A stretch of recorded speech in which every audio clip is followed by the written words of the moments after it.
get banned for calling somebody fucking gay.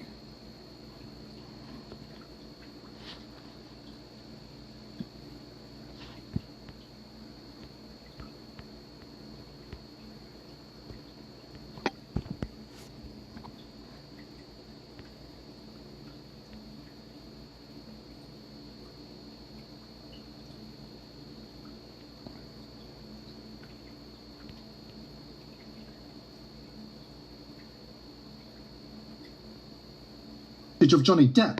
That was... Listen up. We just got our hands on raw unfiltered footage of Johnny Depp. That was never, and I mean never, meant to see daylight. This isn't the charming, quirky movie star you think you know. This is a man who's finally stopped pretending. What you're about to hear is pure venom, years of rage, and the most savage takedown of Hollywood ever captured on tape. At CinemaCon 2026, in a private off-camera moment, the mask completely disintegrated. Depp opens the floodgates and doesn't hold back. He names the biggest names in the business. He describes the blood rituals, the child sacrifices, the cannibalistic communions, and the sick Illuminati initiations that actually run this town. He exposes how global stardom isn't earned. It's bought with your soul, in literal black ceremonies that will make Aleister Crowley look like an amateur. And he's got decades of receipts. Winona Ryder being offered a bottle of adrenochrome by one of Hollywood's most powerful producers, caught on tape. And Leonardo DiCaprio, not only participating in the consumption of barbecued child meat at private rituals, but actively encouraging young rising stars to join in and prove their loyalty to the circle. Again, caught on tape. According to Depp, the Amber Heard trial wasn't just a divorce from hell, it was his wake-up call from the grave. A brutal, soul-shaking moment that forced him to stare into the abyss he'd sought to listen. So there is nothing. Like sitting up on there was nothing fucking there at all. Piano like this, you know what I mean? And he was like, "Oh, well," I said, "How did you lean forward?" He said, "Well, you know, we had a swami come in, and you know." Tony Hinchcliffe is here. Tony is what happens when women don't have safe access to abortion care. Tony and Shane both live in Texas where abortion is illegal, but on the upside, if you see one of them doing comedy, there's a pretty good chance your uterus will start dry heaving on its own. Tony is a real guy's guy, or what's more commonly known as a bottom. Oh. Tony, you have the face of a school shooter and the personality of someone who gets shot first. Look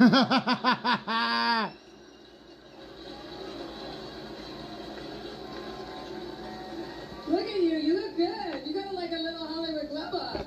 I didn't know veneers came in deli mustard yellow. But it actually looks a little bit better in person. You must be using Crest white supremacist strips. Tony and Shane, this must be so exciting for you guys. Usually on Sunday nights, you just burn a cross on someone's lawn. And tonight you get to roast a whole black guy. Well, a half of one, because it's Kevin. Tony, quick question. If you're here tonight, who's keeping Joe Rogan's balls warm in their mouth? Oh, fuck. Big J Okerson is here tonight. Let's keep moving. Cheryl Underwood, Regina Hall. I'm not going to use my time to insult. Chelsea is a Zionist. I'm not saying that's good or bad. Speaking of dead kids, she's a big fan of abortions. Chelsea's been scraped more times than the grill at Benihana. Oh, fuck. Speaking of tossing tiny shrimp into a child's mouth, Chelsea Handler went to dinner at Jeffrey Epstein's house in 2010. Oh. It's just a fun one.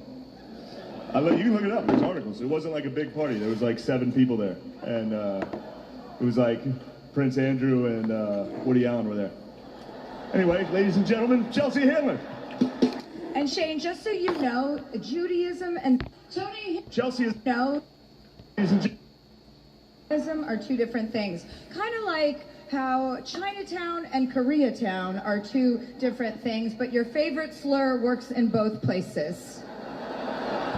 Shane has been accused of being anti-Asian, which is ironic considering he has the complexion and physique of a steamed dumpling. Say hi, Daddy. Say hi, Daddy. Hi, Daddy. You ever hang out with a comic and then they blow up and then they're a little weird or not? Or are they still down to earth? I started with Kevin Hart. Yeah, I was like, Yeah. You know, Kevin, they told me not to mention your kids on this roast, but I must say, you did good. They've gotten so big, they now buckle Kevin up in the car seat. It's true, he lost his gig hosting the Academy Awards because of some homophobic tweets, but you'd be homophobic too if you were eye level with everyone's cock. He got into a fist fight on a private plane, proof that no matter how much money black people have, they're still just gonna act like ninjas. Let's fight. Like Bill Cosby, Hart is a black comedian from Philadelphia, and like Bill Cosby, women don't know when Kevin is inside of them. You've done good though, Kevin. The black community is so proud of you. Right now, George Floyd is looking up at us all, laughing so hard that he can't breathe. God bless you, Kevin. God bless this room, and God bless the United States of America. Is it pink? Huh? That's my favorite color. Pink? Yeah. No way. Why are you speaking up? Who the fuck are you, bitch? Can I grab your number? Why are you speaking for your friend? Speak when spoken to. Shut up, bitch! Oh my. I put crack in her weed though. Like, I put crack in her shit. So she's smoking it, she got hooked on crack. Now, mind you, 2 weeks later, I still wasn't done. I was heard about it. So I kept... How tall are you? 5'8". 5'9". How tall are you? 5'11". Are you lying? I'm not. 5'10". No. How tall are you? 6 foot. 5'9". How tall are you? The Baccara Club. And then I got a phone call from our mentor. Me and Kev had the same mentor who was an amazing guy. What's the dating market for you like down here? Oh boy, what do you mean? Like how's the dating market been? What's up? Cameron. How you doing? Cameron. The camera's right there, bro. Can I help you, bro? Can I help you, bro? Your camera, all right? Yeah. What's the deal today? That's fine. Whatever. He thinks I was speeding. I don't think I was. But he has no... What's that? Nice ride. Yeah, what do you do? I've got a new car. I've never put gas in it, and I can't figure out what Yeah, I got this. Can you pinpoint to tangible effects? When I was with Jim Carrey for years, and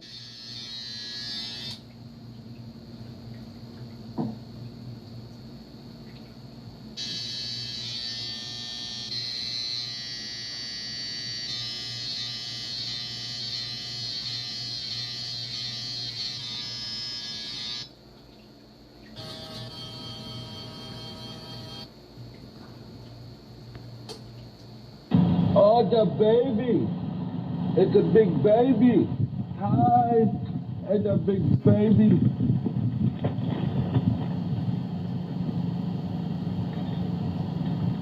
Oh, shit.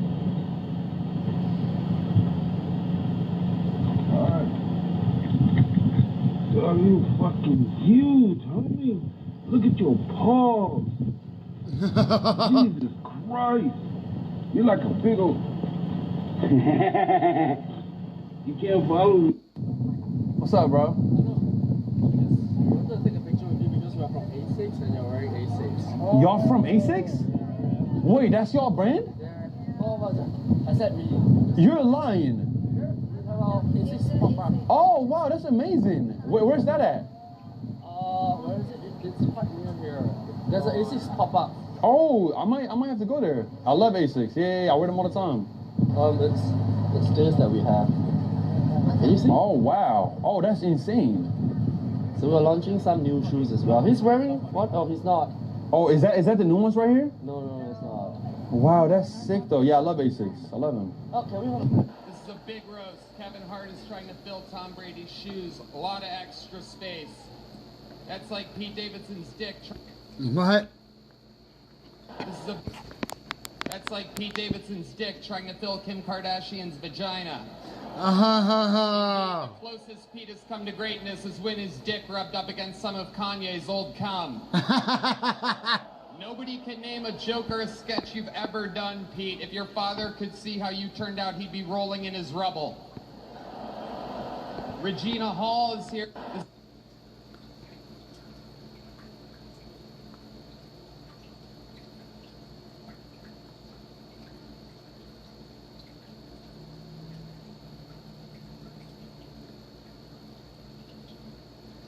Lit on fire. Why does Michael Jackson... Hey, look at these are the guys that ruined the man. What's up, y'all? Lily Venus here, pretty bitch with a big dick. It's literally in my bio. I'm only bringing this up because Chud the Builder, I have not... Let me show you the real true reason why we have to fly over Alaska just to get to Asia. Check this out. Now here's the flight pattern on a globe. The guy leaves Seattle, Washington, flies over Alaska, kind of curves around the so-called globe and lands in Asia. Okay. Now, if you still don't get it, let me break it down.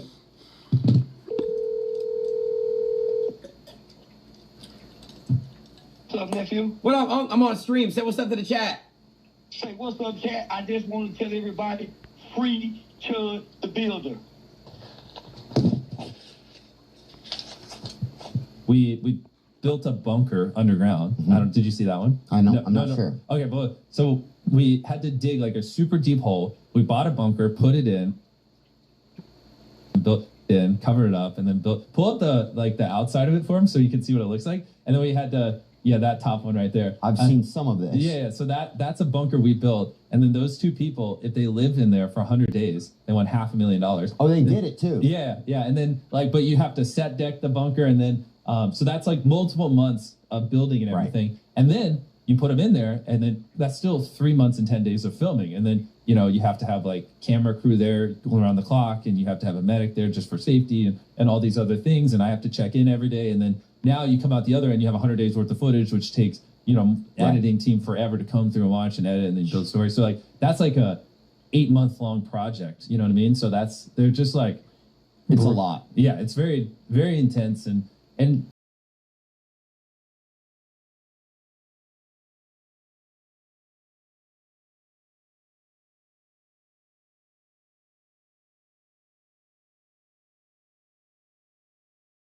everything that you've done was okay.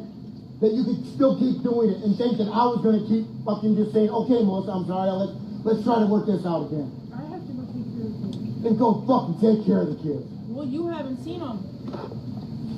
Thanks to you. No, thanks to you. Thanks to me. Thanks to you. You took my fucking kids and left. Because and told you me, were like you this. didn't tell me where I was going. You were like this. No, I wasn't like this. Yeah, you were. I'm like this. I think I found the air bubble. Let's pop it.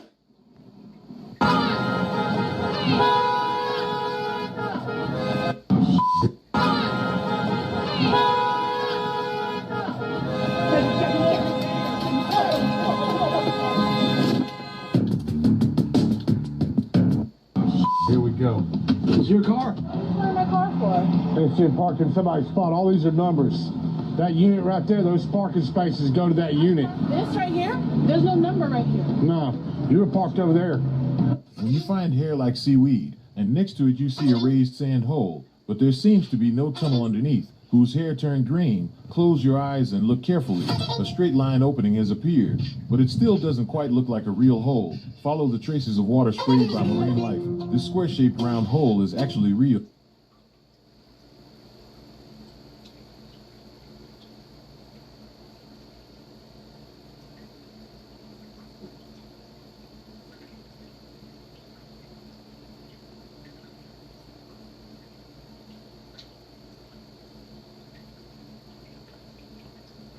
Do you like dress?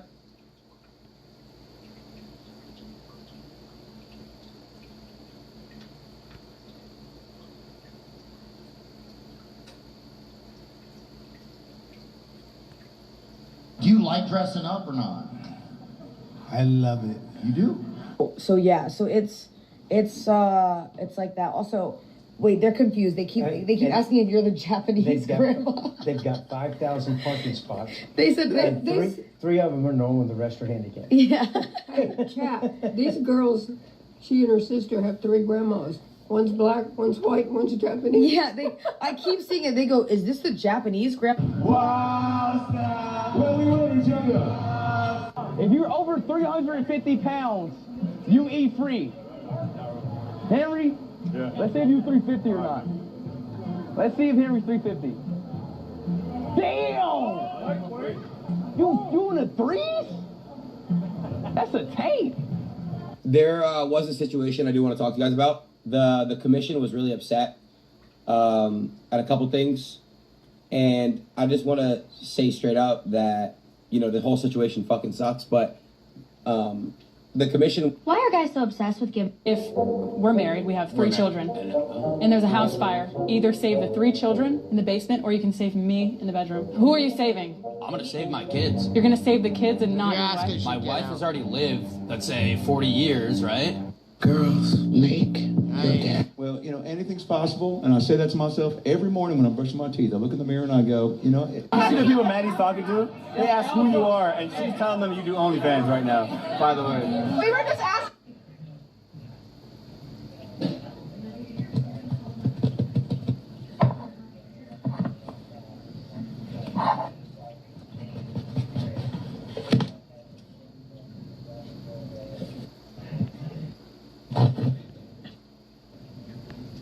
With Kalshi, you can trade.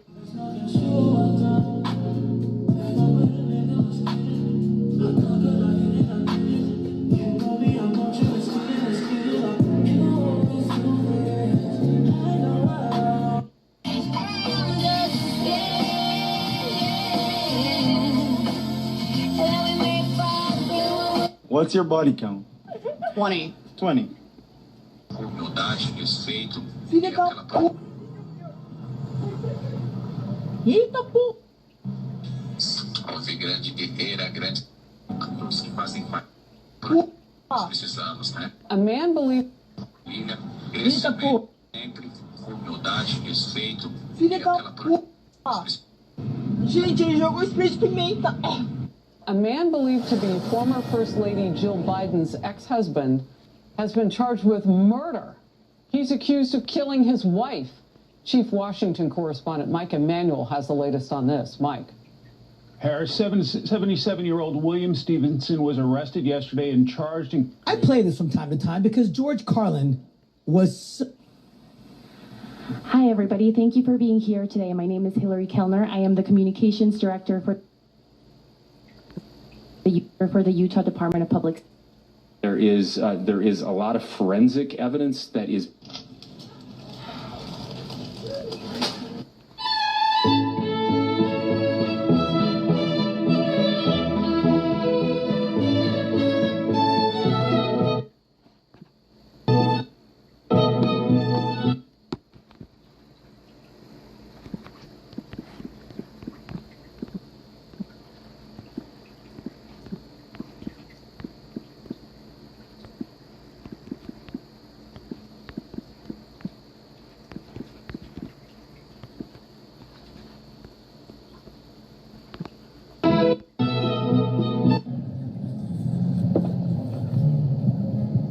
But they ain't going nowhere.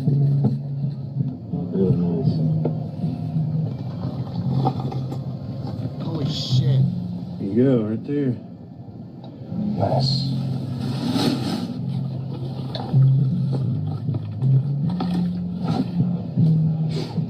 Man, those are nice right there. Yeah. Gosh.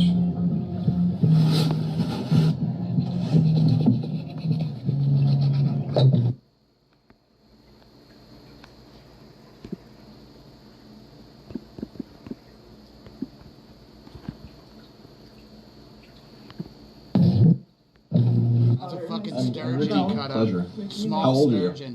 I'm not underage. You're not allowed to fucking She's do 19. that. If I were to cheat on you,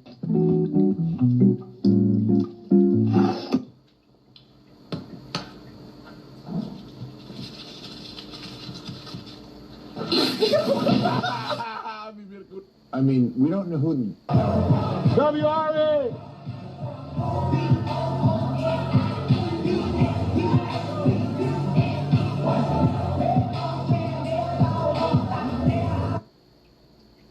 Big time, shouted. Look something smooth. Look something smooth. Look something smooth.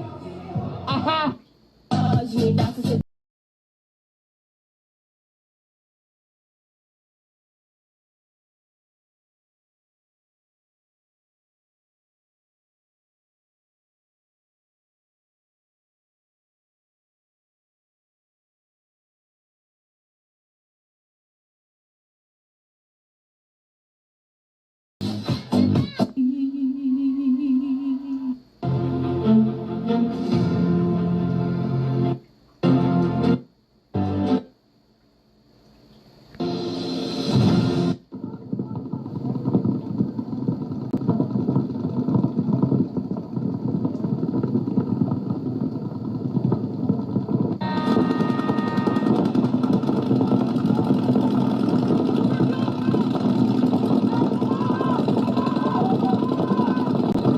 Like, I have a friend right now.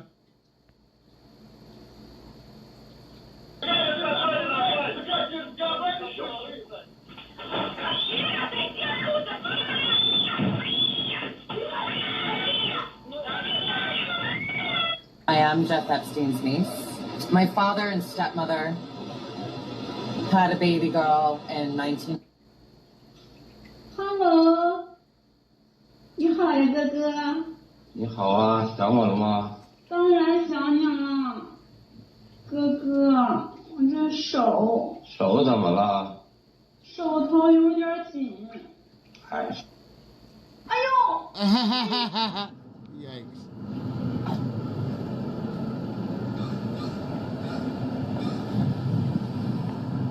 What's up? You see, I would ask you, but you can't get in there right now. Bro, you can't get in there right now. Scar, come on. You can't get in there. Man, I get in there. You gonna get in there with me? Yeah. For real?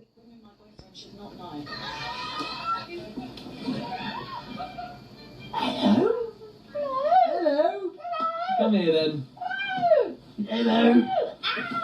Oh boy. Hey, bro. What?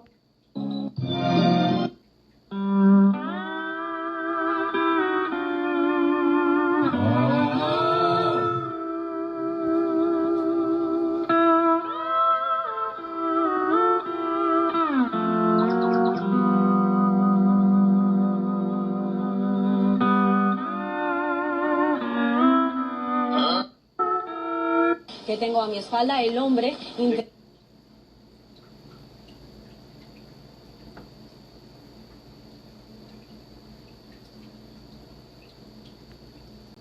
Sick is sick.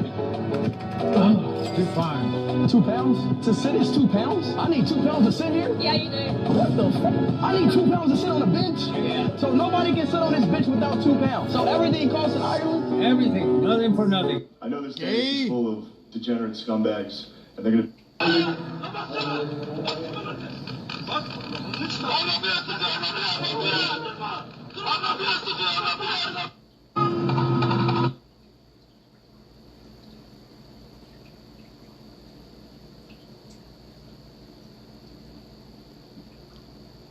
Oh, those guys are all dead.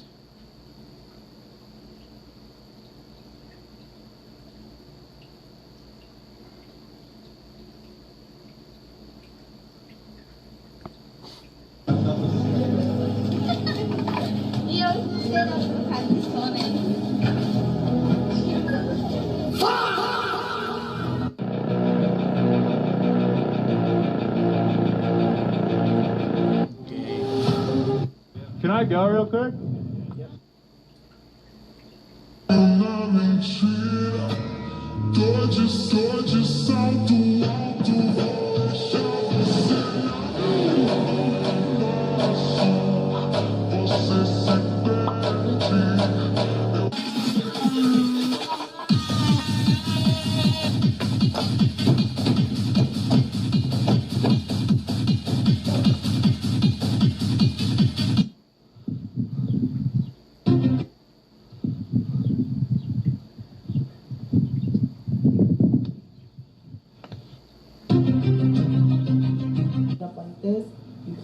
fringe all the way in, and then you push it, like to basically push the pill in, and then you go about your business. So what does this do again? And then you make sure you wear panties and a panty liner because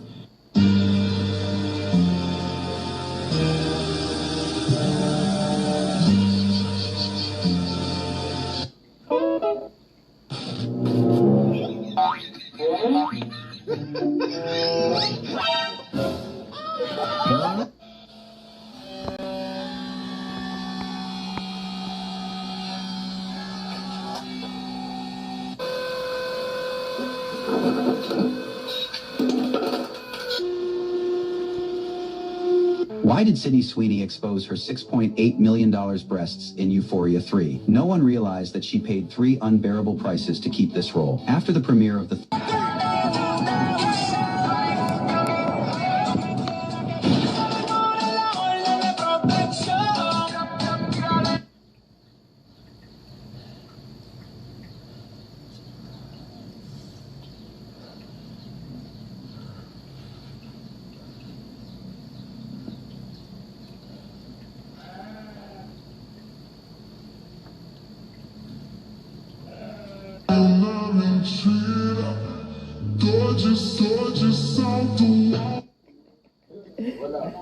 Four actors Sandra Bullock refuses to... They are not who you think they are. And they have been here a lot longer.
Americans, when are you going to do it?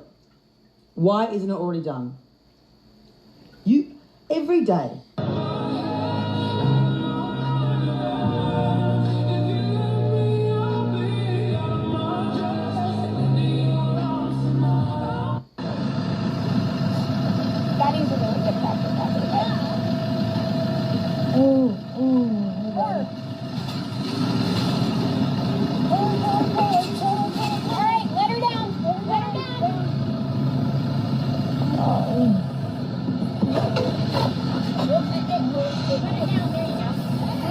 Being just cleaned and opened up a month ago, looks like nothing was done. It's real nasty.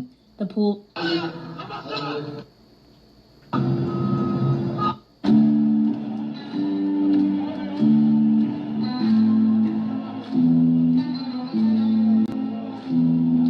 Oh, now you...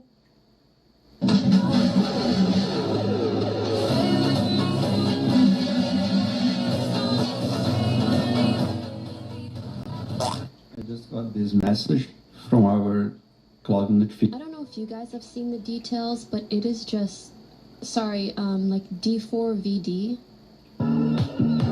Số lượng ra bằng chất lượng đâu anh. Em đâu cần câu nhiều cái. Em chỉ cần câu một con cá bự nhất rồi.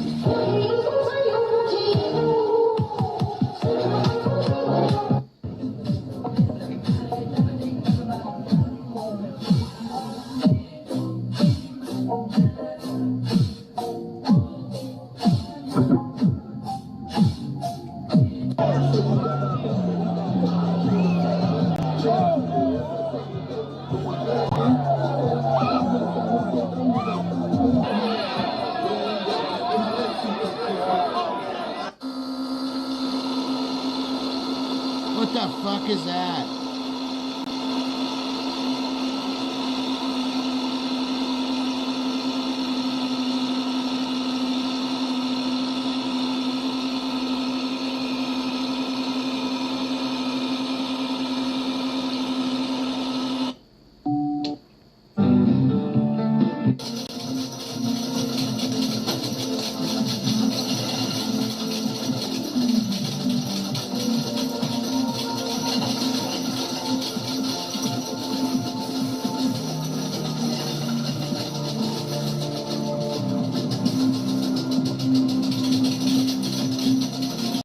Alexa, on my skin. This is love.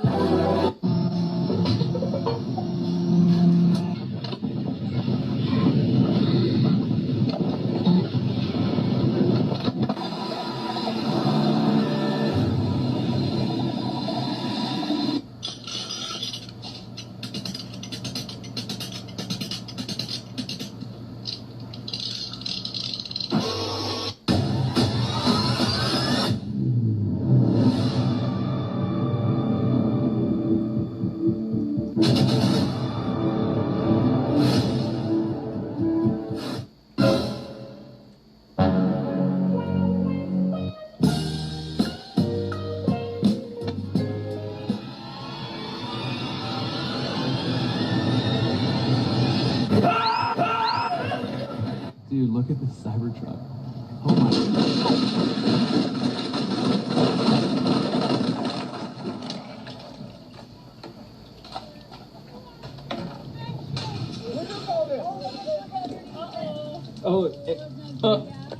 Uh-oh. Bye. Dude, look.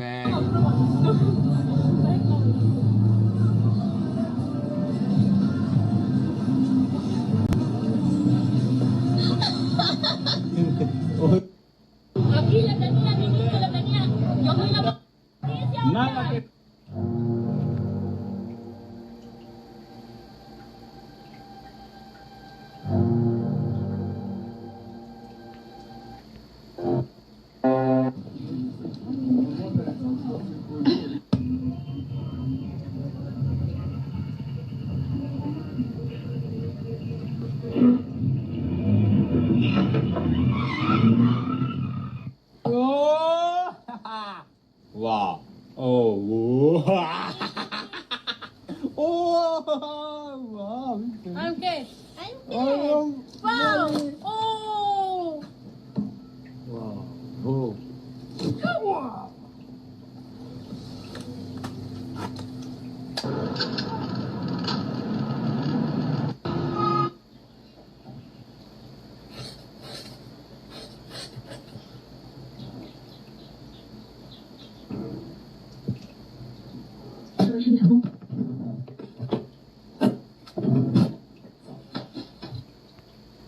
Adult stars who ended their own lives. Number 1, Jessie Jane. Former adult film star Jessie Jane was found dead in 2024 at age 43. Once one of the biggest names in the industry, she reportedly struggled with depression and substance abuse after retirement, leaving fans heartbroken over her tragic end. Number 2, Shauna Grant. Rising star in the early 1980s, Shauna Grant's career was short-lived. Overwhelmed by fame and personal issues, she died by suicide in 1984 at just 20 years old, marking one of the industry's earliest and saddest losses. Number 3, Karen Lancome. French adult actress Karen Lancome, best known for her role in Baise-Moi, took her own life in 2005 at 32. Behind her success was deep emotional turmoil that she could no longer bear. Number 4, Megan Lee.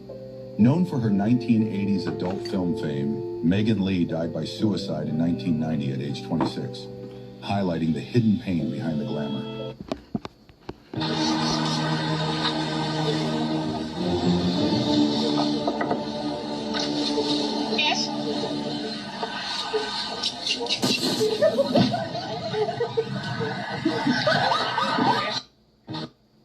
You see, man. ايوه اديله شد الحبل من بدايه الرحله واحنا اكلين تراب. اذا ما في فايده كبر الله اكبر. Let me get this and get you down. Watch your cord. I don't think the cord's gonna go. It's not. It's gonna get. You're gonna get it close enough.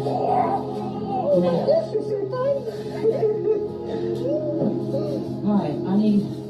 Hey, Jennifer. Look. No, Dr. Where's your doctor?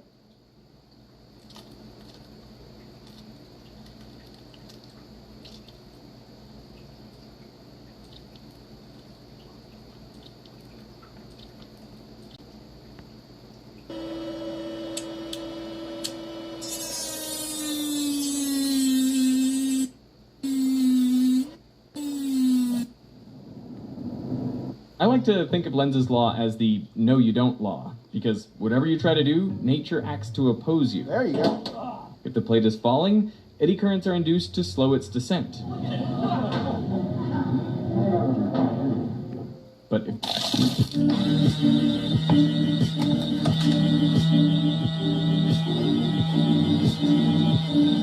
Doesn't work. Look at the camera. I'm going, bro. This is Oh, I can't piss, bro. I've got stage fright. This is disgusting.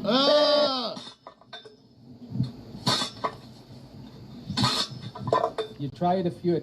Jack in the Box has the best tacos ever, bro. I swear. These are so fire, man. So fire.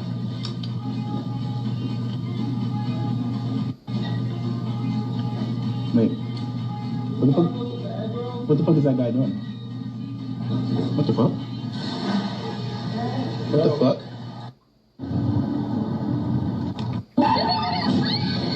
刹车失灵，99%的人可能会立马拉手刹，但你只要这么做了，等于直接找死。车子一旦发生刹车突然罢工，你下意识拉手刹，只会导致车子当场剧烈打滑失控，甚至可能车毁人亡。今天教你一套正确的发动机同步制动法，记住顺序，关键时刻能救命。第一步，别慌，先打开双闪，提醒后车避让。第二步，立即强制降档。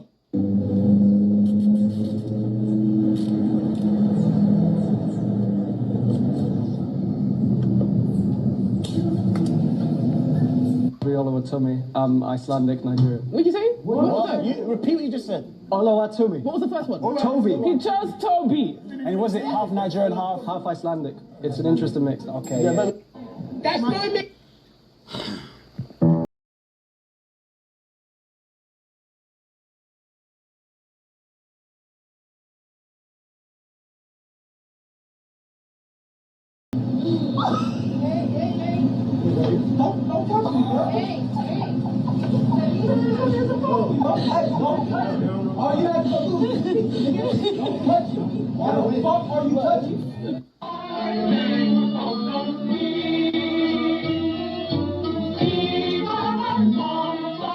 I do not think this is gonna work. Like, how am I gonna get the entire room to be silent? And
We're hungry. Oh, yeah, me too, I guess.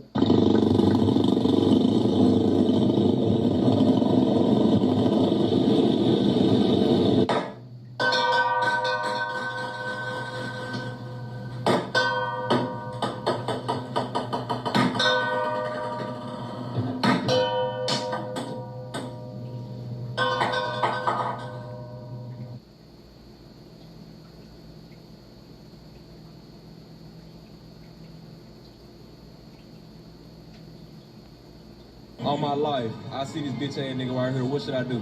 What the fuck should I do? Should I smack?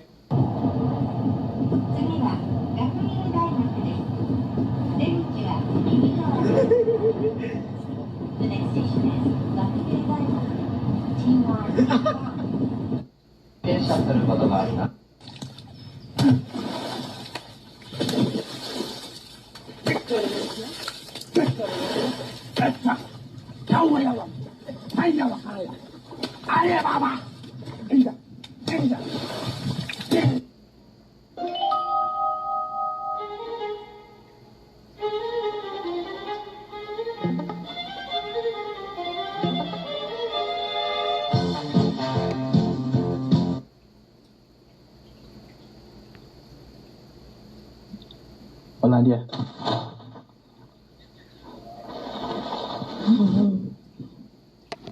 Green Goose. Hollandia.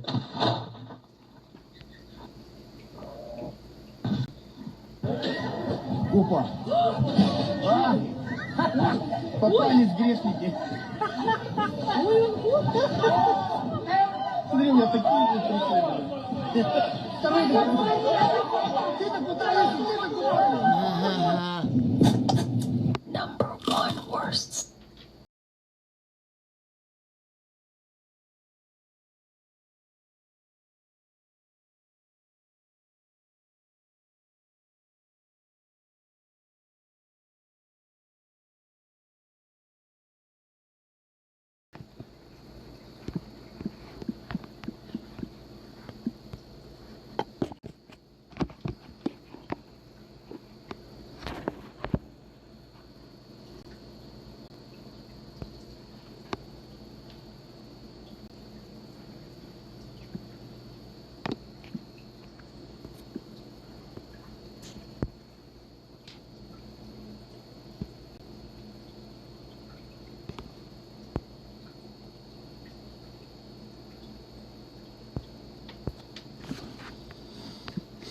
Why is it rating my experience? Does it say they fucking did my fucking shit already?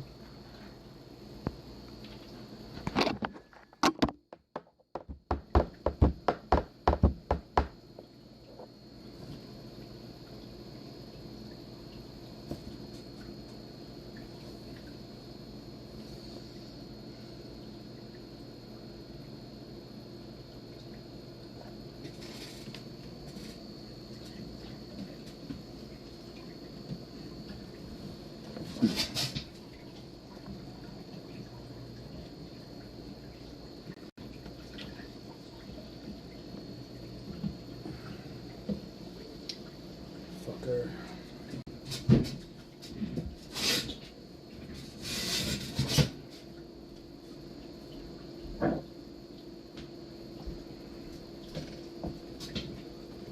I have a water filter that's like not sticking to the fucking glass.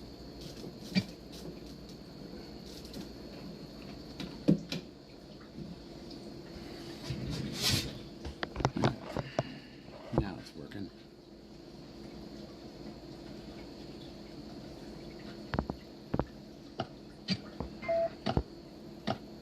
Junkyard's ready for us.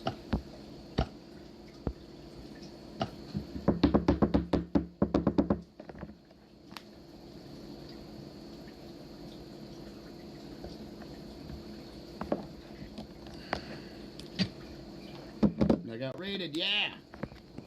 Boom, baby!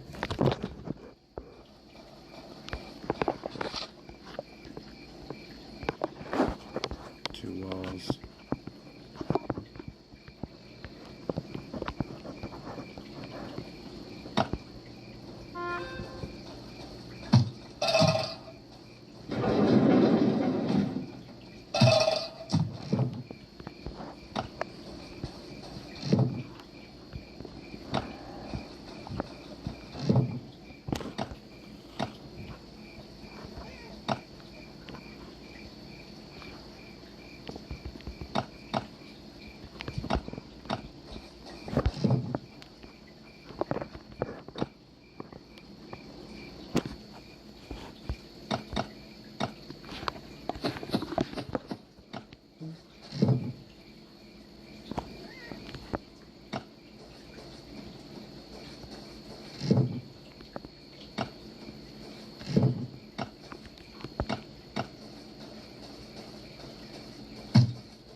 little bit of junkyard.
We gotta check who that player is. I'm loading up my other device right now.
Oh.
Messed up with the other one.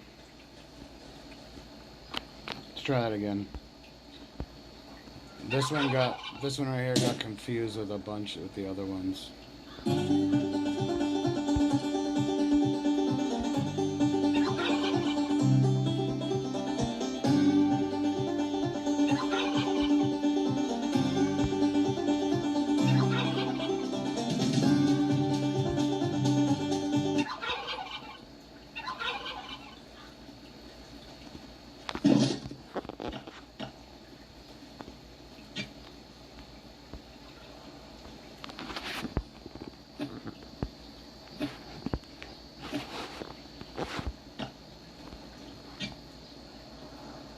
Level 14.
Let's scan this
Fuck.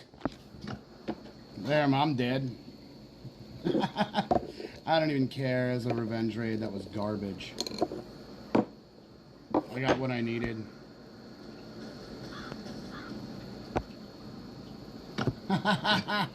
Fuck it.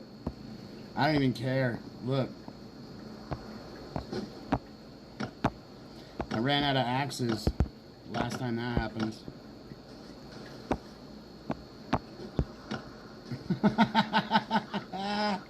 I don't even fucking care. I did put stuff in the bike and the dog again, I believe. Yeah, dog got a little bit. I don't know about the bike. I should have brought more axes with me. Yeah, nothing. I don't care.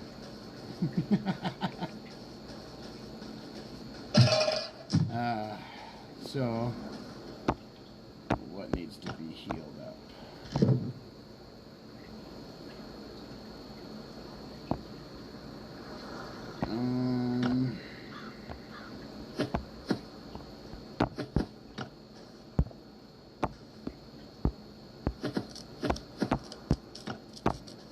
It's grinding.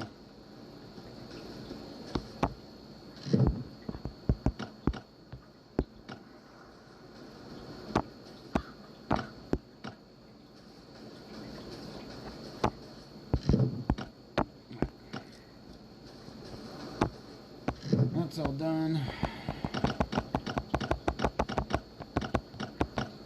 I'm gonna put all this shit away.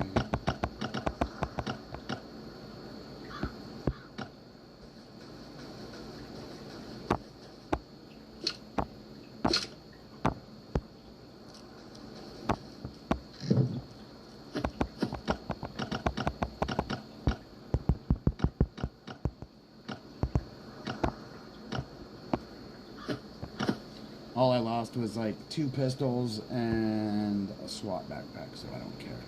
And some meds, I guess, which suck dick, but that when you lose them, it just, it's not cool.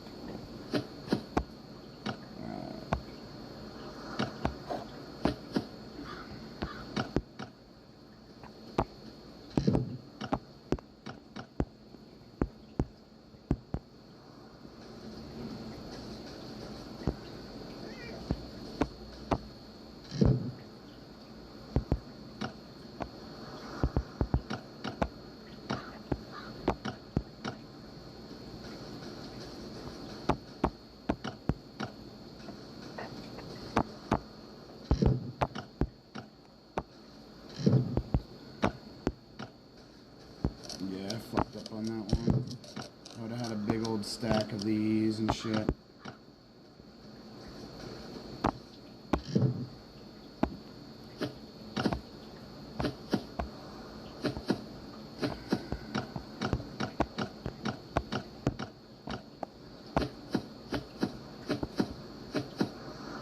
Alright, so we need to go and do our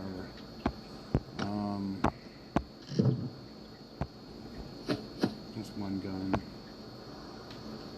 That's what we gotta go do is those. And we need to take where'd it go? What's up? Yeah, we need to take that. We need to move this shit. We need heals.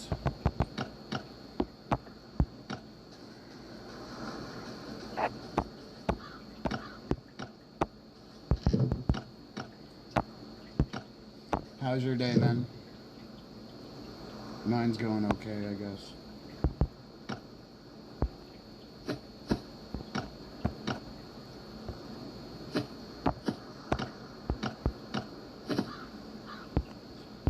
Let's not just toss those, let's break them.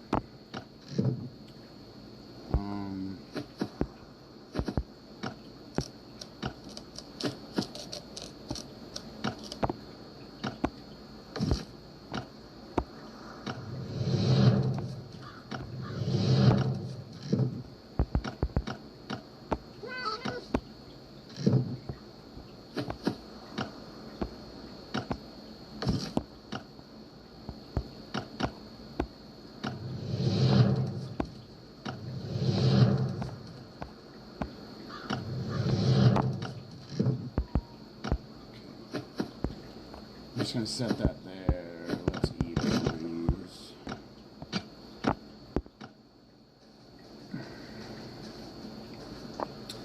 And yeah,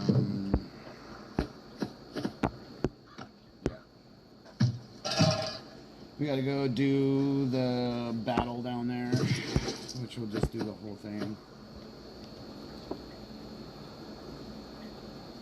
You know, we're gonna let my other thing play. Ah, fuck that. I'm gonna plug this in. We'll get some mute. Get something to watch here. Ah. Let me fix my back. I need somebody to walk on my back, actually. On Tingle, you get real people instant buy. Fucking faggot shit, dude. On Tingle, you get real people instant buy. Join Tingle now, you better be there. Whores are on there. What in the fuck, dude?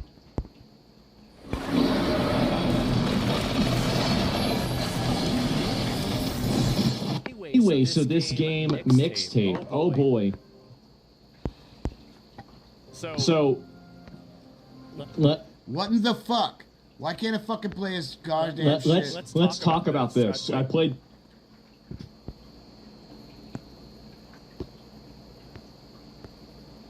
Huge game.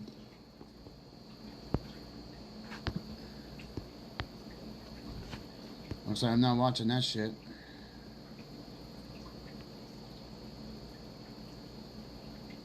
Aaron.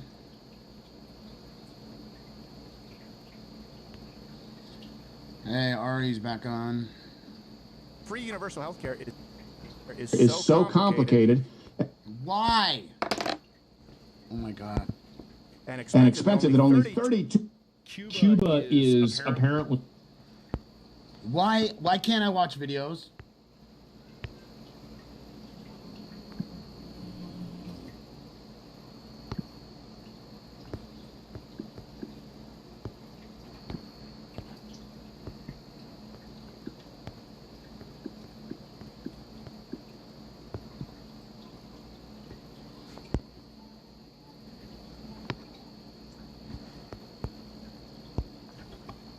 Is apparently a total.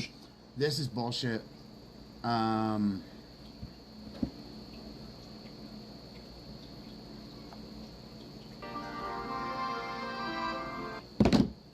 Why can't I watch fucking videos on the side like this? Shithole. It is. Motherfucker, dude. Motherfucker. YouTube pulling bullshit. We're gonna have to force the city of Grand Prairie to cancel our event.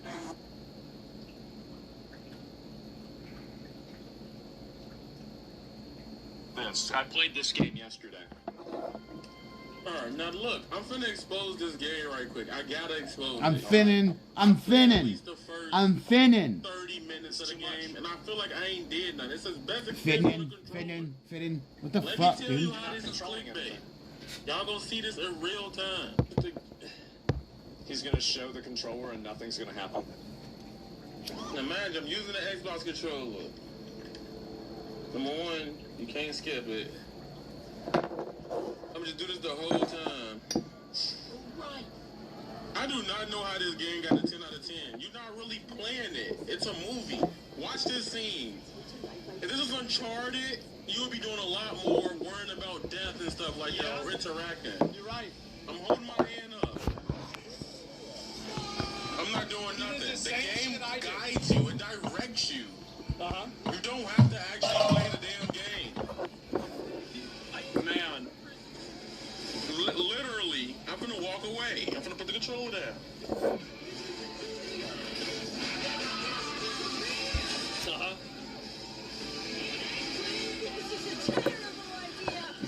Man.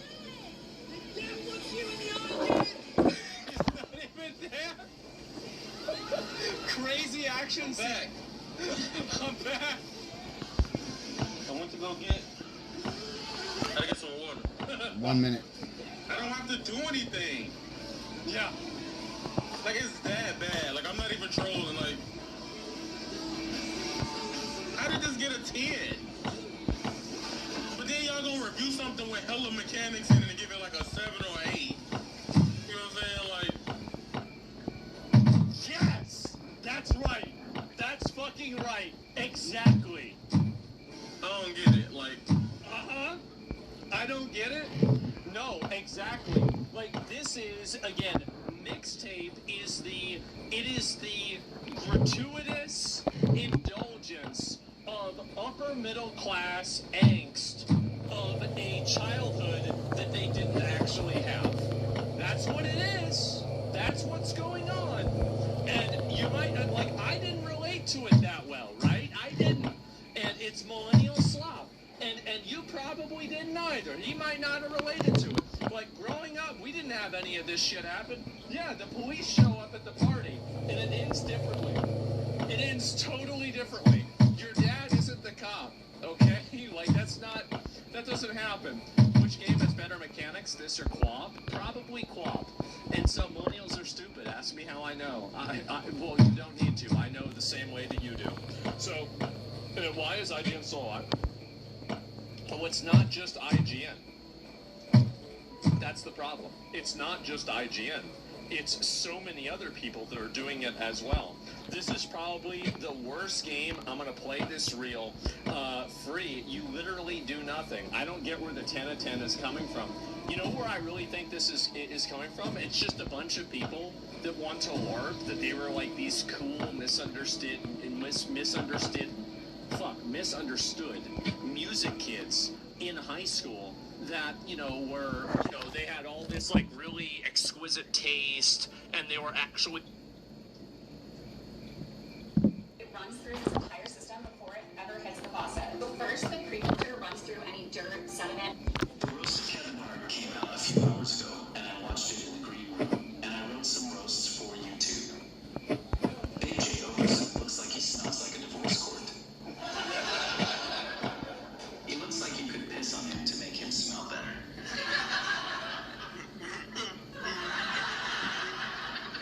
Big J Okerson has come in so many socks that house elves went extinct.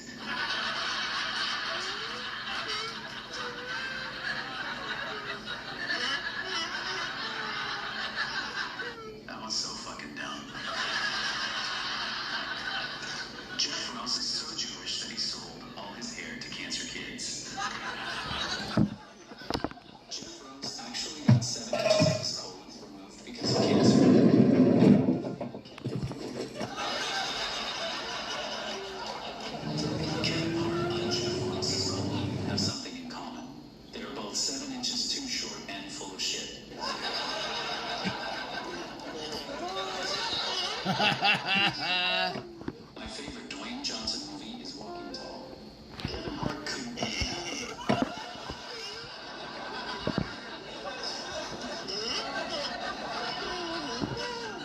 Shane Gallus is a decorated veteran.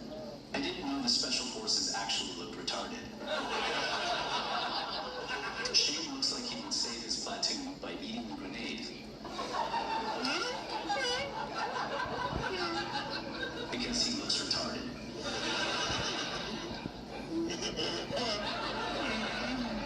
I'm so happy they are remaking all movies with black characters. Now Kevin Hart can get his dream job in Shrek as Lord Farquaad.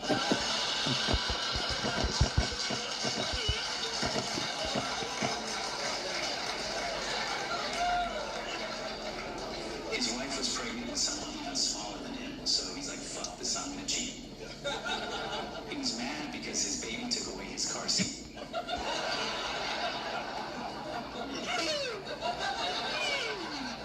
Kevin Hart is one of the nicest billionaires.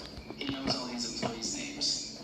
He's kind to everyone, so he always has someone to call when he needs something off the top shelf. The audio fucked that one up. Like the top shelf fucks up Kevin Hart.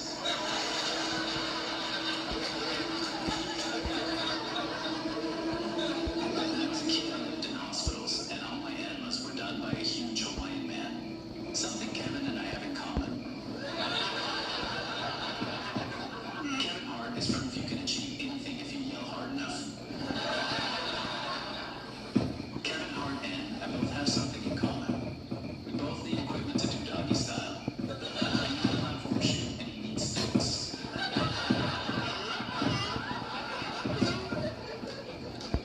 As a teenager, Kevin Hart wanted to be a basketball player, but he didn't qualify for the Major League.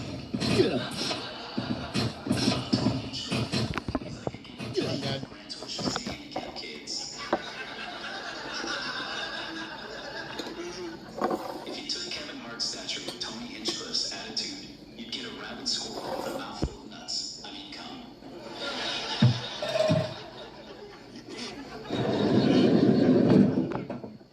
You look at some people and wonder if they eat ass. But you look at Tony Hinchcliffe and you just know he does. I'm so proud of Tony Hinchcliffe for his transition. He was a little girl in a boy's body. Now he's a little bitch in a man's body. Nice little bitch in a man's body. Pete Davidson is like the Tom Brady of fucking hot women. He does it so well that he deflated his balls.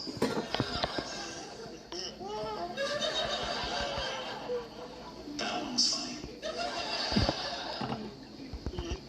If you line up all Pete's exes, you can see the flow chart of his mental illness. That's all I could have read in the last hour. Pretty fucking good for just now.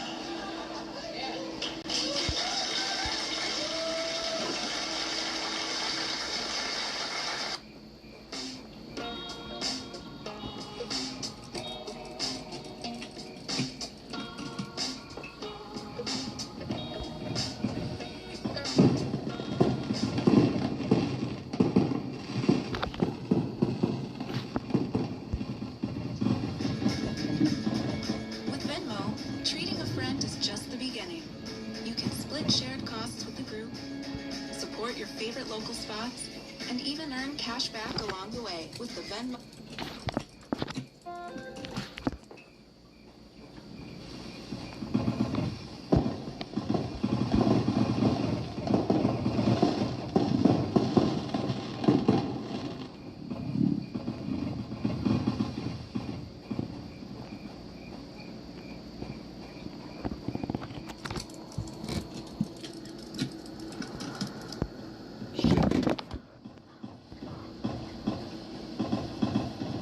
Fucking moved.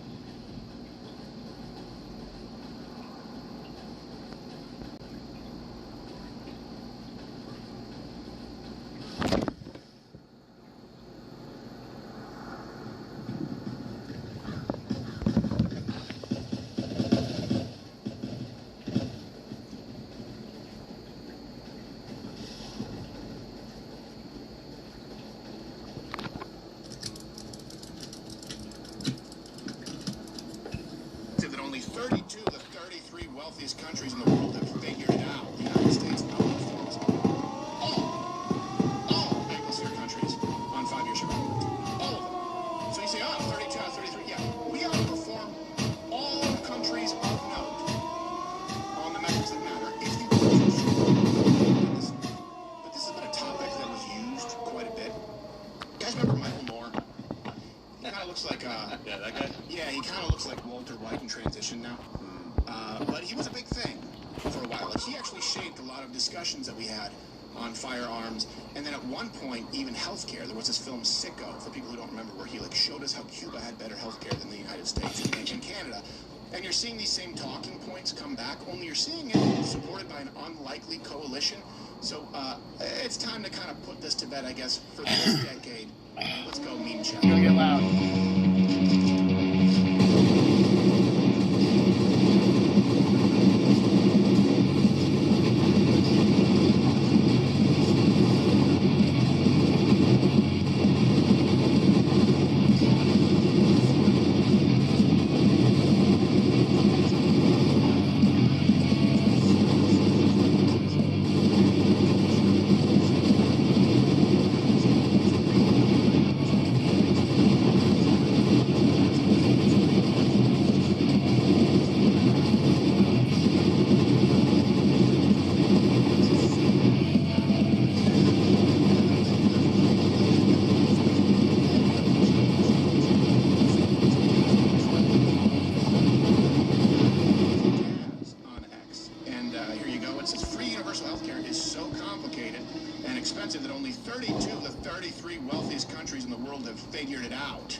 And have the best survival rates of any country on Earth. Yeah, we're the ones we're the outliers. Even it's not free. Right. Well, here's the truth. So here's the truth. The meme check, and we'll provide all the references as we do every single show. You can go back and watch some pretty in-depth segments I've done on this, including, by the way, me taking a hidden camera through Canadian healthcare, the hospitals where I was raised. This is in 2009. You can search it. So the truth is, nobody has free healthcare. It's just not a thing. These other systems have major, major problems. Now, if you consider 15% sales tax, 52% income tax, in some countries even more, and you still have to pay for 70% of the drugs that you want, which is what the situation was like in Canada when I was being raised there, then fine. I guess it's free. But if you actually understand how economics work and tax rates, you know it's not free. And then we look at the actual outcomes. The United States has a broken system, and it's becoming more and more broken as we move toward more bureaucracy, as we move closer towards socialized healthcare or a public option. Let's look, though, at the kind of results our system has created. The United States outperforms all Anglosphere countries. So you say, 32 out of 33. Yeah, we have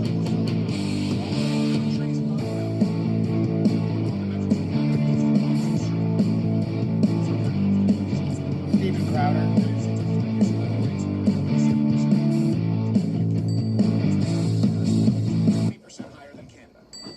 Brain cancer. 5-year survival rates are 43% higher than in Australia. Now, you can look at the taxes, and this is not even taking into account the leftism that comes with these systems, right, where you're jailed for speech in many of these countries, where you can be debanked because of the coercive government control that's been granted. I'm watching Steven Crowder. Let's say brain cancer. Let me ask you what kind of language is that? Would you care that it's free? If you were in Australia, if you go, man, I could just be 65 in another place geographically and have a 43% higher chance of surviving. Oh, cool. What do you think would matter to you most? Looks cool. Shouldn't we base our system around that and how to best accommodate and foster? I should have known what it was. Yeah, I would definitely go with the health care for my brain cancer and then just file bankruptcy. Yeah, there you go. If you have to. Where's my fucking dog? If you have to, but the truth is that's not what happens with most people in the United States. They say my that dog's you in saw there. the movie John Q. People in these other countries, by the All way, right. they don't have the greatest financial outcomes because they have a much lower quality of life. If you did, I know what they'll say. Swedes have a higher quality of life than you. Yeah, until you put them in the United States. Swedes in the United States have a 53% higher quality of life than Swedes in Sweden. Same thing for Danes here in the United States when you take them out of Denmark. Here's also some good news, by the way, because the media is nothing but crap all the time. 70% of cancer patients will reach the 5 year.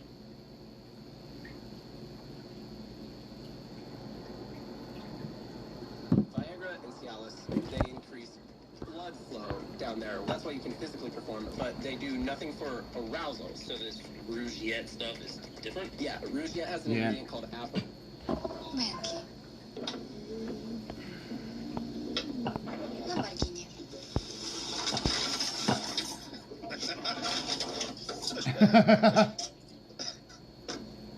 Work truck. Welcome back. Work truck. You're concerned. Guys, they finally found a cure for girls' constant headaches. Great news. I found a cure that will change the lives of women all around the world. You mean like you've solved period pain or endometriosis? Is I found a cure for that headache. You know the one that girls get before sex? Well, that escalated quickly. That was close. They told me the other day, hey, you shouldn't say faggot anymore. I was like, look, it took me 20 years to learn English. Now you want me to forget some words?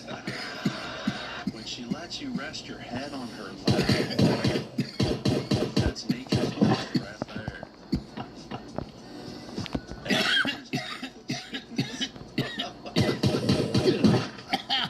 A professional shield reacts to gladiator.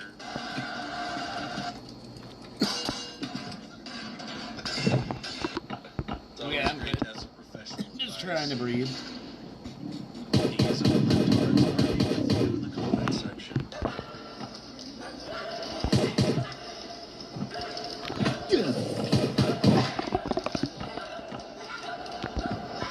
These fucking retards are barking at each other. Mental asylums. Let's take him to the dog pound. The correct way to make a sandwich.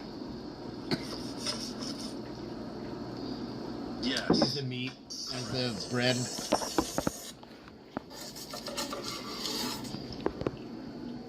Send this video to a vegan near you.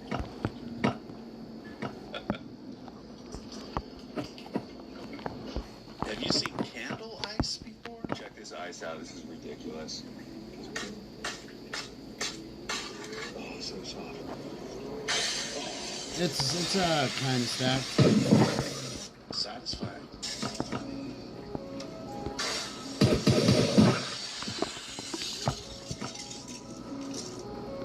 How to raise a garden baby.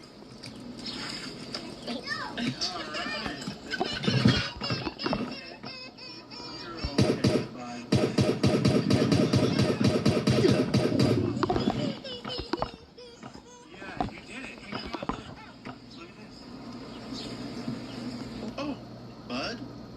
I'm okay now. Hey, where you want to go for Mother's Day? Maybe one of them places they cook in front of you? Say less. Oh, yeah. Barbecue. Hey, if she's into staring at your wieners like that, then you gotta keep her. She's into it. You have to admit it. It's a little ironic that the woman now who is likely going to win the 9th district in Tennessee is a black Republican woman as a result of this redistricting effort. It's likely going to be a black Republican woman who beats that old white man.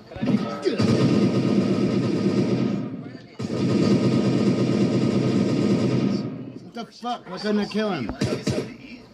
Yeah, what were you thinking? I was thinking we would go to that place that really sucks, and we're always like, we're never coming back here, but we go back there every like 2 to 3 months to see if it's gotten any better, and it never gets better. Yeah, let's do it. This is such an accurate conversation. What's a restaurant or fast food joint that you keep giving another chance and it just keeps letting you down? For me, it's Wendy's breakfast. Thinking, hey, this is gonna be better, and it never is. When he says, I like trees,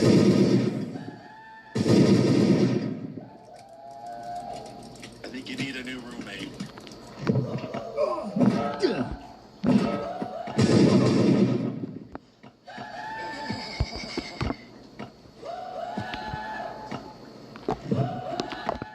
I know Mother's Day was yesterday, but happy Mother's Day to all the moms, stepmoms, adopted moms, and grandmoms. Mother's Day is the day when the least amount of crime is committed in the United States, and I think that says a lot about how many moms are out there committing crimes but can't today because they're at brunch with their kids, you know?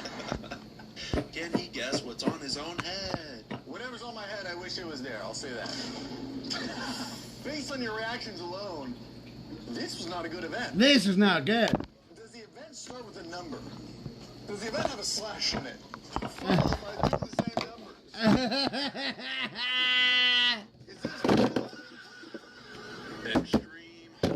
just knocked over all my shit. Where would I clean this up? About to bend the frame on these ones. The frame's already bent. God bless America. When you offer to pay, but then he actually lets you pay. I was just kidding. When you're trying to have 5 minutes of silence, but you have a child. What, Amy? What? I was the only one that cleaned up. Can I get ice cream? What she really wanted for Mother's Day. Happy Mother's Day. I got you the newborn size 64-ounce Coke Zero. Straw, please. It's the size of my torso. What the fuck? Do you drink it or do you bathe in it? Happy Mother's Day. You forgot to turn the fridge lock on. Hey, no. We told you, no more. Oh. Surprised this isn't a husky. A day in the life in Mexico after getting deported from the United States. Hey everyone, welcome to another video of a lash artist from Dallas, Texas who got deported after being in the U.S. for 29 years. 29 years? You had almost 30 years to make it right? Ugh. Everyone asks me how I'm doing, and honestly, I feel like it's a pain that's never gonna go away. I have moved at least 3 times while being in Quintana Roo, and it sucks so much not knowing where home really is. Honey, you look like you're doing just fine. She's pulling out a new recliner. I thought they were all living in the slums and going to America for a better life. I started my lash business, and of course, due to all the donations, I was able to buy a recliner, a light, a bunch of product, and due to a lot of people seeing my story across Instagram, I have been able to make it day by day and month. I'm living a life of surviving off of other people. By month. I have reached a couple of clients here on the island, and I'm so grateful for all of you guys' gifts. We have also started to sell gorditas from our home. This is living proof that when you put your butt online, you can thrive in any country. Warning, this video may contain graphic images of shark attacks. 520 men over 40 who bought the health pod yesterday hoping to drop the beer gut. I'm sorry. I said it was... I don't think I can show this on YouTube. Exactly. It's all leftist bullshit. Oh, please please feel bad for me. Send me money so I can do this. Send me money so I can do that. Like, fucking come on, man.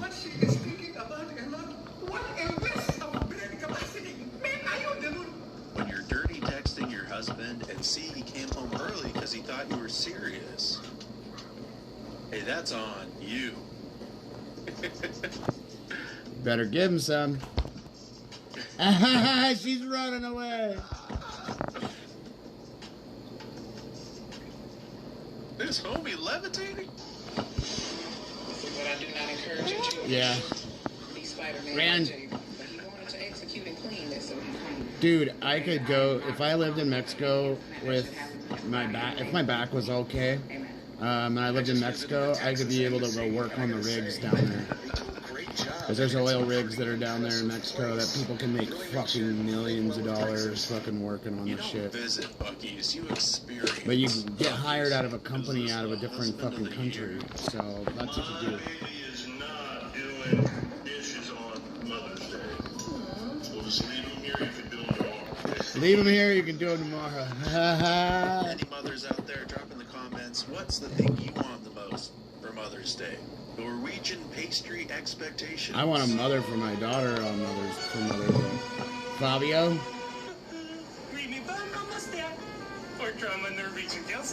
This reminds me of the oh my god. Frozen. McDonald's to eliminate self-serve soda stations nationwide by 2030, citing changing consumer habits.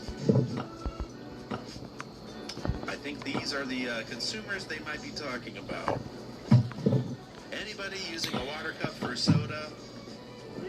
Your days are Yeah, numbered. there's so many jobs out there, and literally, like, I just gotta, if I had the extra money, and this is the thing I have to do, I'm trying to set up a business, and I can't do it without the money to get a license, like not a car license, but a business license.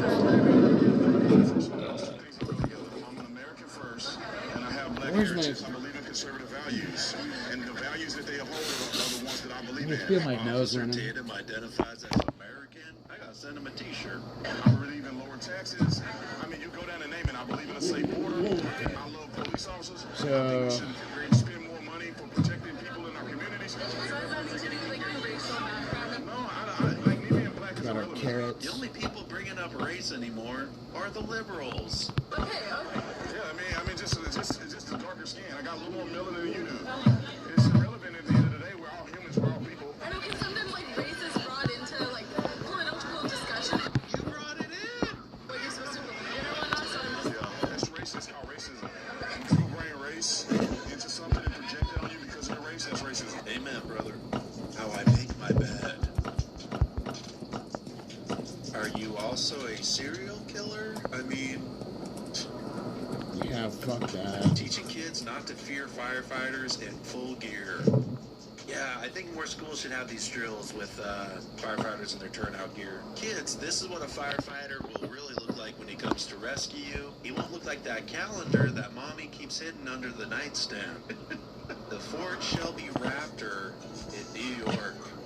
Thanks, I hate it. Let's get it. Fuck. He just said, I don't really want my truck bed no more. This toddler in Texas leads a herd of cows in his toy truck. That is adorable. He's really moving the herd. That's a dump truck that kid has. That's awesome. Ladies and gentlemen, it's time for the station demonstration. We will follow. They must have come from Spirit Airlines.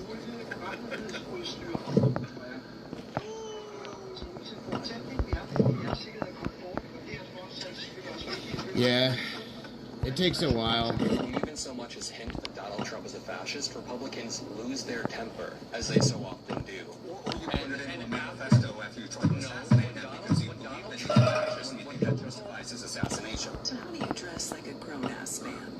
Well, they don't get much more grown than me, so let me tell you what I think you should do. Get yourself a t-shirt and a kilt and a sword. And just because of all the haters, get yourself two swords. If you did nothing wrong, this should not be offensive to your heart. What's offensive to my heart is that you are trying to say what other people should or should not be able to do, and it's not your right. You're literally telling violating him the principle that you just stated. You said that you shouldn't tell people what they should or should not do, and now you are literally telling us that we should not tell people what they should or should not do. You're literally violating the principle that you just stated. Not accurate. Not accurate. Fucking, this dude's on. So you're He's gotta stop smoking meth. That's going to be the last time they ask you to pick them up. The last time they crawl into your bed. The last time they say, Mama, watch Let's this. get it. And you won't even know it. It'll pass just like any other day. So don't rush it. Some of those moments don't come back. I don't care what you are. Whatever you do, don't impede on what someone else does. That's your right as a human being. Look, I don't care if you're gay. I don't care if you're trans. I don't even care if you're black. Your body, your choice. You know, and you're like, well, black's not a choice. Well, they choose to be that loud at the movie theater, don't they? Inside the Silver Starship Latin package, you'll find a covert. Oh, fucking Uncle Laser. Check out Darnell laughing and then catching himself.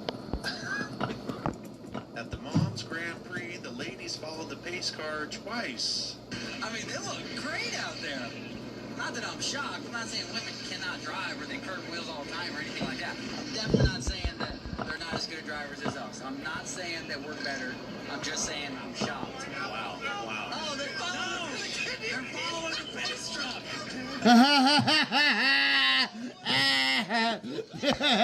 The women didn't even know they're not supposed to follow the pace car. You want to keep driving.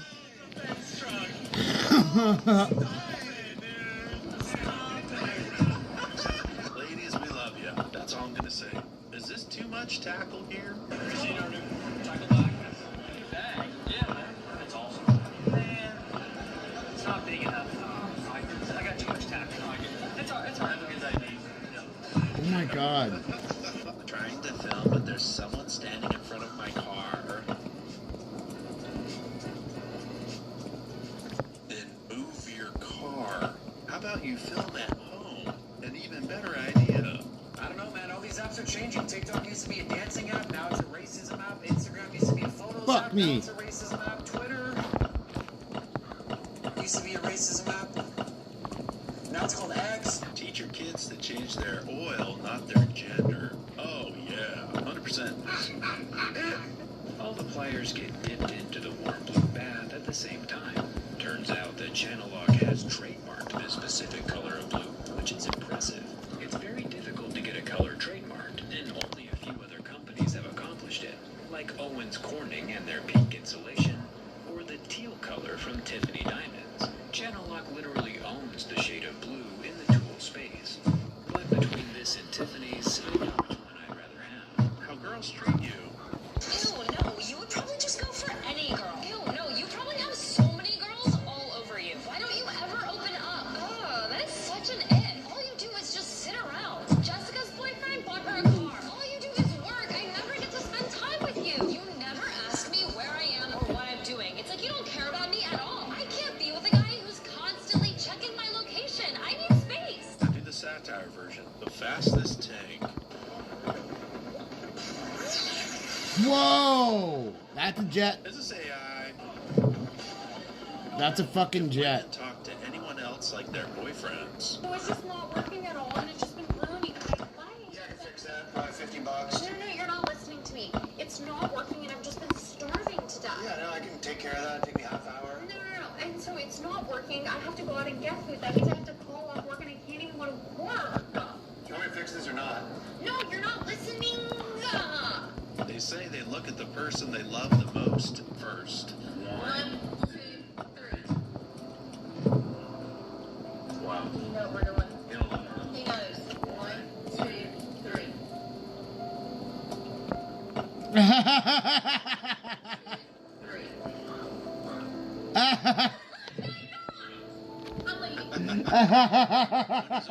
Building my dream chicken coop, but now he has to build a duck coop and a pond. I gotta go put this shit back here. I got a bunch of guitars. Check this out. So, also, I got.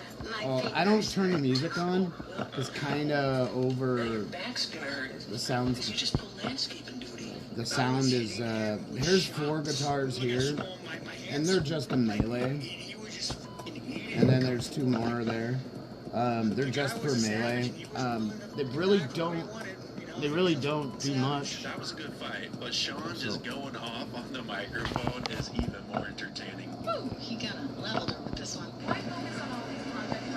why? Because I want to keep our country beautiful. I'm not too sure. There's a few events that pop out, and also you'll get it from hitting the jackpot up top. Let's take that. You probably don't see dirt, but I do. You walk down this pond, if you would have walked down Okay, let's be real. Oh my Nobody God. tells you how long it takes. 12 truckloads of garbage out of that thing, out of that water, and sat there for years like that. And that's not what our country is about. Our country is about beauty, cleanliness, safety, great people, not a filthy capital. It's such a stupid question. We're fixing up the reflecting pond. Yeah, I usually will use this meat hack, like this buff, when I go up to the snow zone. So we'll go and do that snow zone here in a minute. I do have to do the bunker alpha, and because I already claimed all the rewards there already, so all I gotta do is just go run through there and clear it. I'll run through and clear it in like 17 minutes. It's kind of nuts. I'll use that VIP gun. A question like that is a disgrace to our country. Wow, he was fired up. ABC, you're on the naughty list. I gotta wait for this thing to be done. Come on, do the flag. Get that shit. Excuse me, sir. Will you play this with me? I haven't seen one of those for ages. What's your name? Chris. C-H-R-I-S. Pick a color. Red. Here, you can grab it. Yeah, second floor. We gotta find puppies. You've been served. Just... Oh! So got served paperwork. Okay, 1547. Sarcasm is a red flag. And the people who don't like or understand sarcasm are the most intelligent, well-adjusted people I hope to run into at a store and make small talk with. Proof that men have selective hearing. Yeah, they don't do shit. There's a couple games that you play that level up your Google Play account, but other than that, nothing else. Oh wait, if you get it right, I get a shopping spree. She was going shopping no matter what, homie. To the person that sold me a Pomsky, so is that a Pomeranian and a Husky mix? A superhero stung me with his tail. It pierced my skin and injected something. A venom. What is this? Okay. Hey, I would be pleasantly surprised telling my suburban kids to square up versus telling my New York City mom. Square up. Square up.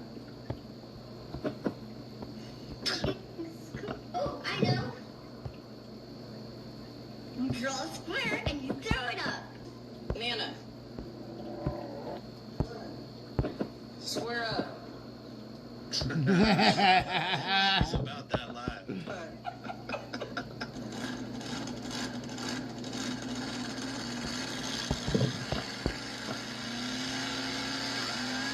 Whoa! He's on fire. That was violent. I love it. How cops treat you based on how you look. Jaywalking? You're going to jail. For what? Jaywalking is illegal, okay? I'm writing you a ticket. Jaywalking is illegal, okay? I'm letting you off with a warning. Do you need help crossing the street, miss? I can escort you. Come here. The fact that they don't have a crosswalk here for you is insane. I am going to the city right now and demanding they fix this. The youngest goes last for a reason. Gentle. Gentle. Is that a wolf? Gentle. He's a fucking wolf. Count your fingers. Those are wolves. She's got a husky and two fucking wolves. Fine, so what you do is you go down, take shit Oh at my Dory God. Street. Yes, that's what's... Takesadori. Ah, the pronunciation helps. Hey, it's my first day of CrossFit. A little bit nervous, but I got this. All right, second day of CrossFit. A little bit sore from yesterday, but ready to hit the next WOD. All right, third day of CrossFit. About to head down to the box and RX today's WOD. Let's go, baby. Fourth day of CrossFit. Yeah. He grew a foot taller, too. Hey man, while you're in there, can you fold the laundry if it's dry? Man, love to see it. Put dumped water in the It's not fucking. dry. And now here So we are what? seeing a black man in Tennessee fight to keep the only black district that they have there being totally erased off the map. There's no such thing as a black district or a white district. It's an American district. You know, people, again, we vote I based fucked on up. I our need to grab a values, couple, not the color of our skin. At least we should. AKs. I told you I was stronger than Lance. Hey, coach advanced a deuce and a half on his own. What'd you say? Sorry, I can't hear you. 3 lines on the flowing. Hey, you guys speak up. I didn't realize how much noise the stick sound go hands on face. Later, boys. Do not drop the leash when you're walking this dog.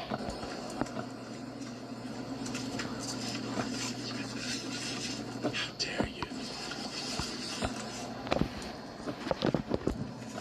He just doesn't want you to get lost, you know? He's walking you. Yeah, I got all the good mods, pretty much.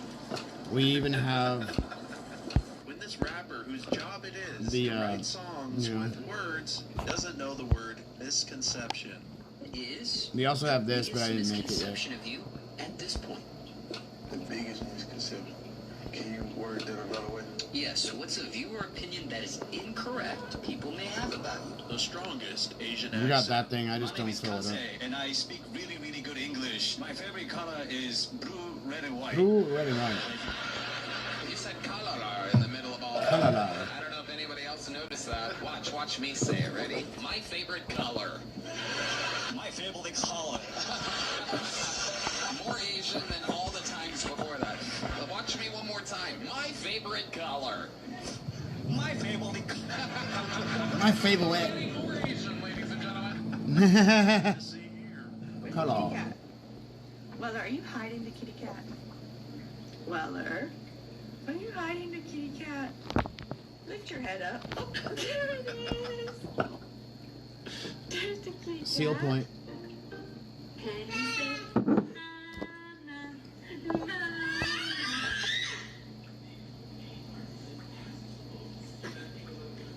Can you say mama's name?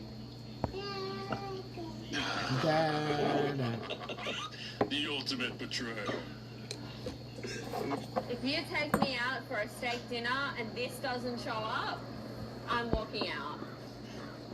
As long as you're buying, lady. If someone's shooting at you, they're going to aim towards your face. They're Okay, going to let's aim see what towards we your got. body. This is an armored Raptor R. One happens to have a big panoramic roof. Fuck. We're going to add ballistic glass to that. This panel, see this door panel right here? This Oh, comes dude. off. Yeah. The ballistic material is then adhered to the outdoor door skin. Fuck yes, I need that. Oh, one other thing we need is my drone.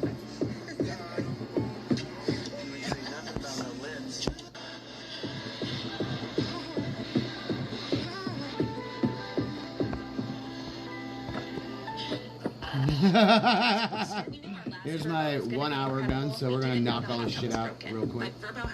We just picked up our medical supplies also. All the country songs that say truck put together.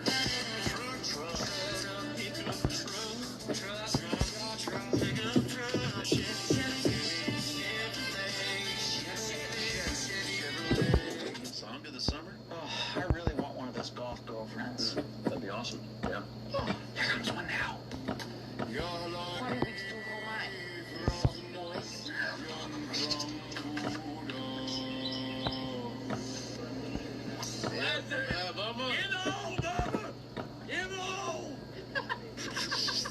It's back here dipping burgers.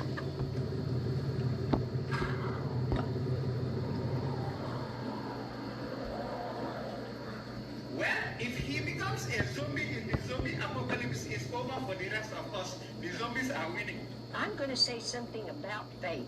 It ain't just for Sundays. You can't just sit in church, say the prayers, sing the songs, then walk out and live like none of it's stuff. Faith ain't what you say in a pew. It's how you act when nobody's watching, how you treat people, how you carry yourself. That's where it shows up. Don't just go to church. Take it with you. Granny Bibbins dropping the facts. Life after deportation.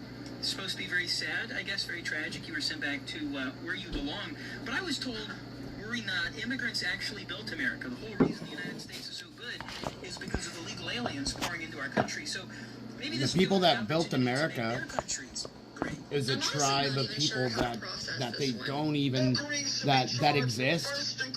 I could start reading a book and show you right now on my platform. And the thing is, the craziest shit to know is there's a race of beings called the mound people, mound builders, and they are the people that built the big buildings and everything. And because there was this mud flood that happened, and it talks about it too. Just because you don't like the outcome.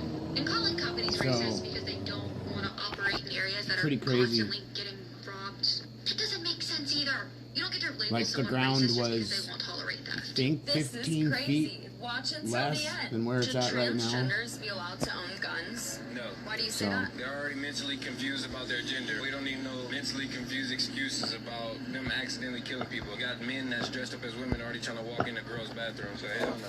I was Hell not no. expecting that. She's reacting to herself.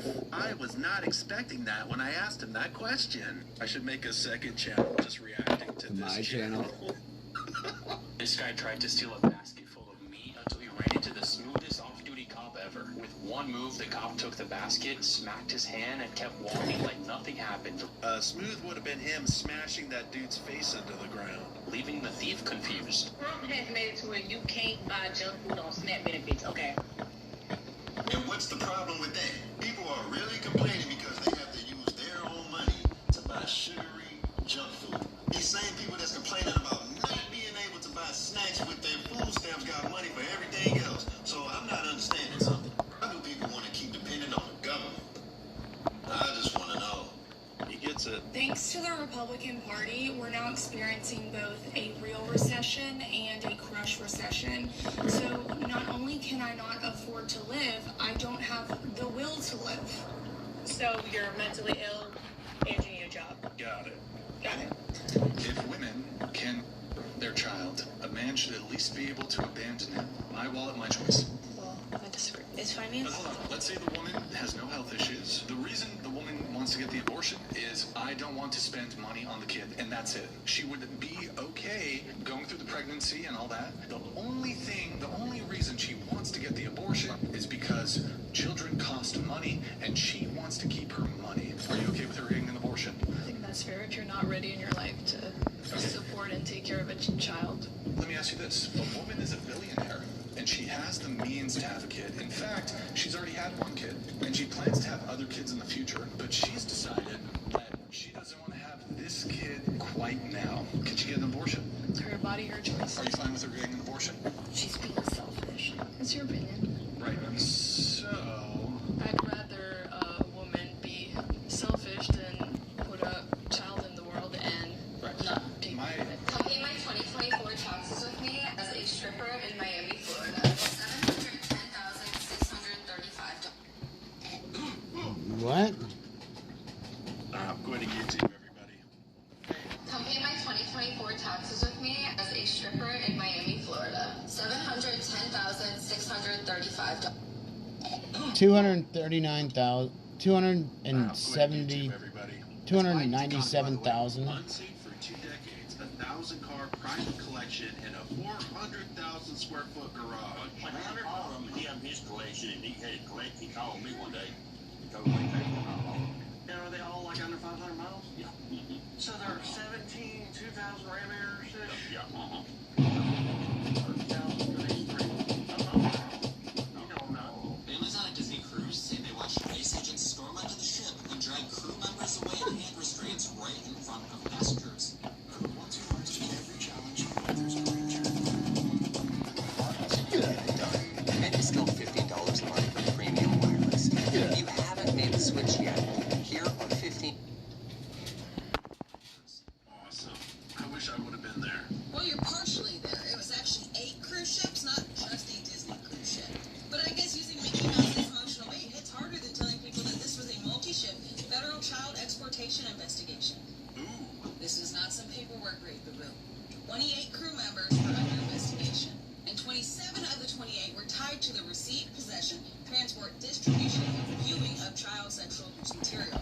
That is a 96% hit rate. One passenger said her family had spent nearly an hour talking with their head waiter before suddenly seeing him escorted on the ship with zip ties around his wrist. This is the left trying to defend PDF files, if you know what I mean. PDF files. He said he had been excited to see his daughters later that month. Based on what he was charged with, it's an expected he's not going to see that. I don't think that was the emotional gut punch that you were looking for, darling. If ICE can walk onto Disney cruise ships and just keep up with the children, what does immigration enforcement in America look like next year? I'm asking if I'm a man or a woman, because if my dad is a man and my mom's a woman, don't mean that I'm mixed. The only thing you're mixed with is half stupid and half bored. We're out here protesting today.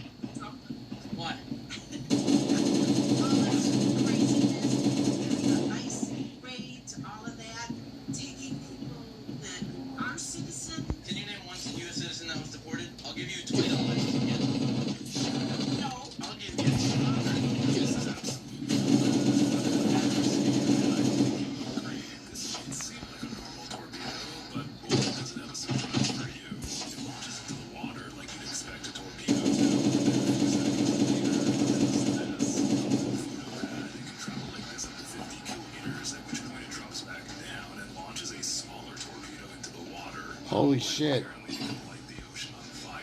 High quality chicken from Bressie, steamed with champagne.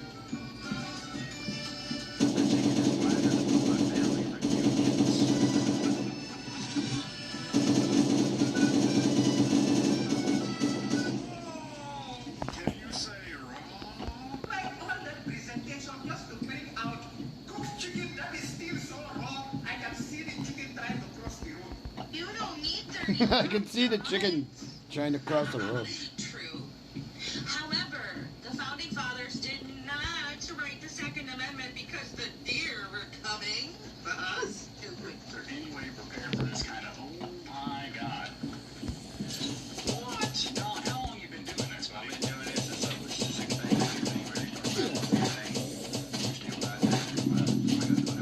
What does he do for a living? That's what I want to know. To this day, it was in Blackguard. What we're looking at, this is one of how many buildings that you have here? Well, the Sun Bikers entered the chat, and he's super mad. He's very upset that Virginia Supreme Court overturned the Democrat gerrymander in Virginia because it was unconstitutional, just like we said it was. But that's neither here nor there. He has said that peaceful rebellion becomes impossible, and violent rebellion becomes inevitable, which is funny because that's a John Kennedy quote. It was not exactly a friend to communists, but that's neither here nor there. Hassan, you really need to think this one through. I'm not saying the communists are incapable of violence. I'm just saying they typically reserve it for things like women or people peacefully having a conversation with college students. See, the moment you take your little particular brand of violence into the rural areas of this country, you're going to run into some, well, resistance. Yeah, so I would just remind you that, well, the army that you have is generally made up of baristas and people that lose their minds when they're misgendered. The army you're about to come into contact with is the one that has all the guns. So you might want to think this through. What am I saying? If communists thought things through, they wouldn't be communists, am I right? Good luck there, buddy. Mother's Day is complicated for me. Homie, it doesn't need to be. Just admit to yourself that you were born with a ding-dong. And I think a lot of trans parents understand that feeling. Because when I first transitioned, I was struggling with calling myself mom. Just a reminder, if you're a trans woman and you're expecting cards and flowers and a gift for Mother's Day, you're a man with mental illness, and I don't care how hard it is for you, it's worse for your kids. Whoa, that beauty, baby lamb. Whoa, that beauty, baby lamb. She's got a great cat, baby lamb. Like a big summer hand, baby lamb. She got a fat rear end, baby lamb. Like Kardashian, baby lamb. Whoa, that beauty, baby lamb. Now I got switch hands, baby lamb. She got me kicking up sand, baby lamb. Oh, Tommy, man, baby lamb. Me and her got plans, baby lamb. I never agreed to that. What? Seeing if my dog loves me more than her breakfast.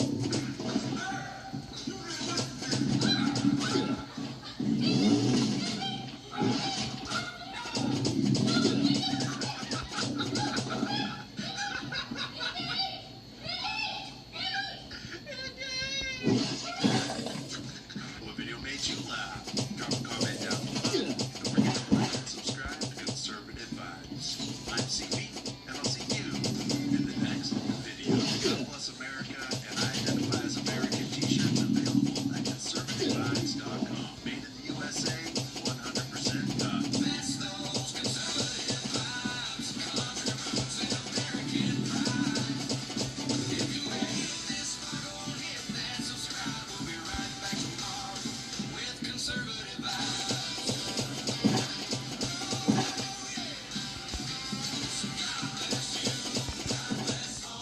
In the back row, to the heart of the club.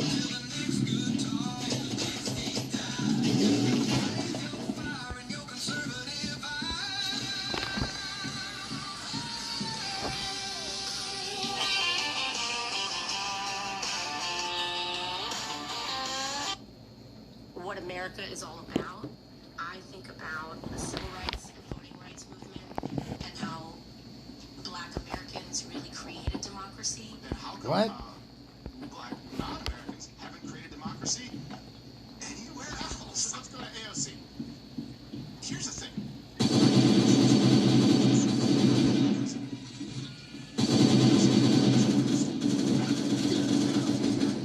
So, I mean that descriptively. She is a very unintelligent person. I think we all kind of know that. Not everybody on the left is, by the way. I wouldn't even say that about most. She's kind of AOC is dumb.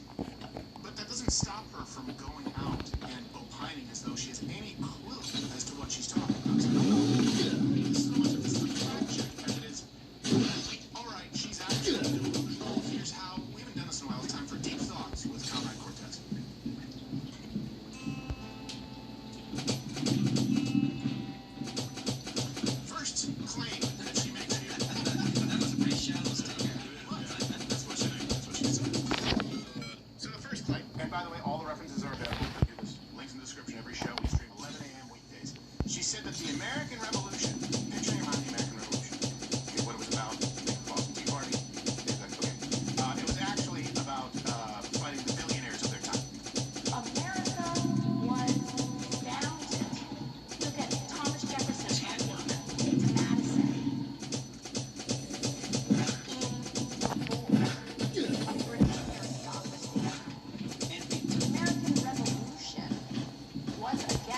problem with wealth, just to be clear.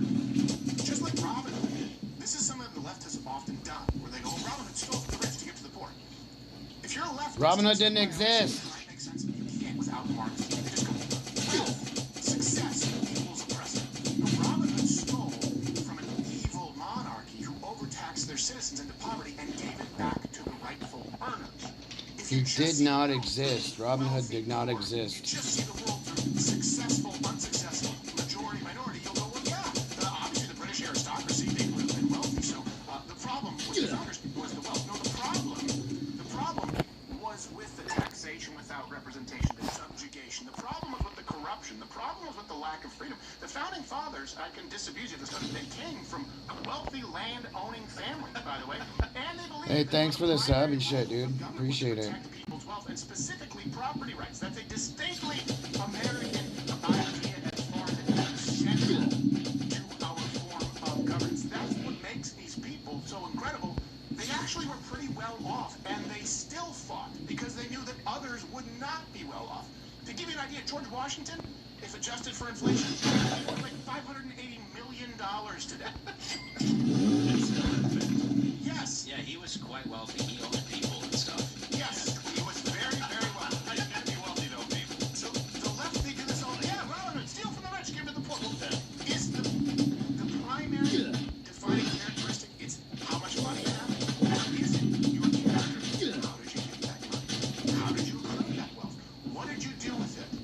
But if someone actually accrues that wealth through legitimate means and then wages a war, a revolutionary war, for example, so that other people who come after them can also gain, can also grow their wealth, that is indicative of character. That's something we want to emulate. That's what makes America so unique. She just goes, like Karl Marx, wealthy, bad. Poor, good. Therefore, the problem with the British was wealth, not the royalty, and not the violation of basic traditional rights. No, and that's what the founding fathers put on the line. If you read the rest of the Declaration, their lives, their treasure, and their sacred honor that they were pledging to this cause, like they had a lot to put on the line. Not just their lives. They were just poor people that were like, crap, I don't have any food. I'm gonna do a revolt. They were like, hey, we got a lot here. Life is good. I can live here for the rest of my life. My family's gonna be set for generations. I'm putting all of that on the line to make sure that we can be free. There were a lot of people like that were fighting. Of course, yeah, a lot of leaders were rich and everything, but you know, the guy on the ground every day, they weren't necessarily going, hey, I want to fight the millionaire, fight the rich. It was like, hey, it would be nice to eat this month. Yeah, exactly. And you need people with some form of power or wealth to fight the world's biggest superpower. People like Washington, people who like, man, they could have sat back and enjoyed the spoils. They would have been fine. Yeah. They effectively could have been kings, could have been royalty. And they said, no, we're not going to do this because of other people. Washington in particular, he fought for the British. Yeah. Before the Revolutionary War started, he was a British general. Or maybe not a general, but he was a British officer. Yeah. Then They he chose was to nuts. switch sides. Nuts around Christmas. Off the Icy River. And they were like, oh, here's the next claim that AOC makes. And again, you can't make sense of it unless you just go, okay, Marxist. Yeah. These people are Marxists. Leftists are Marxists. That's how they support Islam and LGBTQ. That's how they try and claim, oh, wealthy is automatically bad. That's how you make sense of all of their inconsistencies. Hold on a second. We hate Christians, but, or at least we think that Christians have enabled and created a patriarchal system. But Islam is beautiful because Islam is a minority. Oh, a billionaire is bad. Poor people. So the next claim she makes is that there are three archetypes, effectively, that define America. Think of what those are. We just sort of went to the founding fathers now. To her, it's black people, Native Americans, Indians, and immigrants, I guess. There are very few, like, real archetypes of, in my opinion, truly what America is all about.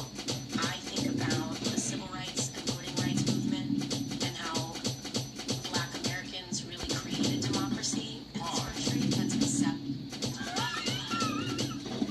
What the fuck is she talking The about? Americans created, she's like, that's exactly right. Okay, then how come black non-Americans haven't created democracy anywhere else? But there's no. Just here. You're forgetting about just here, they created democracy. No, Barbados probably. Right. Yeah. Sure. Let's continue.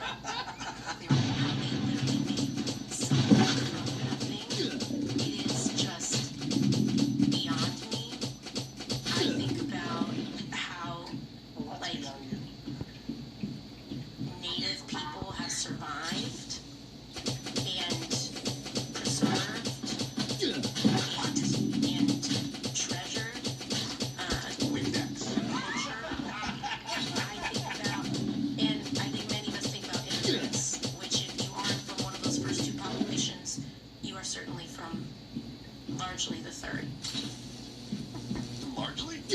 Sure. So first off, opinion, I think the opposite of that, to be clear, but here's the truth. Obviously, black people did not invent democracy. The people here, the founding fathers, knew that they had to reconcile slavery. That's why they couldn't free their own slaves while they were alive, but did so upon their death. They created a system that led to prohibiting the banning of voting on race alone, for example. Like, it took a while to make some progress, but these conversations were taking place very early on. Okay, in 3, 2, what are you doing? Giving each other a lobotomy. Why? No, why are we giving them a lobotomy? Because we have to get amped for the show, get focused, get energy. That's not what a lobotomy does. You just try some strange animal words of blackout coffee. Okay? That'll take care of it. It's strange animal words of blackout. Well, I know what that is. I'm the one who hand-selected the beans and put that together. That's all we drink in the office. Exactly. Try that. It's pretty good. What is it? Coffee. Did you already have your lobotomy, Steven?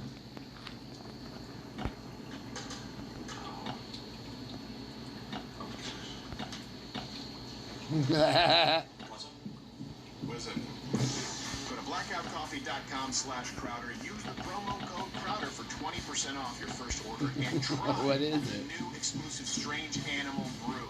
Yes, I chose the beans. It is the blend that we drink here exclusively, and now I'm making it available. Thank you. What is Here's another thing that's pretty important. You know, here's the people who created, and it's not democracy in the United States, it's a representative republic, but here's people who created the modern, free, sort of Western state. Rye. So a lot of people think bourbon is the American drink. Rye was actually grown quite a bit more in the north. That's why, Canadians like to call rye Canadian whiskey. Do you know why that exploded? Do you know why liquor exploded?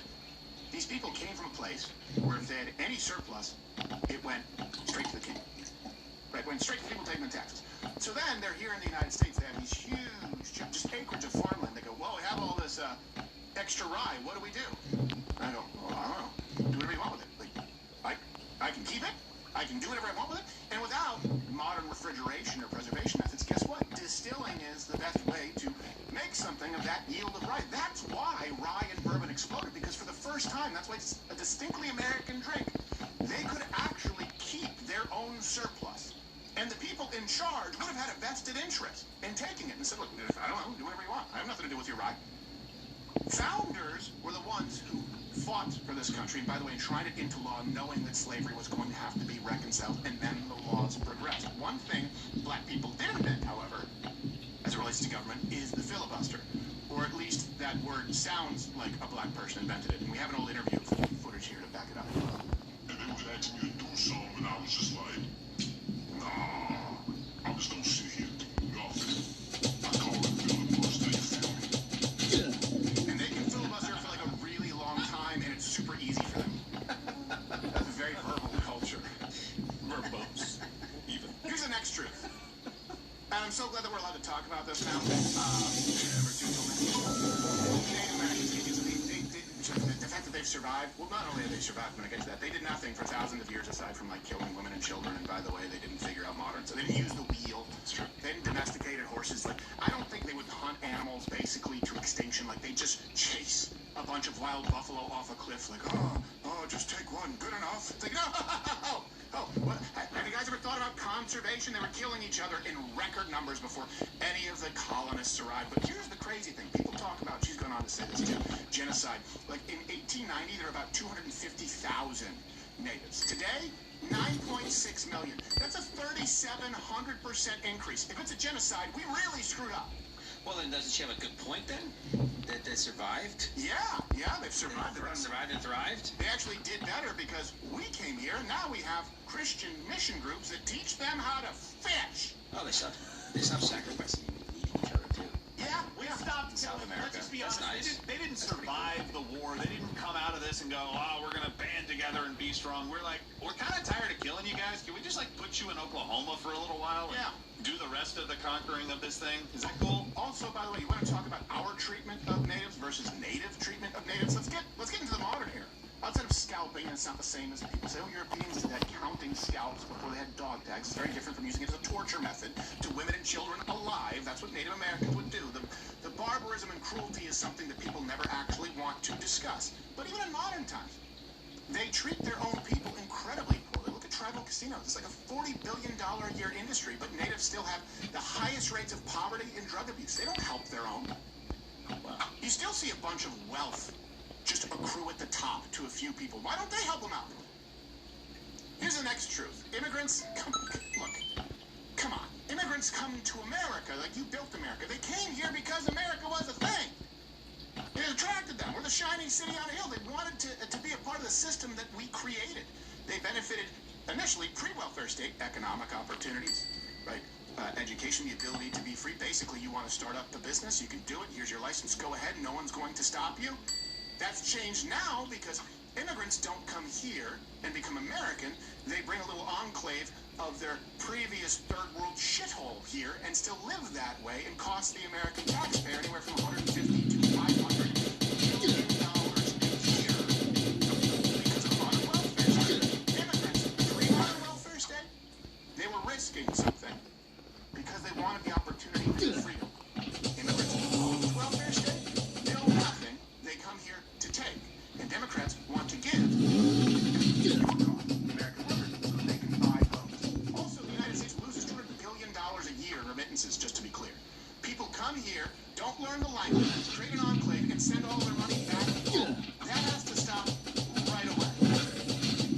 Everything she says is wrong. If you took just black people, just Native Americans, and just at this point random immigrants, which doesn't even make sense because the United States wouldn't exist if these were the only people who built the United States. So just black people, Native people, and random immigrants, you know what you have? You still have a continent that didn't use the wheel. That's what you would have. And you still would have tribal warfare, nonstop. That's exactly what would happen. Just to be clear. AOC's an idiot. This has been Deep Thoughts with Comrade Cortez.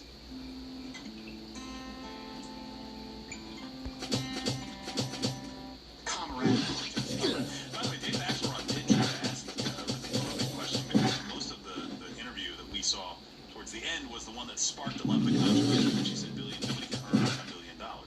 Right? You got to do it through nefarious means or whatever, right? And he tried to follow up and say, well, specifically tell me, and he was reading somebody else's, I guess, post to her, tell me what Michael Jordan, Beyonce, Jay-Z, and he listed like one or two other billionaires, what they did wrong and what the FBI should investigate against them. And by the way, we're supposed to be a billionaire because he is somebody that obviously supports one of his own. And she pivoted immediately away from that. She's like, oh, you can't look at specifics. I'm just talking about the system. What? Exactly. She said that's a red herring. When you try to drill down and go through this, it's a red herring. Yeah. When you try to drill down and go, okay, tell me what about the black civil rights movement created democracy in the United States? Well, now that's a red herring. Yeah, what? Well, it's actually the part of the question that I'm most interested in to find out how and She why. doesn't want to get into specifics because there's nothing objective about her parameters. Look, I've said this. I don't support the party of big business or small business. I support a country that is pro-good business. So if you're a billionaire or you're a 100,000-aire and you've actually created some goods, services, some kind of commodity that people have determined is worthwhile and have agreed on a price, great. There's nothing illegal there. Everyone actually benefits. The problem, this is objective, is if criminality is involved or government coercion that we see lobbying, or they're doing it at the cost of other people who don't receive those bailouts. So yeah, I would agree. You can't earn billions of dollars in the banking industry. It requires bailouts. These CEOs can't even earn hundreds of millions of dollars if it's American Airlines or if it's GM, by the way, who should be bankrupt. That is not earned. What would be earned would be brokenness, would be poverty. without you, the American worker, bailing them out. But I have objective parameters. Hey, if someone, I don't know, invented some type of plastic that's used for modern computers and it ends up becoming the industry standard because it's incredibly effective and durable, guess what? None of my business because people choose to purchase it. You can do it with anything. You can do it with insulation homes. I can make millions, I don't know about billions, burger patty machines. Yeah. And the wax paper that sometimes is ruined in meat. You saw a need for something and filled it. Objectively, that is fine. There's nothing immoral about it. I can say there's something immoral in gaining millions of dollars through coercion, which is what government subsidies are. She doesn't have it. It's about a feeling. I don't feel. That's how Bernie Sanders went from the millionaire class to the millionaire. Because now he's in the millionaire. He's free home. It's always going to change. Tell people who are struggling to find their next meal that you've earned what you have with a very nice apartment, shopping at Whole Foods, parking your Tesla illegally outside of there. Tell them, like, no, I've earned this because I was voted in New York, and I produced nothing in the house. They don't feel that you should have that. What makes what's appropriate, or what's permissible as far as Bernie's market, that is Marxism. I feel like you're too successful, therefore oppressor. Hey, you like what you saw? I don't know how because it's on YouTube. We have to cut all the good parts out. So you should tune in live weekdays at 11 a.m. Eastern on Rumble. We can still speak freely and even use words like and get and so. Faggot and Well, tranny. you been here this whole time? Yeah. It's not good.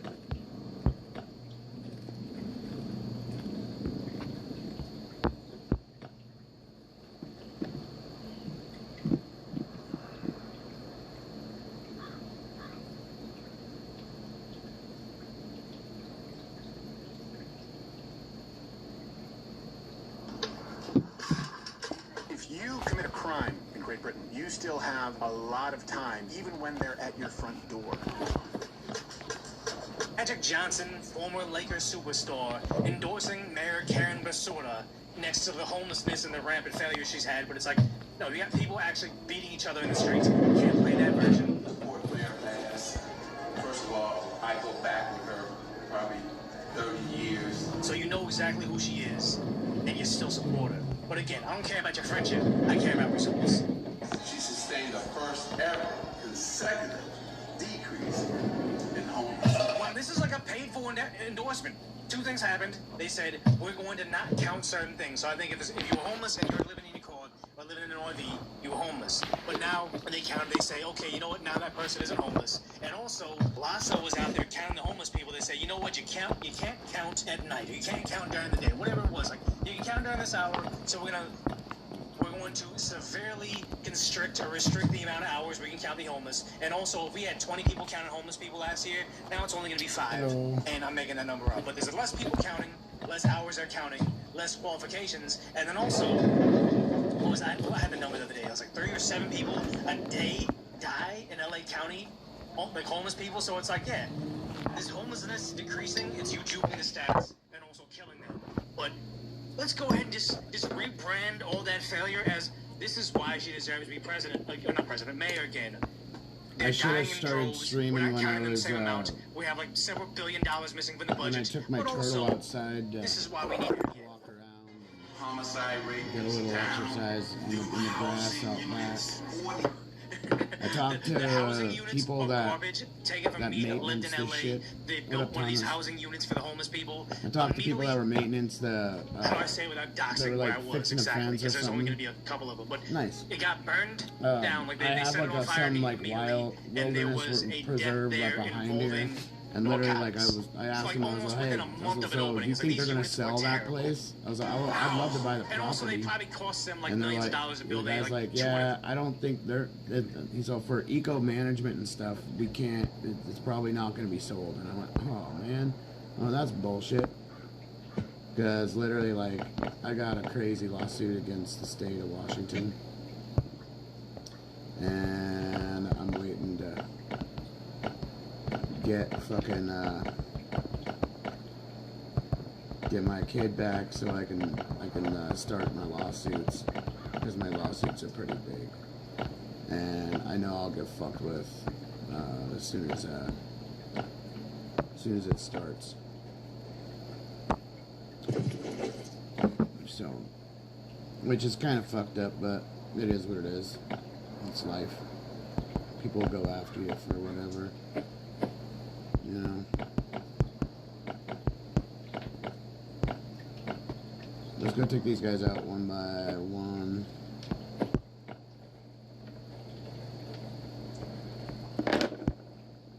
Because I'm pretty sure I can get them to not fly at me right now. I can just trigger one or trigger... Yeah, there's one.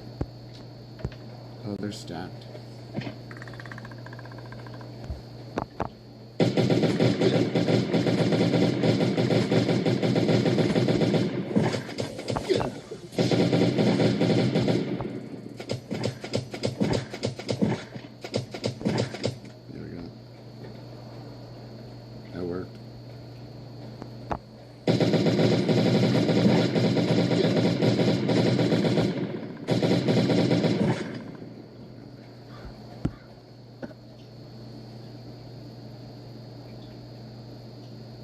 I can't, I don't have the video on right now, so.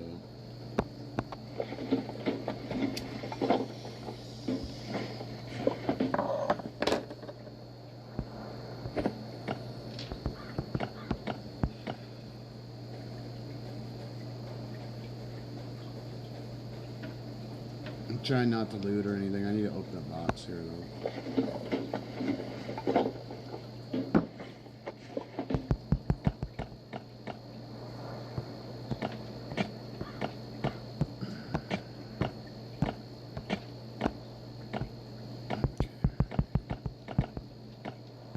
Leave those there.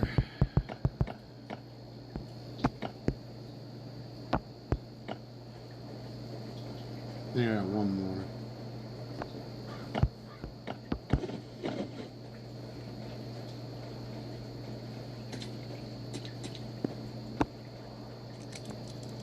We can pull this loot out.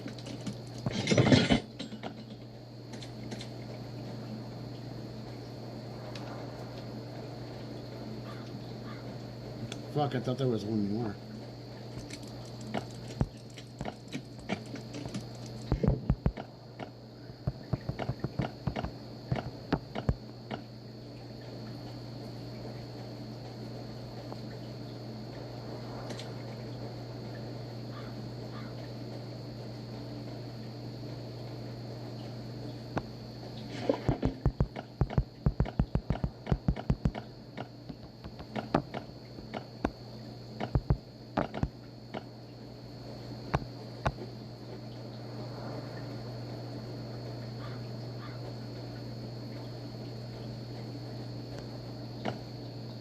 Ah, motherfucker.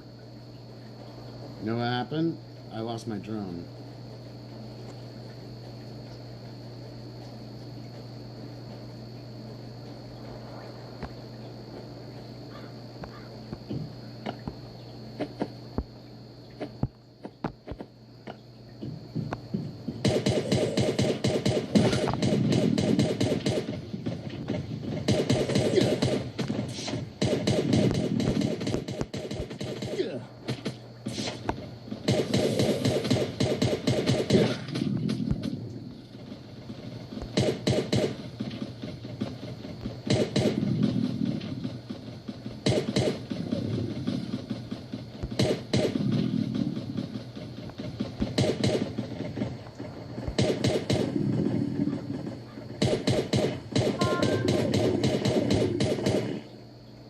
Big old pile up.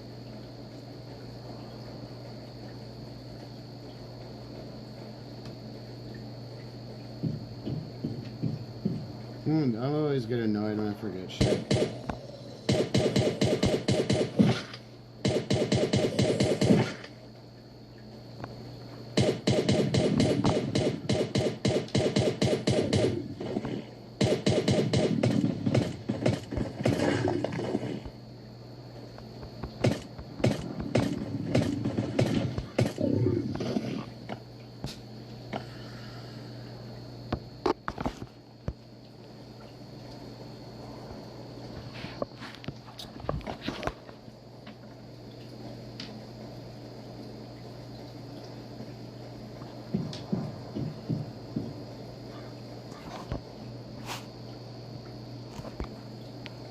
shut down.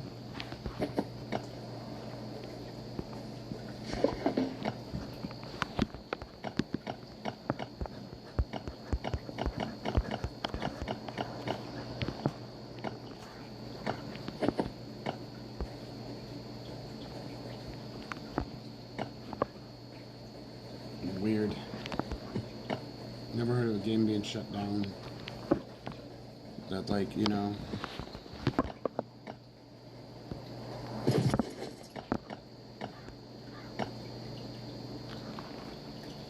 Yeah.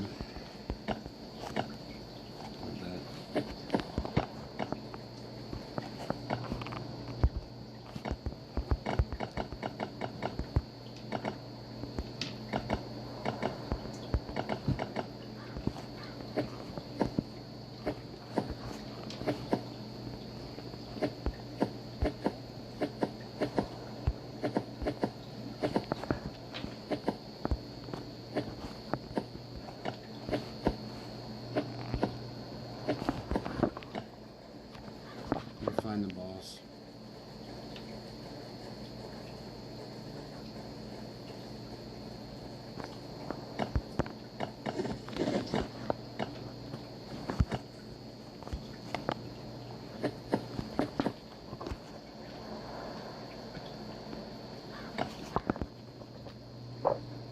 Weird.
Nice.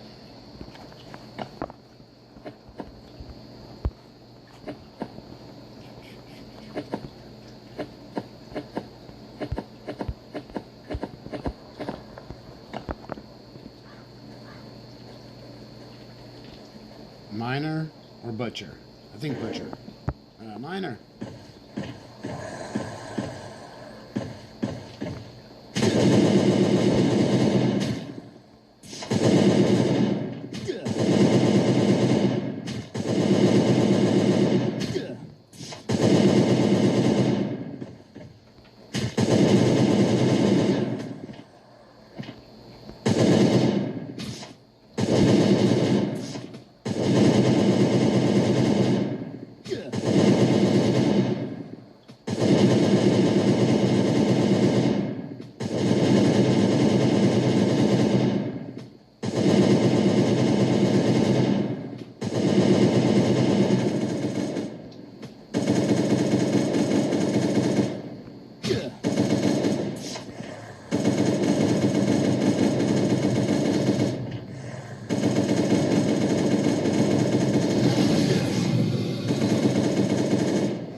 was easy enough.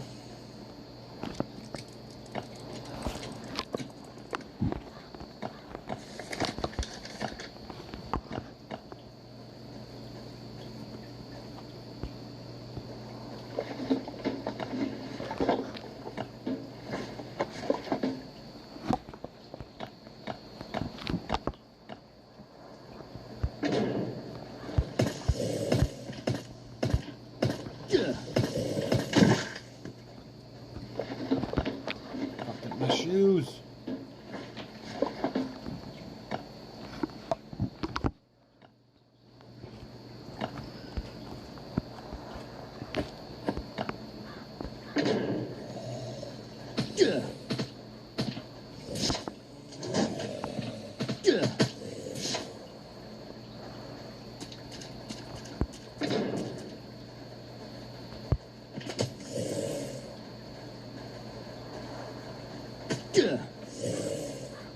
Fuck.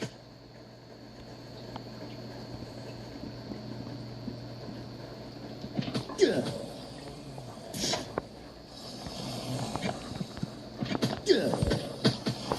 know what? I want a free ride home. Give me a free ride, baby. We need to grab our drone. I can't shoot those guys with that gun.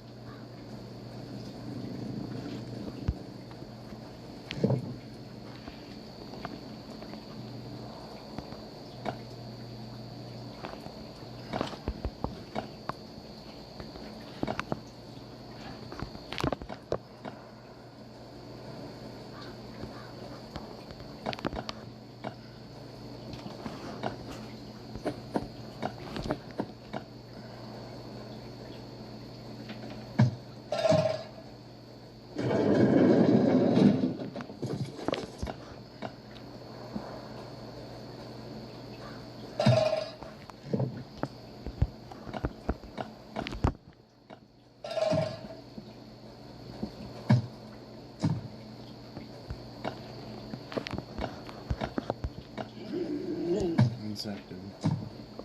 Neck. Motherfucker.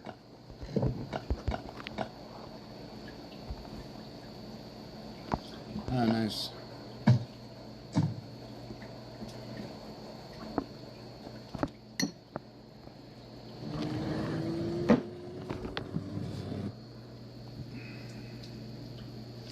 They're calling Karen Basu. It's Karen Bass. $1,000 unit. It's trash. Fucking She's doing a tremendous job, Mayor Beck. She's doing a tremendous job. People are leaving everywhere. It's not affordable to live there. Magic you call Johnson's 911 in a LA fucking County. idiot. You get put on hold for an hour. But here he is saying, hey, guys, I live in a mansion. I live behind all these layers of security. Here's why you need to give do my buddy a favor, because I used to know how to dribble a basketball. Have a second turn, and I'm excited to say that. Oh my God, this fake. Oh, she's weird-ass standing hooker next gimmick. to me? Doesn't this make you want to vote for 4 more years of suffering? Get out of our country. That bitch shouldn't even be here. All this She right here, even whenever fucking... all of Karen Bass's failures now become Magic Johnson failures. Yeah, he did good things for the Lakers. Yeah, he did good things for the Dodgers. And I think he even did good. Was it Jerry West or was it him that took over the Clippers and had them do better? It might have been Jerry West. But why did that just the whole happen? idea is, now whenever something happens in Los Angeles, and if Karen Bass wins again, or if something happens in the meantime, Magic Johnson, this is now your failure too. You are going, whatever she paid you for this, you are now going down with the ship. Yeah, totally unbiased. Tough job. Why were they there? All of us appreciate you. All of us elites, all of us rich people, love what you do. I just lost all my shit. Continue, exactly. Anytime they campaign and they're incumbent, like Kamala Harris or Karen Bass, it's like whenever they say, I'm gonna fix things, and also here's my success. Glad I dumped a bunch of stuff in that thing, they right? think you're regarded. If they ever campaign on how I'm gonna make things better in their office, they're campaigning to themselves. And whenever they campaign on their track record at the same time, it means fucking But here we are, annoying. listening to a sports dog about who we should vote for. Look at this.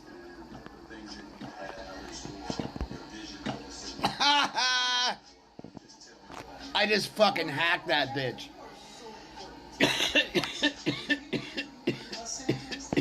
So, if they're already there.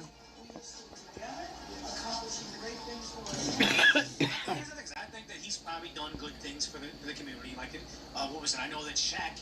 I don't know about Magic Johnson, but when Shaq told the Lakers and people were arguing who was better for LA, a lot of people like Kobe more than Shaq, but it's like no, Kobe on holidays goes to his mansion in like his private. It was Shaq that would be out there like handing out Thanksgiving turkeys to underprivileged families, handing out free toys, giving like $100 tips to every single person he saw that served him in the city. Like, Shaq was great for the community, and I wouldn't be surprised if Magic Johnson was contributing as well, trying to get a good name, like building his brand. But all of that goes out the window when he says, hey, I know you guys are getting stabbed out there. I know a lot of your houses were burned down, but because she's my buddy and this benefits me, I'm going to go ahead and endorse Karen Bass. All of this goodwill goes out the window. Creating jobs for people. Yeah, creating jobs. Endlessly spending your money on shit you don't get, but they're jobs, guys. I don't care that these high-speed rail or these metro ambassadors are supposed to keep the city safe. They don't actually do anything, but they created jobs. So they took tax dollars from the makers and made meaningless, unproductive jobs. We're campaigning. Did I think I drove there. Is a win for us. So I'll be on my bike. I don't want that to happen. Spectrum fiber-powered internet, free forever when you switch and add 4 mobile phone lines. Save I gotta fix my mistake because I almost loaded in there. Why would somebody like this throw away all of his good name and just destroy his legacy by endorsing someone like Karen Bass? Well, maybe it's because he's part of the political elite. Like, remember, during the lockdowns in LA that I experienced myself, during the Super Bowl, it was lockdown, don't go to work, wear a mask indoors. You can't have an event this big. But if it's a protest, if it's a celebration for Biden, or it's the Super Bowls, all the billionaires can get together and watch sports ball.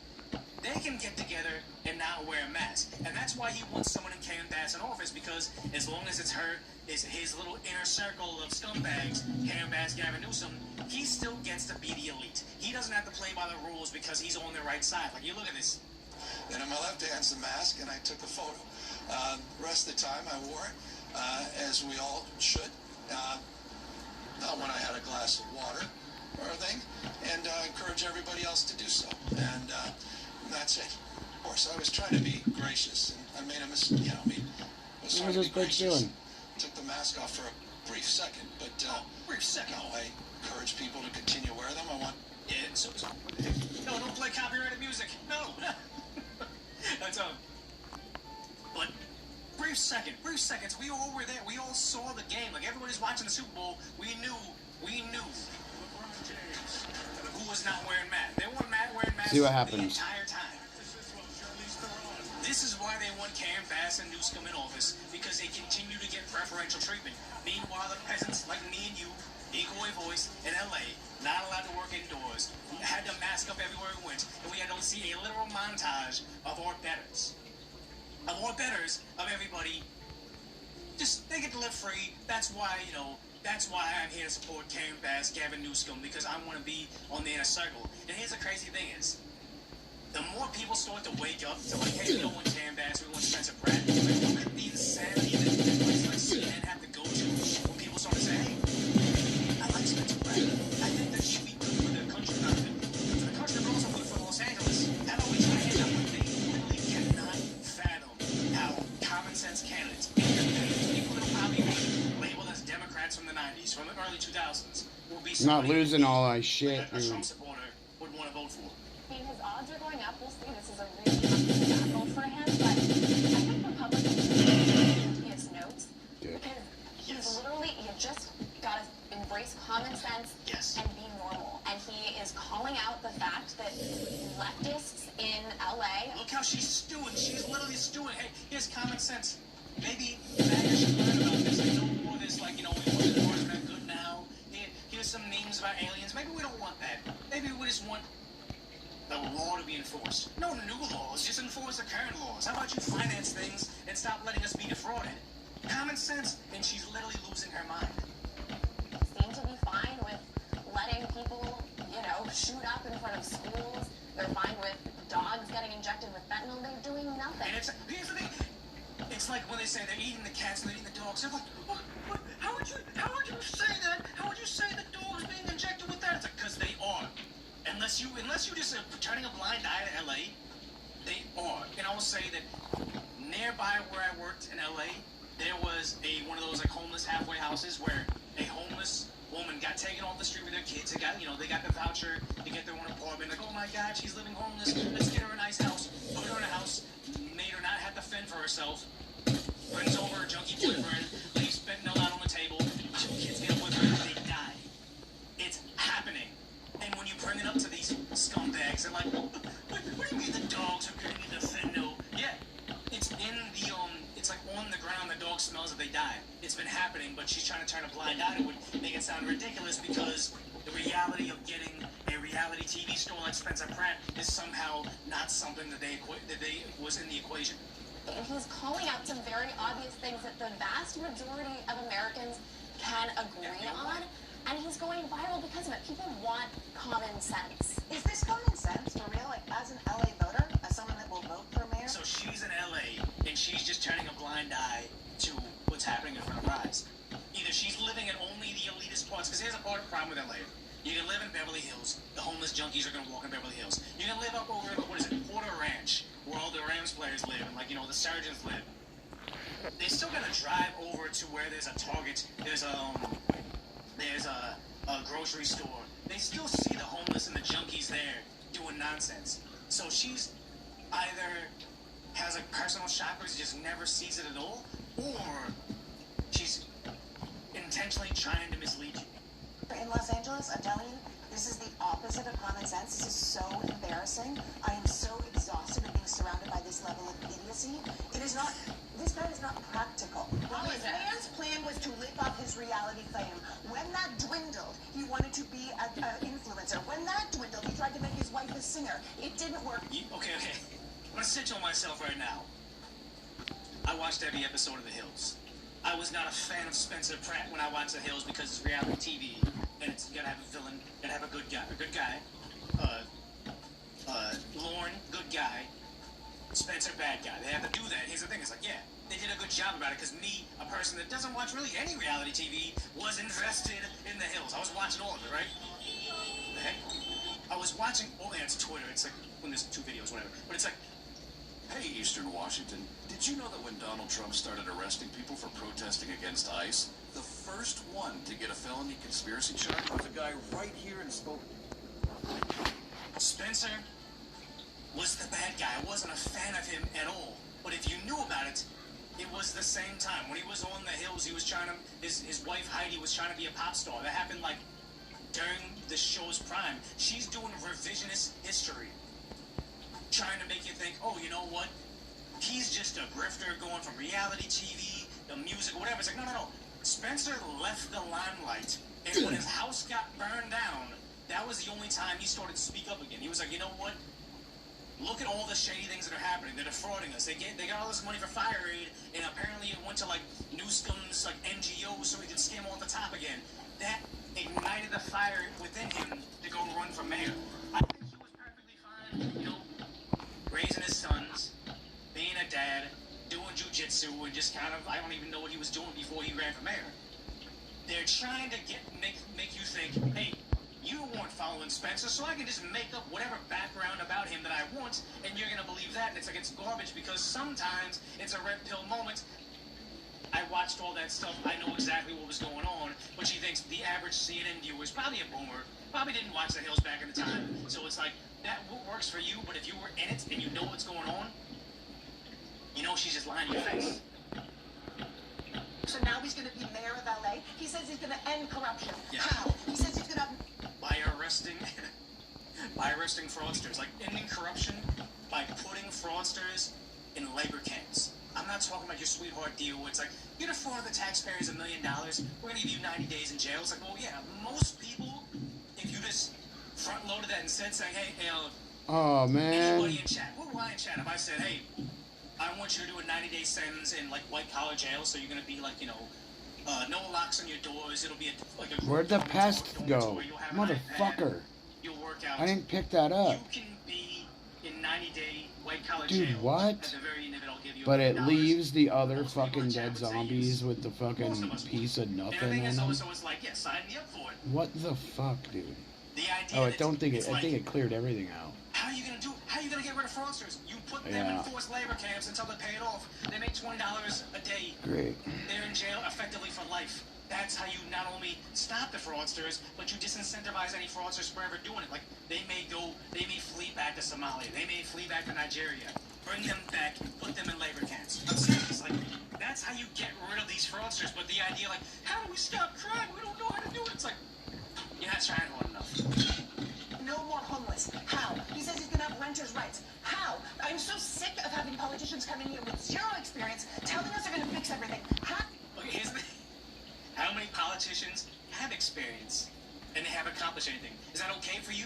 Because nobody told you to freak out? It's literally breaking her brain because it's so much of their criticisms are just projection. How are you gonna do this? You can say this about anybody in office. Hey, you were the Vice President Biden. You were in Senate forever. How are we gonna fix the stuff that happened under your watch? Same question you can have about that, but no, it's not about actual like logic. It's just about, hey, we're afraid of people ruining our fraud cycles. Have we learned nothing? Let me just play It's embarrassing. what his retort to you would be. It's kind of funny. What was it? Let me see her face at the beginning of this. Is she like 10 shades redder at the end of it? No, actually, she was just that red. Okay, so whatever. That's fine. But the idea is, they're so freaked out about Spencer Pratt, they don't realize that, no, he genuinely does have a plan. Because the funny thing is, they're campaigning against him. Unrig LA dropped a $221,000 on this ad against Spencer Pratt. This is against Spencer Pratt, guys. Never before has something backfired on him. Republican Spencer Pratt is the last thing Los Angeles needs for mayor. Uh-oh, guys. Pratt opposes using taxpayer money to build brand new houses for unhoused neighbors. Yeah, why do I gotta pay Unhoused for that? neighbors. If you're a junkie doing fentanyl, fighting me on the bus, why do I need to buy your house? Saying it's time for the homeless to get help or get out. Pratt thinks LA needs thousands more police officers rather than... In this ad, they're showing like 1,000 protesters per one cop. It kind of seems like we might need more officers because they literally burned down the city and looted it for like months at a time every time they decided to. We lived here. We experienced it. This doesn't show me why we don't need less officers. More social workers, and Republican Spencer Pratt thinks public employee unions should have less power, not more. Yeah, how hard is it to fire a teacher that's committing crimes against our students? Is that a bad thing? He is on the right track and needs to stay the course. Vote no on Republican Spencer Pratt. Papa Murphy's, we filter pizza with the freshest ingredients. Funny. You take it and bake it fresh in your oven. So yeah, this is a campaign for Spencer Pratt. This is a smear ad culture. It makes me want Pratt more. Like, honestly, Spencer, I have nothing to do with him. But it's like, if I was Spencer Pratt, it's like, if they spent $221,000 running this ad, I'd give them an additional $221,000 to run this ad. It's such a backfire, because it's like, okay, they're sitting there, how dare he try to fix things? How can he fix things? It's like, no, he has a plan, and it's all common sense. Like, this is what he's going to do, and I'm all for it. I might even, no, actually, I like where I live now, but had I needed to work a regular job, I'd probably move back to LA if Spencer Pratt got in office. You start putting handcuffs on people, watch how many people leave. 100%. This idea that if you let everyone do drugs and do whatever they want and let the criminals make the outside asylum and with no guards, you let them do that, they're going to do that. But so when I'm mayor, my plan is, first 3 weeks, signs up across the city. No more nakedness, no more drug use, No more robbing. No more. The purge is officially over. No, if you're a junkie that just does whatever you want, we're no longer going to tolerate it. The law will now be enforced between hours of forever. That sounds like a plan to me.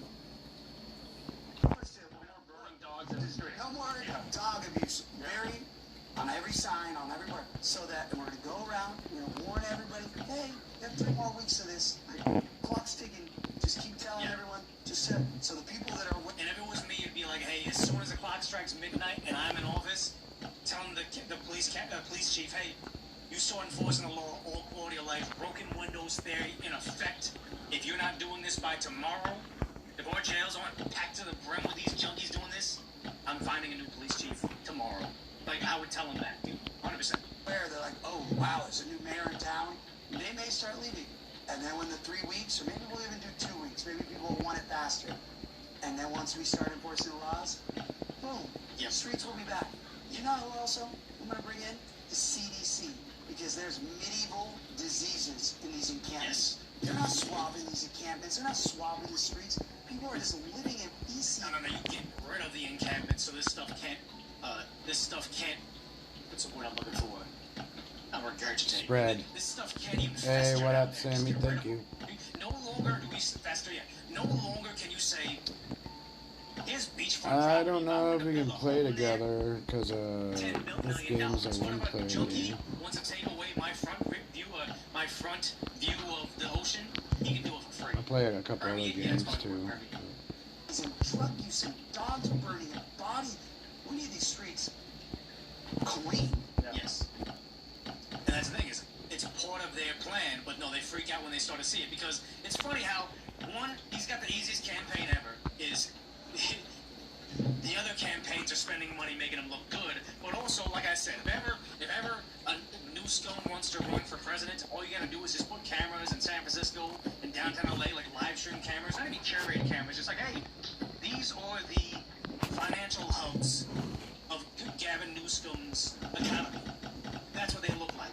You vote for Newsom, the rest of the country will look like this. And essentially, this is what Spencer Pratt's doing. All he's doing is just going to the many places that our tax dollars got wasted at the tens of millions of dollars amount and just film it. It's like the easiest campaign he could ever run. Spencer Pratt, we're here at the 6th Street Bridge in downtown Los Angeles. It is beautiful. If only you could see it. But all the and also, you don't really want to see it because if the lights are on, there's graffiti, and if you look down here, there's homeless encampments. It's almost like you don't want it to be illuminated, but your tax dollars paid for it, so it should be. Lights have been allowed to be stolen. Get rid of all the gangs and all the crazy shit. And also, they don't plan on ever arresting the people because It might be a good city to they live plan in. on replacing the copper wiring with more expensive aluminum LA wiring. is kind of and then garbage raising anyways. The property water's tax tainted. to pay for it again. Siding with the takers over the makers every time. Mayor Basura and Nithya Raman and her DSA City Council let criminals run the streets. But don't worry, Mayor Basura is planning to take $200 million of our tax money to get solar power lights. Oh, because the criminals won't steal those. But don't worry, Nithya Raman has suggested putting cages around the lights. That's right, cages. That'll stop them. So if you're sick of your tax money getting burned by these criminals, you better vote for Mayor Pratt. The ballot's drop paid for it. Turn them in. Go get your grandma to vote. Get everyone to vote. We're going to get rid of the DSA. We're going to get rid of Mayor Basura. And we're going to save LA so we can see this beautiful city. So you say aluminum is cheaper, but worse, aluminum's cheaper? Yeah, okay, so I thought it was more expensive, but the idea that if you never have to replace it ever again because the copper wiring isn't getting stolen all the time, then it is somewhat of it'll solve the issue. But I don't trust the junkies to be like, you know what, guys, I read in the newspaper, well, I read in the LA Times that there's no longer copper wire inside there; it's aluminum wire, which gives us a shorter return on investment. So they're on fentanyl. They're gonna go there, steal whatever's there, and take it to the shady recycling place that knows they're getting wiring from the LA Street Bridge, and just they're gonna give them money for it. Like it's a shady system. Nothing fixes it. But yeah, all he has to do is show what's going on the streets, and not even Mayor, I'll call him Mayor Pratt. He's gonna win. Not even Spencer Pratt has to go there out there and make a campaign against never saw anybody in LA can show you just by their experience of how they fail. And obviously, this doesn't impact Magic Johnson. Magic Johnson is too busy living in his mansion that's protected by layers of security and armed people and being able to go to the Super Bowl while everybody else is locked down inside their homes. No, this is what it is to be an actual LA resident.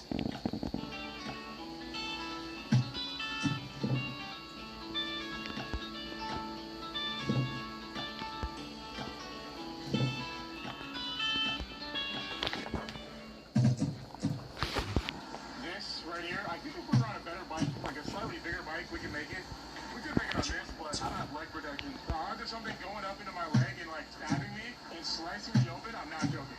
Hey, that's the thing is, I remember they built the LA River bike path over in the valley, and I was there, and I was like, oh, I got nothing better to do. Let me go longboard on this brand new path. It's kind of disgusting because it's like a sewer system. But I remember going down it and seeing bums hiding underneath like the underpass of the bridge, going down it one time, and then coming out another time, and the bums are all starting to come out, and they notice me, and I'm like, this is like a zombie movie where like, oh shit, the zombies are noticing me. I can't be around here anymore.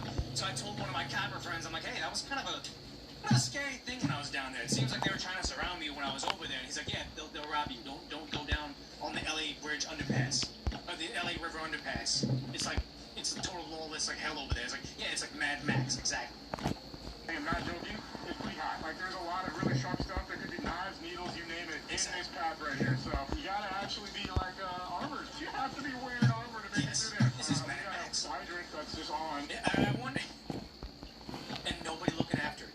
Nobody arresting the person that did it. Because some junkie did it and they opened it up so they can get some water.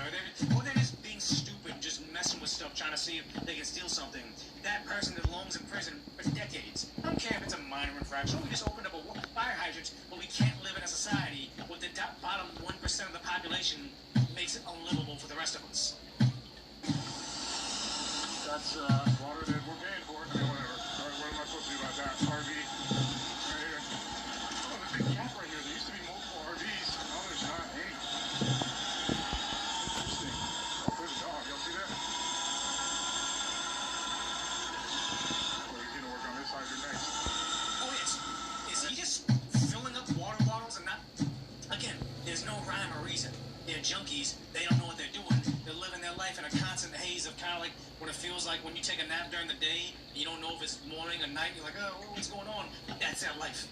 They choose to live like that. So I'm not going to apply logic to them opening up these fire extinguishers. They need to be incarcerated until they get clean. Man. That's a big fire right there. I mean, look at all this over here, bro. And this is what Magic Johnson and Mayor Karen Bass are campaigning on. Guys, we're doing such a good job. You can't tell what country you're in. You can't tell which side of the equator we're on right now. I'm looking any better, so clearly the city decided not to clean up here. We got store wrapped right here. We're not going to go that way today. They're stealing the copper out of the hydrants. I wasn't even aware there was copper in the hydrants. And again, whatever pieces in the hydrant is very clearly going to be LA City property. The recycling center people know what they're getting, but they're willing to wheel and deal. They'll take a percentage of the money they would give them to look the other way. You gotta arrest the recycling workers, because I think they said the employees. Arrest the recycling employees and don't throw them in jail for a couple of days. No, they made the city unlivable.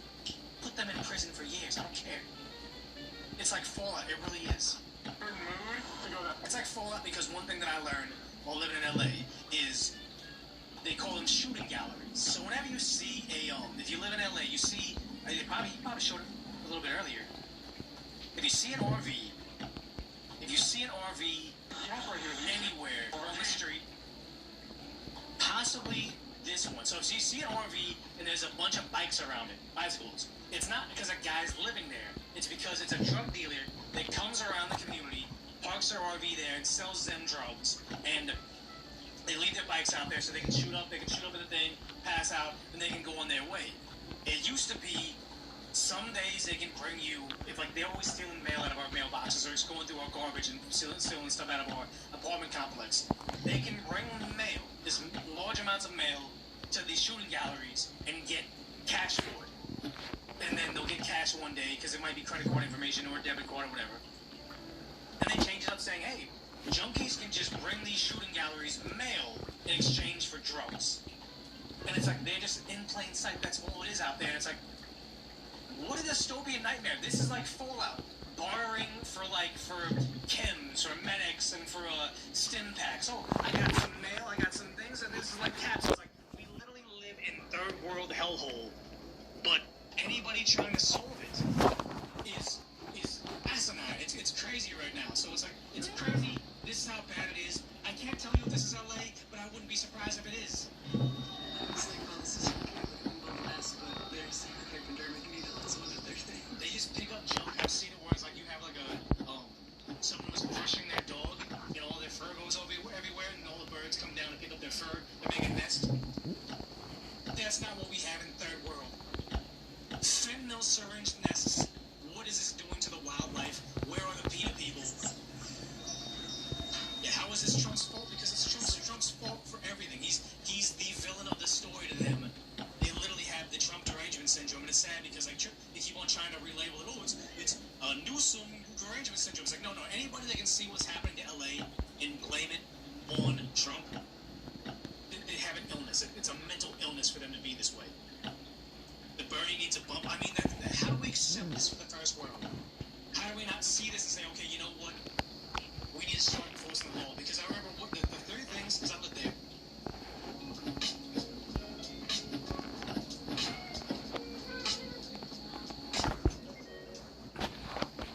Three things that dismantled the city was Prop 47, Prop 57, and Prop 64. So first 47 happened, which made it was a famous law saying shoplifting under $900, or no, shoplifting under grand theft. Grand theft, I think, used to be $450. It upped it up to $950, and then also said shoplifting under $950 is not like you don't arrest them, you just let them get away with it. Prop 64 happened at the same time, and it was supposed to be the one that said, hey, make MJ legal. But it didn't just make MJ legal.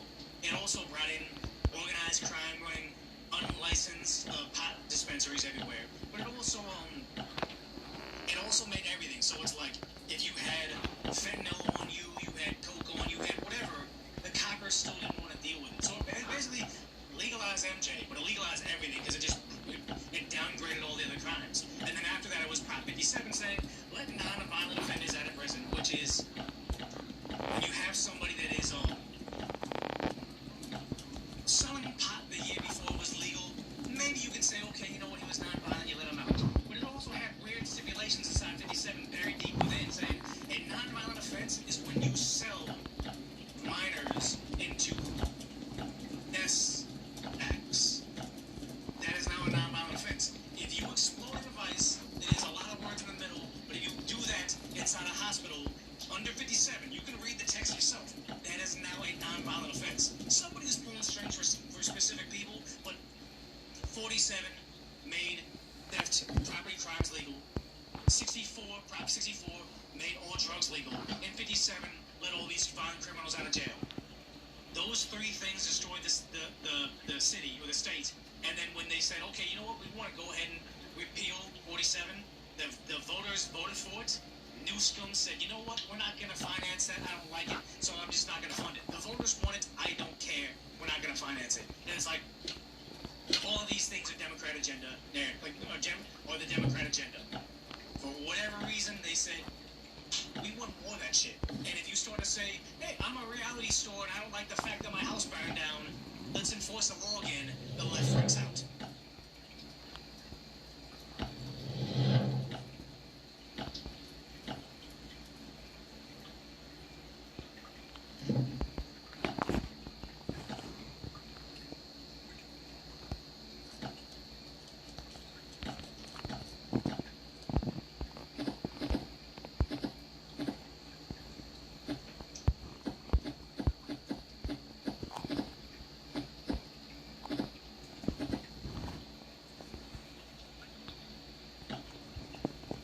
That looks good to me.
keep these two guns on me.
Since I last said the N-word.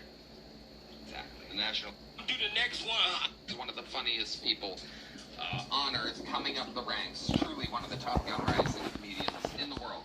Your three guests tonight, ladies and gentlemen, I present to you Ari Shaffir, Louis J. Gomez, and Peyton Ruddy. Oh my God, it's Ari Shaffir.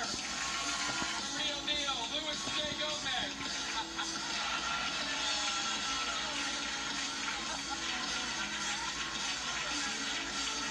And introducing to the Sony universe, Peyton Ruddy, everybody. Peyton Ruddy, everybody. It rhymes. I legitimately did not have back. It's all fun and games. I got that at Bodega. It's an Jeff Van. He's a legend. Oh, come on. Oh, my God. I understand you don't want to touch anything that's been on a Jew's head, but just throw it away. He needs that hat so he can get through the tunnel quicker. It's aerodynamic. Ari Shafir, ladies and gentlemen, is here. My big brother. Everyone's big brother in this. The End is out now. He's back with a brand new storytelling series. It's available at arishafir.com. So many great comedians on it. I'm on it. You're on it. Shane Gillis is on it. Nate Bargatze. The list goes on and on. It's must-see TV, available now at arishafir.com. The End. Luis J. Gomez is back, everybody. The master and grand leader of the Skankfest world. Skankfest tickets are available at skankfest.com.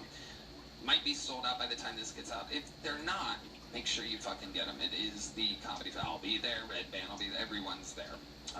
It's a crazy, big, dirty, sweaty, fun festival. And Peyton Ruddy, everybody. It's his first time. Look how adorable this sweet boy is. Speaking of dirty and sweaty and fun. Hey, thanks for having me. Yeah, we're happy to have you. His tour, My Best Work, is at PeytonReadyLive.com for tickets. Go see him. This is the future right here. You're seeing him for the first time on Kill Tony. Peyton Ruddy, everybody. Follow him on Instagram at Peyton Ruddy Comedy. That's RUDY. And we're going to have so much fun. One more time, this episode is brought to you by Shopify, Talkspace, and ZipRecruiter. You guys know how it works. Over 200 innocent souls, some of them not innocent at all, some of them guilty of many crimes, signed up for tonight's show. Anything can happen. It's funny to do a ZipRecruiter thing with a bunch of guys who haven't had jobs in years. It's true. We're going to find out all about it. They get 60 seconds uninterrupted. If I pull their name out of the bucket, you know their time is up and you hear the sound of a kitten. It means they have to wrap it up then, or else they bring out the angry West Hollywood bear. I'm going to let this guy that looks like if you put one of Donald Trump's sons in a microwave pull the first name. There you go, sir. There you go. Very exciting. Send it along. We go wrangle that person. And while we wrangle the first comedian, we're going to have one of our great regulars do a brand new set. Sometimes this guy does over a minute. He never calls out sick. He never misses a set. You're watching one of the great comedians of the future grow in front of your very eyes. Ladies and gentlemen, this is a guy that was once known as the Dark Storm of Atlanta. He's now known as the Dark Storm of Austin, Texas. This is a brand new set from the great Dedrick Flynn, everybody.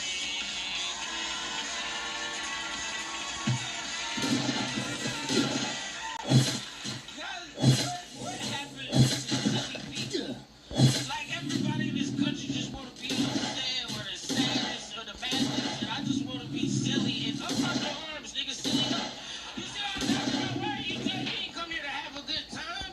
You like, what happened to the silly laughs that we used to have goofy ass laughs and comedy niggas be y'all don't even do that no more. Y'all remember silly Jews? Do y'all remember Jews were the silliest people in America? Larry David and Seinfeld and Sarah Silverman's fine ass. Y'all remember that? Just fucking Ari went into the wilderness for a year because he couldn't be silly anymore. And we just need to just let that out. I don't know why. It's just because I just wanted to say that so I could do this silly joke real fast that I wrote down. Just to get y'all the mindset. Dating your ex is a lot like reheating French fries. All right, I'm gonna do the next one. Sir, you ever been here with the rocket ship effect? The rocket ship effect, you know what that is? That's when you see somebody thinks attractive and they walking towards you and you're like, oh, that's a 10, 9, 8, 7, 6. Yeah, dude. I'm gonna steal that shit. From Dedrick Flynn. Very fun. It's the rocket ship. Always so funny. You're fucking hilarious, but you are dressed like a bumper sticker on a pickup truck in Texas. USA. Very patriotic. This guy from Nigeria is trying to pretend he's a...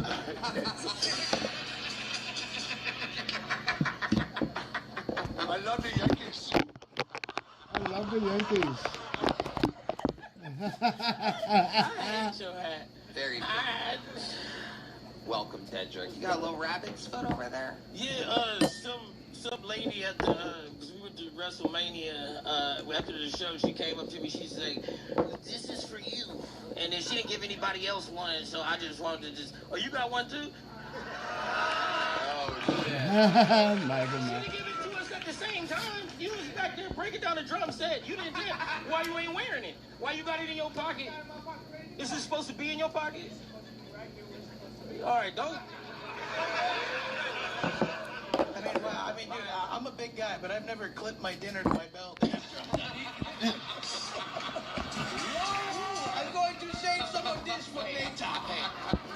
I'm gonna save some of this for later. I love it. Them buttons is fighting for their life, Peyton. Oh, look at this. My bike is over the top of the box. Oh no. See, we're silly. We're Seriously right now? Yeah, well, your chain is too tight, buddy. That is too tight. What's going on over there? You've been doing What the fuck? I do a lot of push-ups. You wouldn't know nothing about that. I do a lot of push-ups when I'm at home because I want to feel like I'm back in jail so I can work harder. Push-ups with your neck? Yeah. I love it. Yeah. Double up the chain? Is it like go around twice? No, it's 2 steps. So stop counting the gold. Stop counting the gold. Ari. It looks like the most expensive lynching ever. Thank you so much for that. I appreciate you. Thank you so much.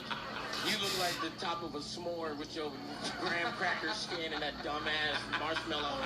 Now I like you. Get cold from there. Are you bald? Is that why you're wearing that? We get car. You don't. Yeah, there it is. Being bald, just let it go, bro. Just let it go. Dedrick, you got the show started yet again. Ladies and gentlemen, I love he has to do it every week. Not an easy job. But he did it again. The great Dedrick Flynn, everybody. And it has begun. To the bucket we go, everyone.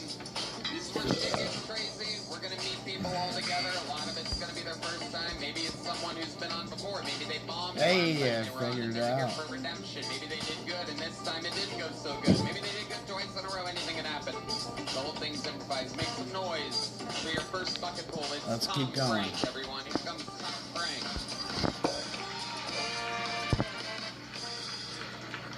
That's right, Tom Frank, no relation. But I'm gonna try and lock in right now, like that great woman. Frank? My name is, I'm a gypsy. Yeah, that just means I have a hard time answering simple questions like, where are you from? What are you doing here? And have you seen my dog? Yeah. My family's from Czechoslovakia. Yeah. Back then, wasn't a good time to be Jewish, so turns out gypsy's just a Jew that lost their documents. Still sucked. But a lot of people like to remind me, hey, that's not a country. Like, thanks for reminding me I don't have a home, right? Yeah. We should have been clever and named it something that would stick, like Israel. Then it would still be around real today, right? But I'm a little suspicious, you know? I think, like, Greenland is an iceberg. Turkey is full of cats. And then whenever the immigrants come to the border, Hungary's like, sorry, we're full. But it was easy growing up with immigrant parents, actually. They were clever, you know? They knew enough kids at school were calling me a fat retard. Why would they pay money for me to hear that from a professional? I used to be fat, but still stupid, so the school system's broken, but fat shaming works. All right, Tom Frank. How you doing, Tom? It's a good day to be alive. All right. How long is it, though? With you guys? Yeah. How long you been doing stand-up comedy? Longer than I should be. Want to answer the question? Yeah, like 6 years on and off. Okay, 6 years. And why do you look like an old-timey explorer? You look like you'd be standing at the front of a ship ready to take over some African country or something. I just got back from a festival, you know. What's the festival? You know, break down.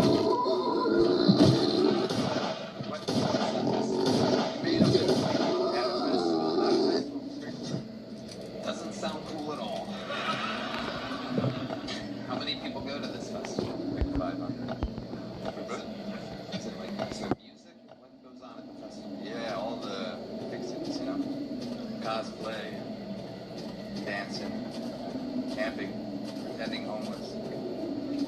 Sounds like Skankfest to me. Tom Frank, what do you do for a living? I'm a tour guide. Of what? What kind of tours are you giving? Go hiking. There's been 2 hip tours of the Boogie Nights set.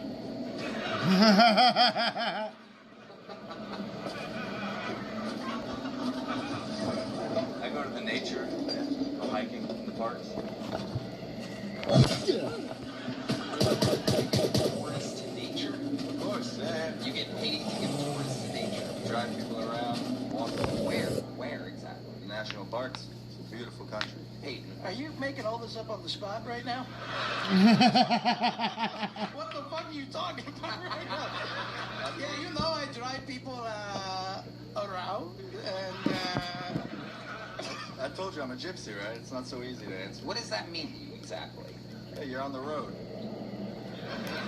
All gypsies. Yeah, I guess so. Yeah. Exactly. All right. Tom, what's the most interesting thing about you? You're on a podcast right now. You're barely answering questions, honestly. Get to some meat and potatoes here. You got anything about you that you might find interesting? I speak a few languages. Like what? Czech, Slovakian. Was that 2 languages? Yeah. Why do you keep pronouncing it that way? Slovakia. Because we were the original slaves. Oh, the Ikia part. Slovakia. You know, classic white guy taking credit for slavery. Right.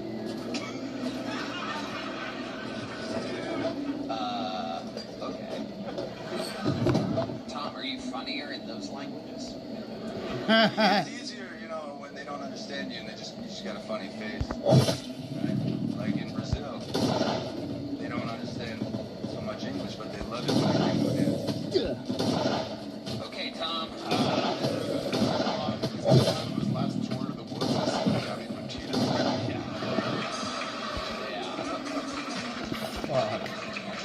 right before he killed her, went, my wife, she's dead. Tom Frank, here's a little joke, but we're going to keep it moving along. There he goes, Tom Frank, everybody. Yeah. Makes noise for Winston Marshall. I love a good banjo. Make some noise for the lovely Heidi, everybody. This is her live in the flesh. Keeps your eyes on the real deal. The HeidiRegina.com. A lot of fun stuff going on over there. Isn't she the best? We got cigars, we got drinks, it's a party here. Hello there. This podcast is sponsored by Talkspace. May is Mental Health Awareness Month, and Talkspace... Bushkill Tony Raywood and ZipRecruiter telling you in their own words why they're interested in your job. No wonder ZipRecruiter is the #1 rated hiring site based on G2, so find candidates. Geronimo, everyone.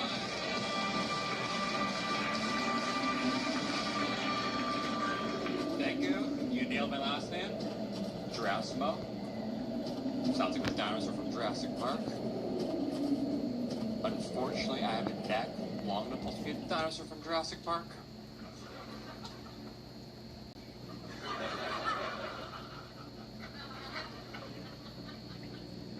How far that joke is really depends on where you're sitting.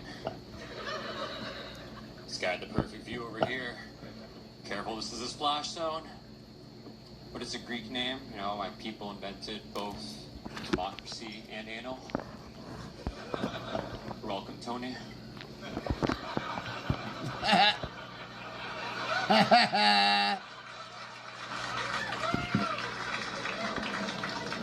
But it's a stereotype because in ancient Greece, the Spartans actually had gay sex to help the army's team chemistry. That's pretty crazy, right? Think that fucking with boys makes you fight better? How did they find that out? And how embarrassing was it when you realized there's like no correlation between anal with the boys being better soldiers? I guess you're just gay, I don't know.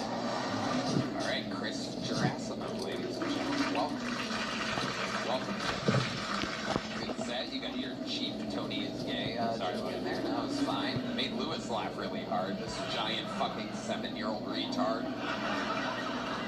For no reason whatsoever. It's a loophole in the show, according to you guys. Tony is anal and everybody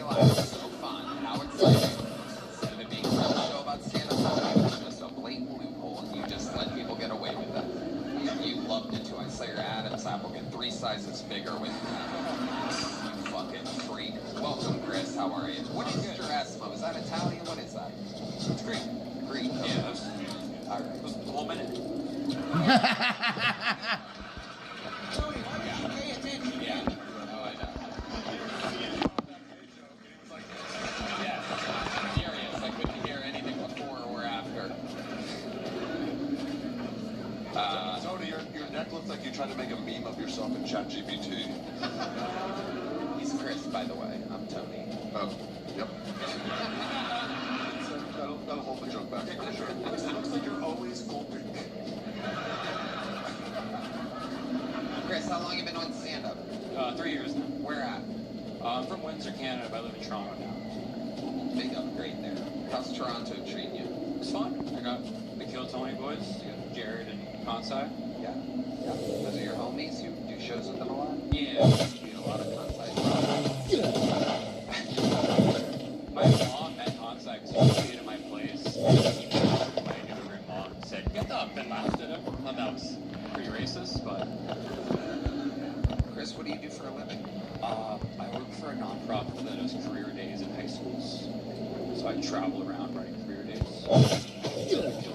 Migrants work for a nonprofit. Yeah. I get bullied by high schoolers all the time. What do they say about That was really weird one time. I just said hi to her, and she said, "You seem toxic as fuck." Wow. And your ex is right about you. Damn. Yeah. Amazing. That girl. Okay, Chris, so 3 years in stand-up, you're in Toronto. How often do you get to make it to America? Detroit a lot, but not much anymore. You're not doing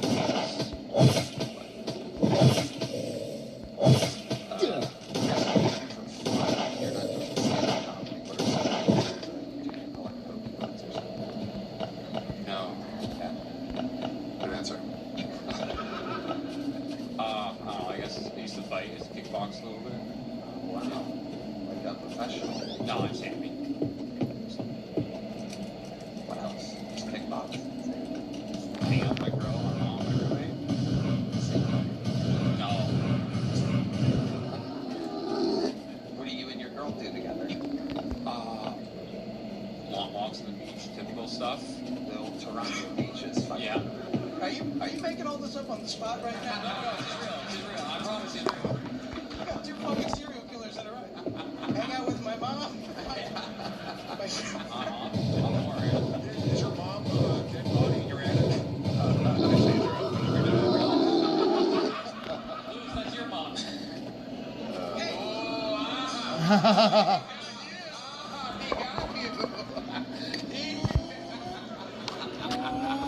So what are you, like German or something? He's Greek. Will you paying attention? All right. Chris, come on. Give us something crazy about your life. There's got to be something. You ever have a near-death experience?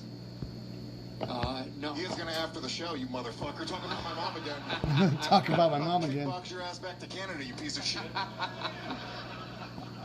Me? No, I've never almost died. You ever saved anyone's life? I almost saved someone's life. Tell us about that. They died? Well, it's gonna get a little sad, but my dad died like 2 years ago, like in front of me. Wow. How did your dad die? He had a heart attack. Wow. And I hopped in, did CPR. No mouth to mouth, like, don't worry. Yeah. It's not Tom Brady or anything. But... Got it. But you did do mouth to mouth? No. Did you do chest compressions? Chest compressions, yeah. Did you do mouth to cock? How long did you do chest compressions for? Probably about 5 minutes. Yeah. Wow. And then the paramedics arrived? Yeah. Canadian paramedics? Yeah, they were late. So they were like real wacky? They were late. Just chest compressions on his belly button or something. Showed up on horseback. Yeah. Oh, he just needs some maple syrup. I'm sorry, we lost him. I'm sorry. Oh my goodness. How long ago was this? 2 years next month. Damn. Yeah. Did you get... This sounds insensitive. When you were doing the chest compression, was there a second where his eye just kind of... just did that move thing where you thought you had saved him, but then realized... No? No. That was it. Sorry, Ari.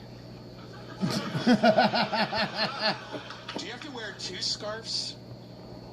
Good question. Great question. Do you have to wear 2 scarves on those cold Canadian days? I'm anti-scarf, anti-turtleneck. Those two products have discriminated against my neck size. Wow. Peyton, anything else for this guy? I see you eyeball. I mean, I don't think so. I like your vibe. Appreciate it. Yeah. I have nothing mean to say to you. Yeah, you have a good energy, Chris. You're a good guy. I'm sorry that I didn't hear you say that you're Greek. Here's a big joke book. We'll keep it moving along. There you go. Chris Gerasimo, everybody.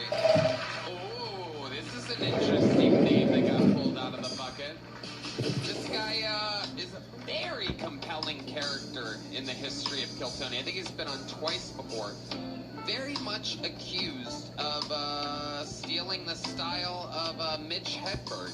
And, but, you know, it's kind of a bizarre situation because, yes, but he's also kind of like that, but also not, but kind of is.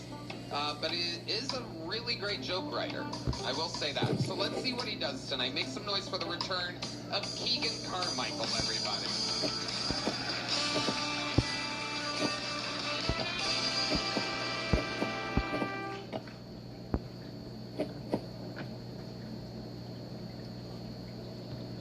Hey,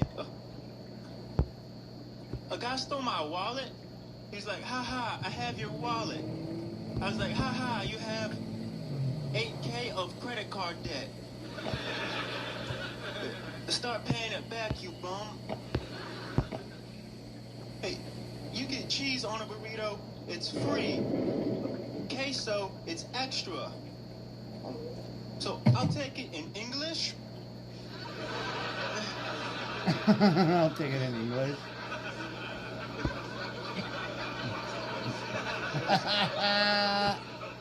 I can't afford a bilingual burrito. Not a bilingual burrito. Just make it in a language that's cost effective. Hey, my sister is vegan. On Thanksgiving, she eats alone.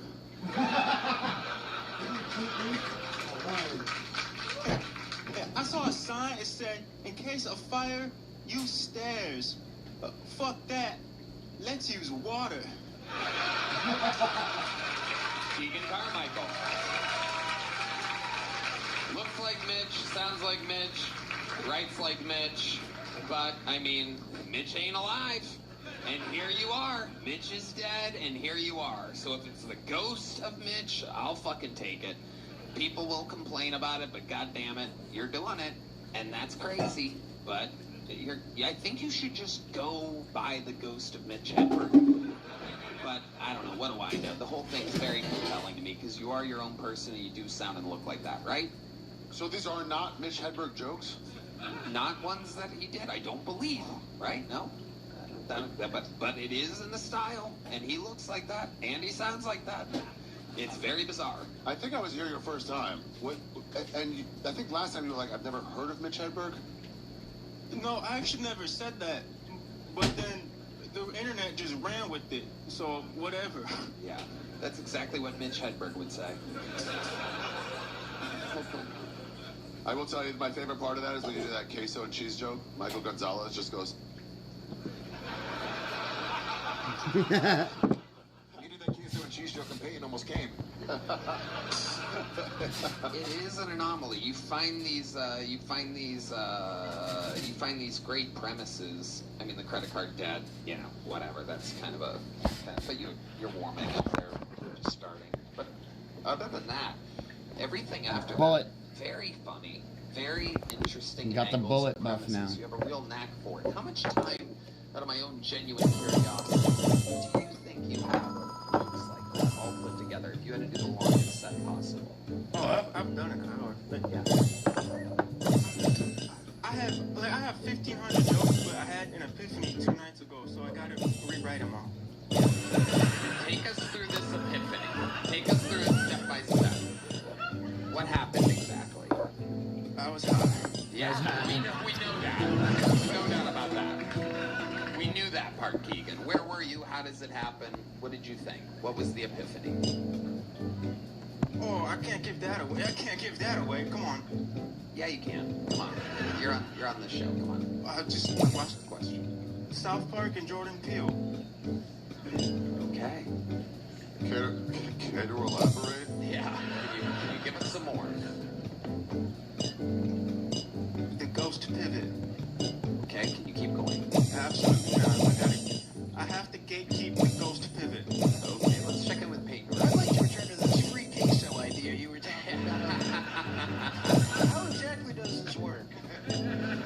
You gotta tell them, they ask you if you want queso, and you say, I don't need the translation. I will try that.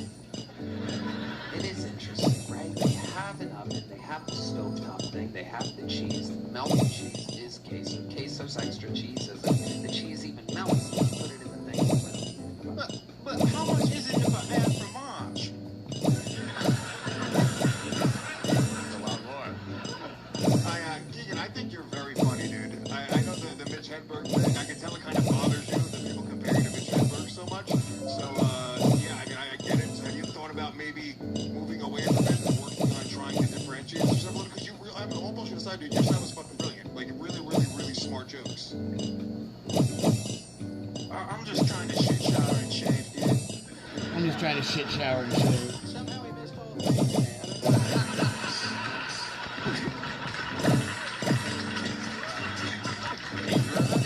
I'm telling you, this is the future. As long as that heart holds up, he's gonna be around. You know what, Tony? You are gay. I like it when you say it. You should call your new tour the 2026 and then we'll see tour. You're gonna have a heart attack and Chris is gonna come out here and fail saving your life. Hey guys, Leo! Keegan, I do find it so compelling that I am going to get back into this line of questioning that I'd imagine you hate. But again, it's so interesting and people, maybe I'm playing devil's advocate here, but have you thought, because of what everyone will think every time they see you, maybe, let's just say, cutting your hair and changing your delivery or something like that, have you thought about it? Can you take us through the process of being exactly like Mitch Hedberg? He's a delivery, he's about to come again. Yeah.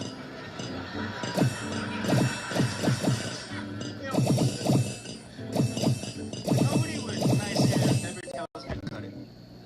Okay, sure, but seriously, Keegan, back to the question. I hear you. That's a good answer. But I'm not saying to cut it. I'm saying, have you thought about getting away from the Mitch Hedberg thing? Oh, I just like to write jokes, man. I understand. Try that joke. Try one of those jokes in a different style. Yeah, throw the N-word in there.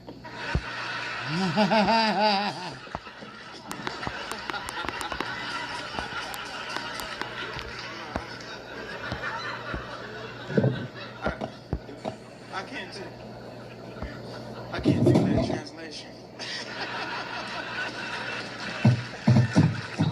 Funny guy.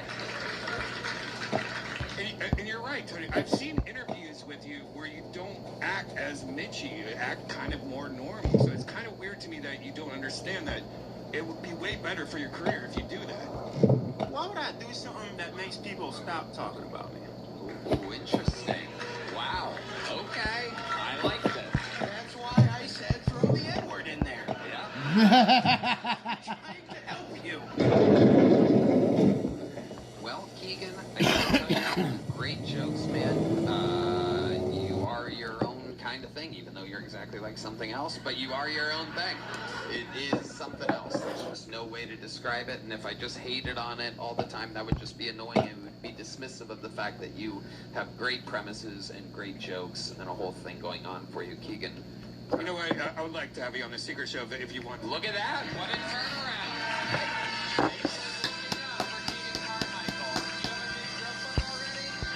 Yep, there you go. Thank you. There he goes, Keegan Carmichael. Dreams do come true. This podcast is sponsored by Superpower. You know, recently I left a doctor's appointment feeling like I got nothing useful. My doctor essentially just said, "You're fine," and told me to drink more water.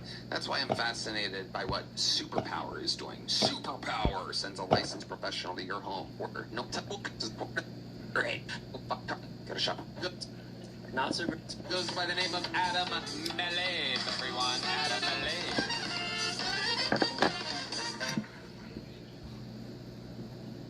I'm born in 2001. Has throat. It was a great year for me. Not so great for Lower Manhattan.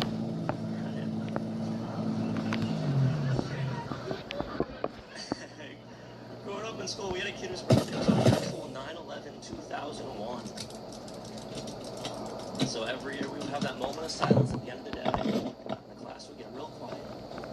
And then the teacher would break in. Boys and girls, on this day, we must remember that Francesco's mom brought cupcakes. Oh my gosh, are those chocolate frosted? Because this is a day I will never forget. We actually had this one in the class too, Francesca. The teacher would tell us, boys and girls, I just got word from the office that a second tray of cupcakes.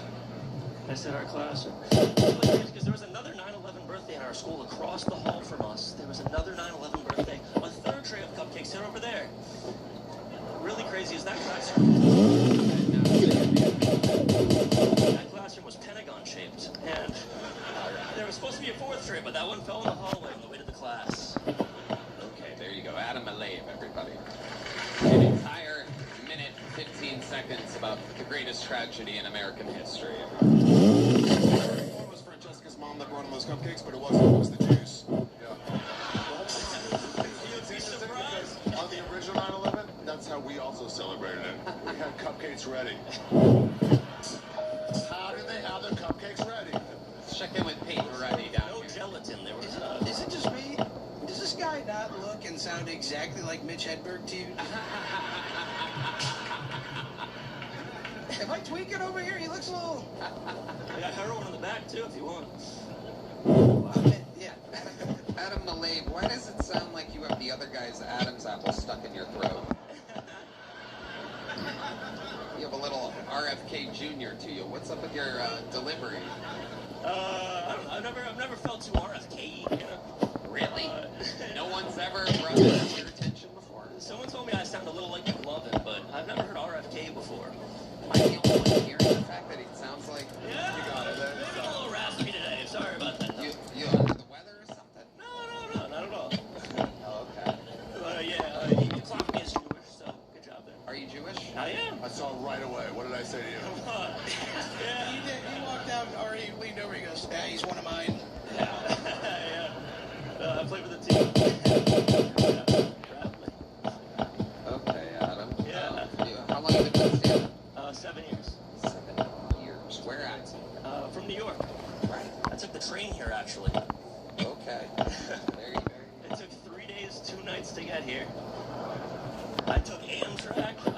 In Japan they got high-speed rail. I feel like in America we have the opposite, and I feel like they try to make the train slower on purpose. Like the conductors, they take smoke breaks at stations they like. They're turning more and more. Have you guys ever taken the Amtrak? I mean, what is with those things? I'm getting 420 boys. I'm gonna go to the snack cart. I'll be right back. Adam, what do you do for a living? Right now, I used to do financial consulting, but No way. You, a Jew in New York, finances? Come on. No. On the train? No. I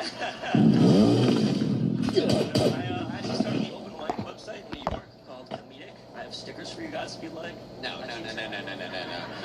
Hey, speak for yourself. Oh, Ari's gonna resell the stickers. Ari's going to resell the stickers later. Hey, make me empty my pockets. I'll give you after. You fucking tease. I'm sorry. Wait. Okay, relax. No one cares about your fucking gay stickers. Let's keep it on the... Okay. I got a kiwi. Wow. It blows up. They didn't check the hoodie pocket. That's the one pocket they didn't check. Put it away. I'm the only fruit on this stage. Let's go. There you go. I can do it to myself. You guys eat it up. Fucking homos. All right. Adam, tell us more about your life. Tell us something interesting about you that would surprise us. Yeah, I do stand up all over New York. I have a weekly show in Brooklyn. I started the open mic website. can. You already said that. Okay. They're so fucking annoying. You just keep saying that you just get open mic. No one gives a fuck about an open mic website in New York. That's fair. Can you say anything other than an open mic website in New York? Yeah, I'm about to have my 69th body party. What? My 69th body party. What is that? To celebrate my 69th body. Can you explain that? Yeah, I can't believe I just say it. 69 man. No, other way. No, but yeah, 69th body party. I'm very excited. Going to be at the Brooklyn Art House May 23rd. You guys are all invited to come by. Are you for real? Yeah. You're celebrating almost 70 people you've had sex with? Yeah, I'm at 70 now, but yeah. Okay. All right. And 15 of them are going to show up, so it's going to be nice. Okay.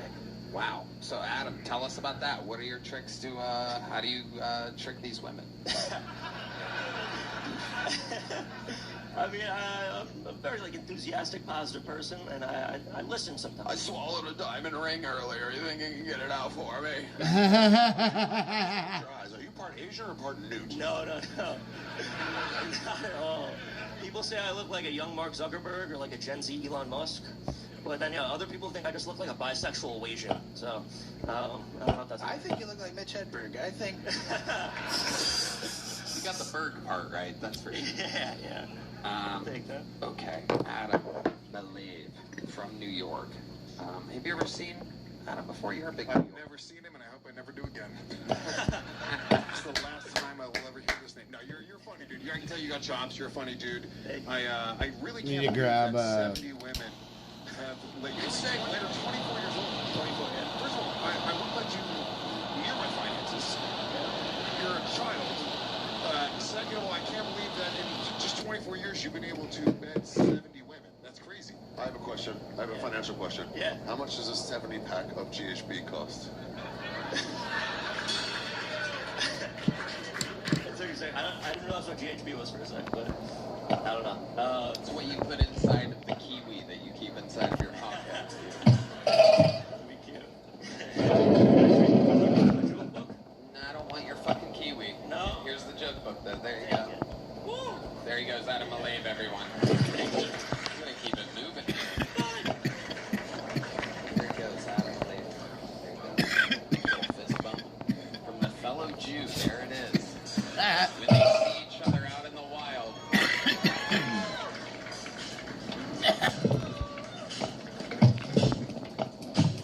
One more time. You got 3 seconds, bro. Time that shit. Perfect. In the room of all those Judy 9/11 jokes we just heard. All right, this looks like a fun game. Put your hands together for your next bucket pool. It's Royal Oak.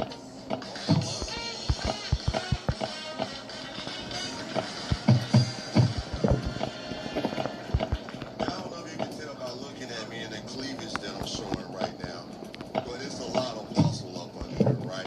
And you know the first thing they say about people when they got muscles, right, is they on steroids. And I don't have a problem with steroids because steroids is cool, right? I have a problem with what they say about people on steroids, right? Like this one chick tried to come at me and she was like, I know your dick gets shriveled up to this small because of all the steroids you use. And I had to correct her, right? I was like, first of all, bitch, it's not your dick, they say. It's your balls, right? And I've never had sex with a woman when she could hold, I've never had sex with a woman and she get on the phone with her homegirl the next day and she's like, hello? She's like, hello? She said, hey, bitch, what you doing? Nothing. What you doing? Nothing. Did you fuck Royal? She said, and did. She said, how was the dick? She said, the dick was good, but she said, but what, bitch? She said, bitch, he had small balls, right? I'm talking about balls so small, we could have went to Vegas and shot dice with the motherfuckers, okay? Right? All right. For more there, Royal Oats? Let me finish it. I'll let you finish it. All right. I'm sorry, Royal. Sorry, Royal Oats. Let me finish. Your Honor, please, let me Sorry, finish, Your Honor. you giant black man. Finish the joke. Let me finish it. She said, here I am being a freaky bitch trying to get teabag, and this nigga brought salt and pepper packages. That's it. Okay, there you go, Royal. Oh, hell yeah, welcome, welcome. Appreciate it. I love it. First of all, congratulations on beating Brock Lesnar at WrestleMania. How long you been doing stand-up? I've been doing it for 10 years, man. Where at? Atlanta or Florida? I'm from Tulsa, Oklahoma. Oh, wow, I would not. I'm the only nigga there. Hell, I was going to say. You see him now. Exactly what I was going to say. What, Tony? Yeah, I was going to use those exact words. You go ahead, tell me. Whatever you want. I want to tell another joke. You know what? I'm going to let you do it. I'll let you do it. Around wearing green, pinching people on the ass, and saying Irish shit like Conor McGregor. You know, Lucky Charms. I don't know, I'm fucking racist, right? Second favorite holiday is about Cinco de Mayo, right? That's when Mexicans get together, sell cocaine, and kill each other. I know exactly how this shit works. The problem I have with holidays is black people don't have any cool holidays, right? You know, when you think about black holidays, what do we have? Martin Luther King Day. And what is Martin Luther King Day? A bunch of niggas running around the suggestion, right? I have a tattoo to suggest a holiday that I think that black people would love, okay? Right? Let me show y'all right now.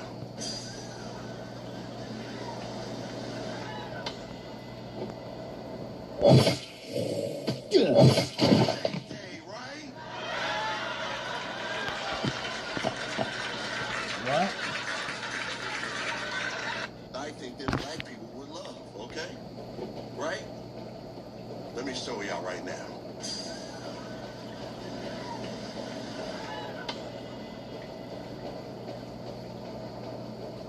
OJ Day, right?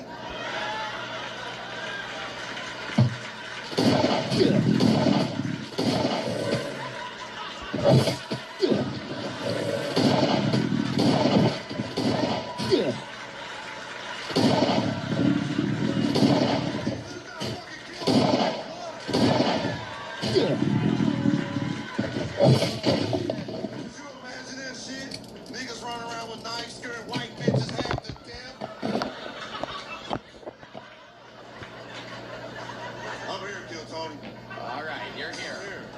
I got a lot of notes.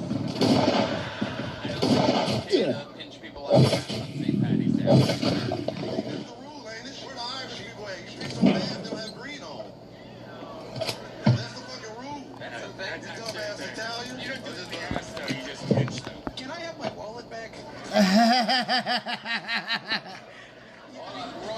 Royal, please don't take anything out of the wallet, please. The nigga ain't got no money in there anyway. It's tied up. It's a fake robbery. It's in savings. He's fully invested in Chipotle. All right, Royal, you just interrupt whatever you want. Perfect. Let me pick my jacket up. Yes. Okay. All right. Royal, if I gave you $200, would you be willing to fuck my girlfriend in front of me? Oh my God. As long as I can open for you the next night. Oh, yeah, you can. You can help on the show, to be honest. I'll open for your Royal Oats. This is amazing. So let's talk about the OJ tattoo. Yeah. Is that really Go there too. It's the knife, the Bronco. I brought it all together. Oh Look at the my glove. God. He really does have the glove, the Bronco. I don't know if you're in on that. I don't know if that camera one can zoom or what we can possibly do. But it might be truly the most diabolical tattoo I've ever seen in my 40 years. Again, all we're looking at, all we're applauding is the tattoo. The body is just okay, but I'm sure you work hard at it. Trust me, I know. I stare at black, muscular men all day. When I'm not here, if you're wondering what I'm doing. You should come kiss OJ. Huh? Tony kiss OJ? Okay, Royal. It's not your first time kissing a black guy, right? Oh my God, I'm taking back over here. How long you been doing stand-up? 10 years. 10 years. What do you do for work exactly? I mostly try to post my dick on OnlyFans and hope a bunch of gay dudes subscribe. But how do you make money? I do Uber. Okay. Yeah. Have you ever thought about combining those two things? Uber. On to something there. I like that. You say you do Uber, but from the looks of you, it looks like you do Lyft. Yeah, I love the Lyft, man. Very good. I love the Lyft. Positive joke. I won't admit I got it. There you go. All right, so you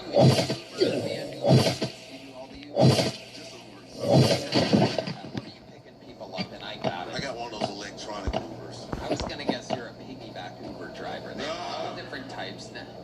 Where you order an Uber and they give you a piggyback ride. Okie dokie.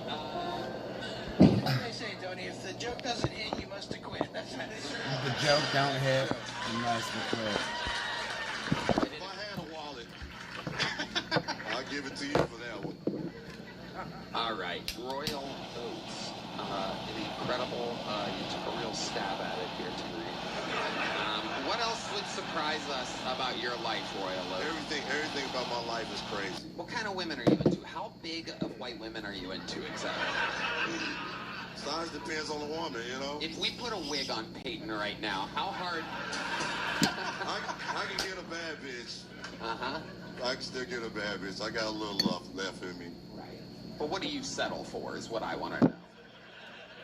I don't know, man. It depends on what time of night it is. That's right. I like that.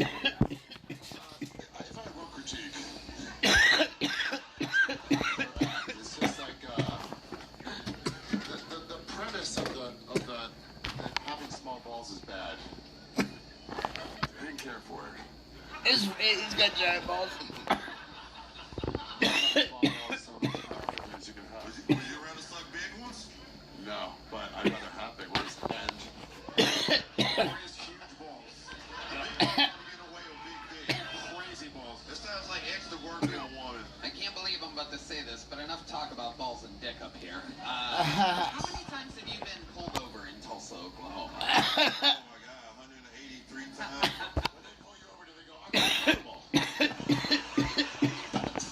Yeah, this tattoo. It's actually you handing the cops your license and Does it really happen a lot? Kick your ass for that. No. Does it really happen a lot? You get pulled over a lot in Tulsa? Not as much as I used to when I was younger. Right. Yeah. Have you been arrested before? Of course. For what? Well, at one point in my life, I was doing life without in prison. Well, tell us more about this. So I got life without for drug trafficking case, and the police ended up being like a dirty cop. So the shit ended up going back to trial, and they gave me a plea deal that I took. Did you really commit the crime, or? Yeah, I was definitely selling.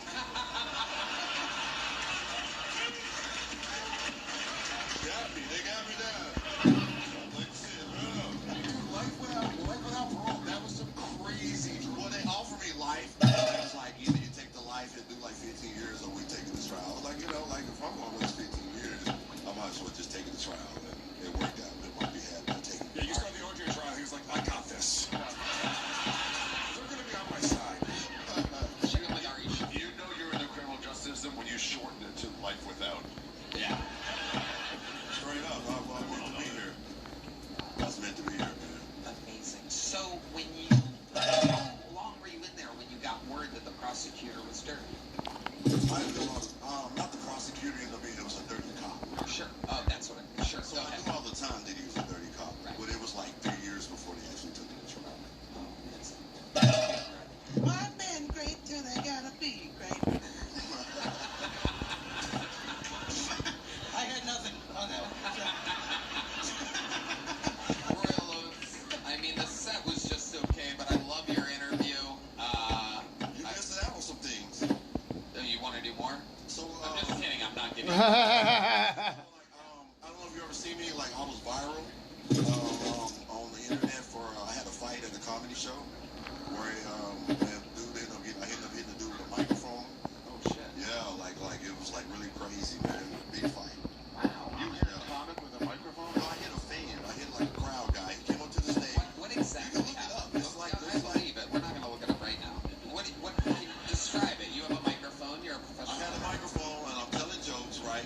And I hear a guy booing, right? So I look down the stage like, okay, well, you're booing, I can roast, right? So when I look at him, I'm like, oh, you look like Jaheim 2001, put that woman first outfit on, right? So I think he's going to come back with another roast. He was like, nigga, you gay. And I was like... It sucks, doesn't it, when that happens? And then Roy fucking goes crazy. It's a loophole in the system.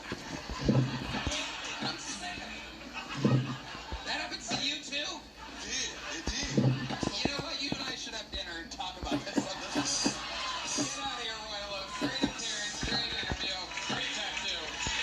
We love his tattoo. It's a great tattoo. Very good.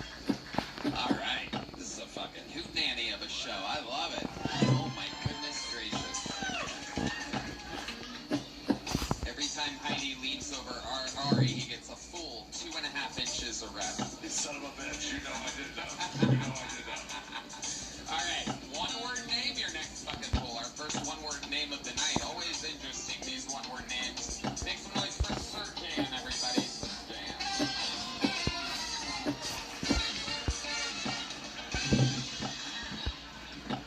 So my name is Surgeon. I don't know if you guys can tell by looking at me, but my parents are brown immigrants. And my mom, she wanted me to be a doctor so bad, she named me Surgeon. It's fucked up. I know, so much pressure. Imagine being named after a job. But my name's kind of cool. My siblings, they got so much worse. My older brother, his name is Engineer. Yeah, and he grew up to be an engineer because he's a suck-up. But my little sister, she has the worst thing. I feel so bad for her. They didn't really believe in her that much, so they named her Abortion. Just to get real for a second, I don't know if you guys are still doing your New Year's resolution, but as of today, I'm officially 4 months sober.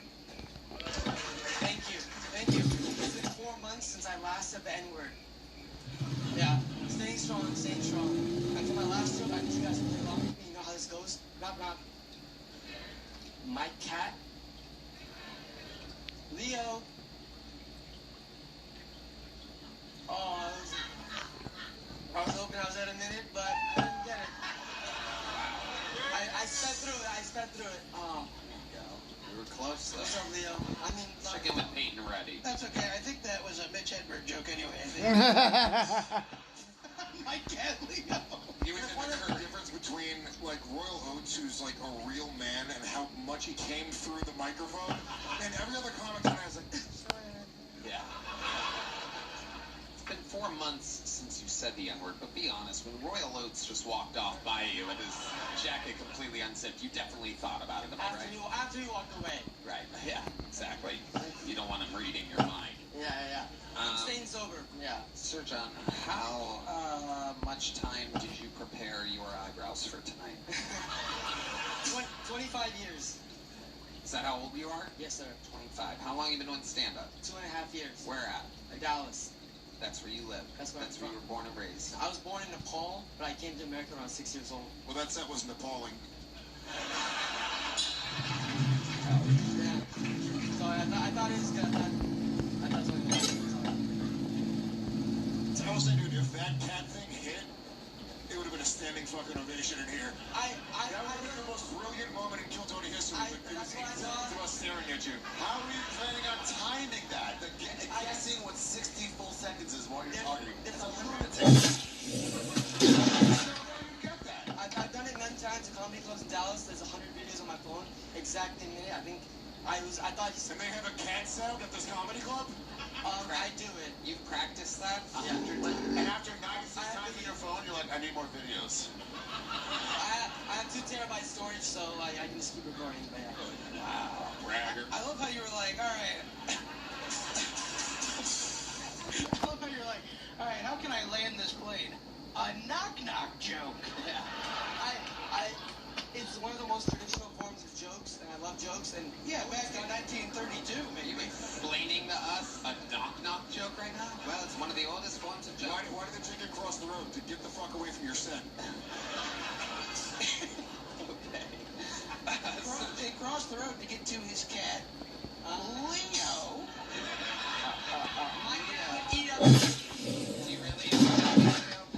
So, Surgeon, what type of brown are you exactly? I'm from Nepal. So It's you Nepalese. Nepalese, exactly. Both parents are? Both parents. Yeah. What made them move to Dallas? So we got the diversity lottery. Shout out to my mom. The diversity lottery? Yeah. What? Wow. They were white until then? So It's like a Powerball or something? I think it was Reagan or Carter. They had this policy where 50,000 people from around the world, they all selected around that time. Talk slower and into the tip of the microphone. Sorry. Yeah, I need to What is going on over there? Sorry. We're on a show right now. Yes. Okay. So my mom won the lottery in 2006. I was really like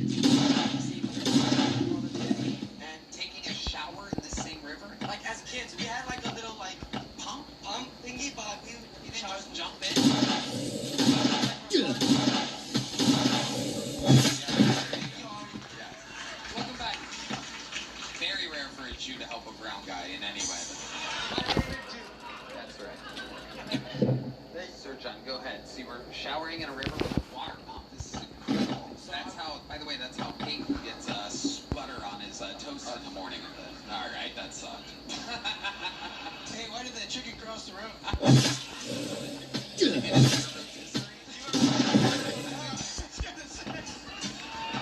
ruined my setup! Sir John, go ahead. So yeah, I was born in a village, like literally in Itangaga village. And then I came to America when I was 6 years old. I bought a car and a plane within the first time within the same week, right? I came to America in Dallas, Texas. I lived in Irving and then now I live in Euless. My first job was Whataburger. I feel like I'm a Texan even though I'm an immigrant, right? I feel like America, like, is the land of immigrants, and I feel like I'm very Texan even though I was born. This audience hates this. They're like, fuck you, dude. Am I Building momentum. We're building. Lewis refuses to let anything build. He's from the Legion of Skanks, where they interrupt each other every 5 seconds for no fucking reason. Can I take my jacket? Doesn't make any sense. Can I take my jacket off? You want to take your jacket? What are you gonna sweat? What are you sweat? No, I don't sweat. I actually, wrong people. Tell me you have an OJ tattoo. For the love of God. No. He's got a 9/11 tattoo. 100%. Okay, go ahead. Whatever you're doing, go ahead. Okay. The arms are less hairy than anybody would have expected. I have the hair on my chest. Oh, there it is. Yeah. Jesus fucking Christ. Yeah. Wait, now that you got the jacket off, you're feeling yourself a bit. Do the knock-knock joke again. Did I? Yeah. Can I just come back out? We cut this? I'm just kidding. Sir John. So you said your first job was at Whataburger. What exactly is your job now? I work as a solutions architect for an IT company, so I just help find customers find problems, find solutions to technical problems. Yes. Ari Shafir. That's such a build-up from Whataburger to that. I mean, I've had a lot of jobs. Like, I always worked. I grew up, wanting money, so I always worked. And started my way up. And, hopefully one day I can be a worker. I can work here. Where exactly? Right You fix the neons or something? What are you pointing at? I can find a solution for that too if you need, but I want to be on this stage. I've never done comedy in front of this many people. It's amazing. Good for you, dude. That's awesome. On 420, and I came today. I signed up. This is my 15th time signing up. Yeah. I signed up once a month, every month last year, and I kind of stopped coming this year. But it was 420 on a Monday. I was like, my driver license has a 420 on it. I gotta come.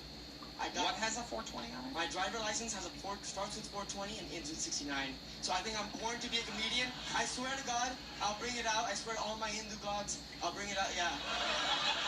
I like your style, man. You're so genuine, and you're kind of like a sweet boy. It's incredible. Right? It's like, I'm just happy to have the opportunity. I started at a Whataburger, worked my way up, and I took a car and a train or whatever to get here. Yeah. He's kind of like you, Tony, if he's brown but had no confidence. Yeah. Amazing. Sir John, what's your love life like? Do your parents only allow you to date Nepalese girls? They did. Who have you been promised to? Who have you been promised to? And then I started dating this girl in high school. My girlfriend, high school sweetheart. We've been dating for 8 years. Wow. So we've been still together, and my parents love her more than me, probably. It's a white girl? No, she's Indian. So I just went south the border. I was like, close enough. That's as close as it'll get. Yeah. Up in Dallas. Yeah, I mean, the poly girls are probably all my cousins anyways. I was like, let me get a little bit less incest going, Yeah. Amazing. I want to know what that sex smells like. It smells great. Nepalese and Indian sex? Oh my God, I can't even imagine. If you want to join us, Oh, fuck. Now, what are your...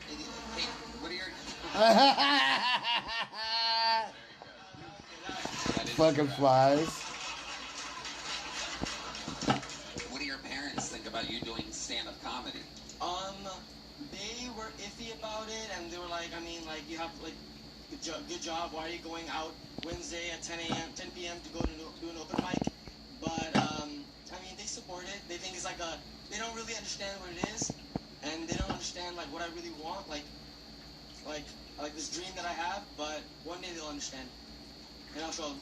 But in the beginning, it was rough, and now you're... Even still today, my mom's like, why are you driving I live in Dallas, so I drove here, so why are you driving in the rain? But, now she's gonna see in 3 weeks, I'm gonna be on Kill Tony. She's gonna see you're so deep into it. So Deep is also the name of your brother. And he's actually surgeon. Surgeon. What is your mom, Dr. Seuss? He actually is a doctor. Yeah, it's one fish, two fish, brown fish, you know. I love it. Surgeon, keep doing the work, man. Work hard. Dallas has a lot of places you can get up. Go to all the clubs. Keep working. Do it. Chase your dreams, buddy. Yep, there you go. Happy 420. Have a great show. He's such a positive guy. Yeah, he really is. Good job, buddy. Especially for one of the brown people, you know what I mean? It's like the nicest terrorist we've ever had on the show. Speaking of immigrants that are living their dreams, this guy won a golden ticket a couple months ago. He is very funny, and we're going to see him right now. Ladies and gentlemen, this is the return, the third ever appearance, I do believe, of More Boon to More, everybody. Here he comes.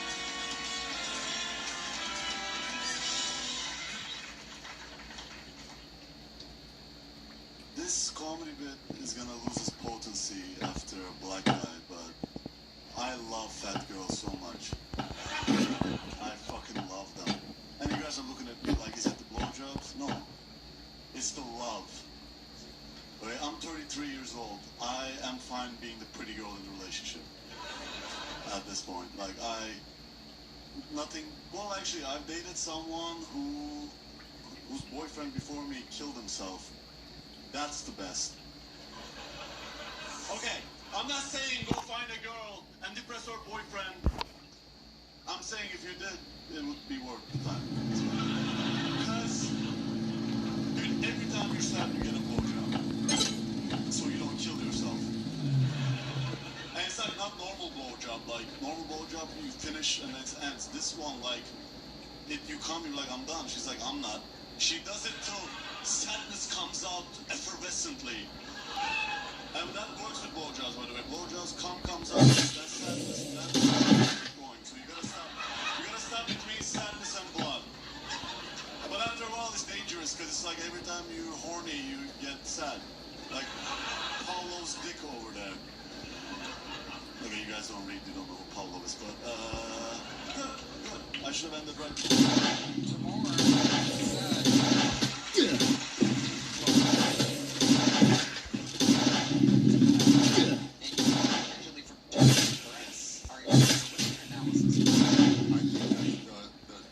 story of Turkey, and then do a movie about Turkey. It should be called Between Sadness and Blood.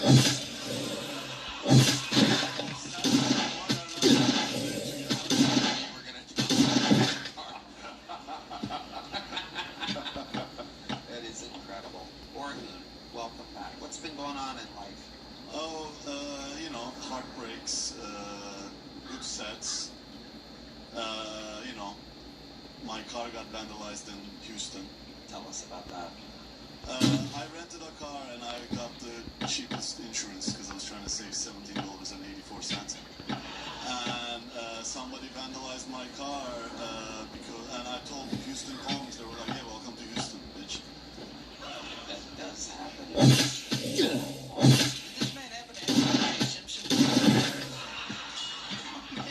I'm from Turkey, so O.J. Simpson is an evil thing. When you tell a woman in Turkey, "Hey, O.J. Simpson," they say, "Yeah, well, why was she cheating?"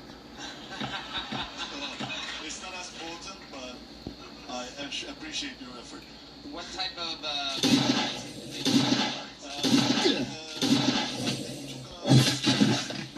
with a pointy end to the hood, and yeah, and they like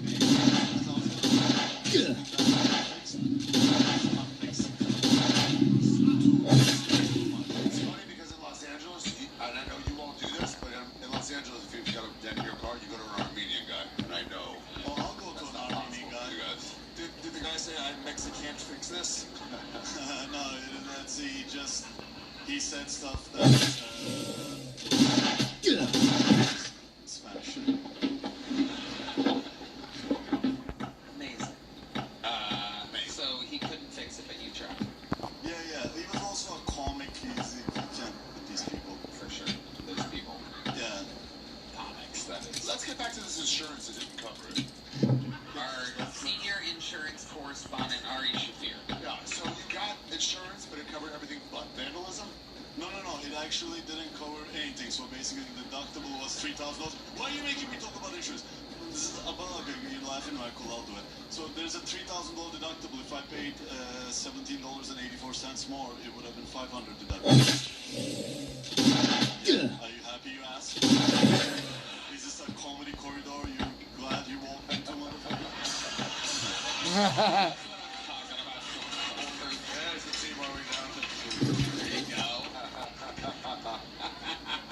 How was your set, though? Did you have a good set? Oh, I had great sets. I'm the only person who did like 16 shows in 7 days and lost money. How much did this end up costing you? $1,000.40. Oh no, $1,040.60. Cents. By the way, for future reference, cents don't really matter here. Not really. It matters to me. And to Ari, by the way, it does. Yeah. That's why people survive thousands of years. Those cents, we make it count. Amazing. Orhoon, so fun. What else is going on? Anything else crazy we should know about? Honestly, I used to have a life before this. Now it's only comedy, which fuck life. I don't give a fuck about life, like, you know. It's what you want. I'll play volleyball after I'm dead, you know. I want to do comedy, and it's been great. Play volleyball. Absolutely. You're doing a good job. Yeah. I'm proud of you. Thank you. I love validation, so. You love what? I love validation. Validation. Absolutely. That's Sir John's other brother. No, I'm not being ironic, by the way. And every now and then I need to be patted. Yeah, you got it. You're doing good, bud. Yeah. You look good. You're killing it. Everything's good. Orhoon to more, everybody. We're going to keep it moving along. Good stuff, Orhoon. We'll be back soon. He's the defending golden ticket winner, so there What do you you go. get with the golden ticket? Explain it. I don't know Golden exactly. ticket, you get to leave. What? Anytime you want? Well, it's kind of anytime you want. It used to be, but now there's so many that you kind of leave avails, and I look at things every week and see how many regulars we have and how many spots there are, and usually can only squeeze one in based on like a rotation kind of when the last one was. It's a good question that most people don't know about. So Are it's they like, playing you off for your discussion about what? They're saying wrap it up with music? Yeah, it is crazy. That's crazy. That's a crazy thing. I know. Legitimate Michael question. loves No, hitting come the on, drums nobody very cares. hard. He has no sense of how hard he's hitting the drums over there. Yeah, these wacky earpieces so they can all communicate with each other. Can't hear us. It's treated like an They can be like, does anyone have a blunt? B minor means pass it down. Yeah. Okay, ladies and gentlemen, your next bucket poll. There you go, Michael. You get to play the drums, everybody. Stephanie and everyone.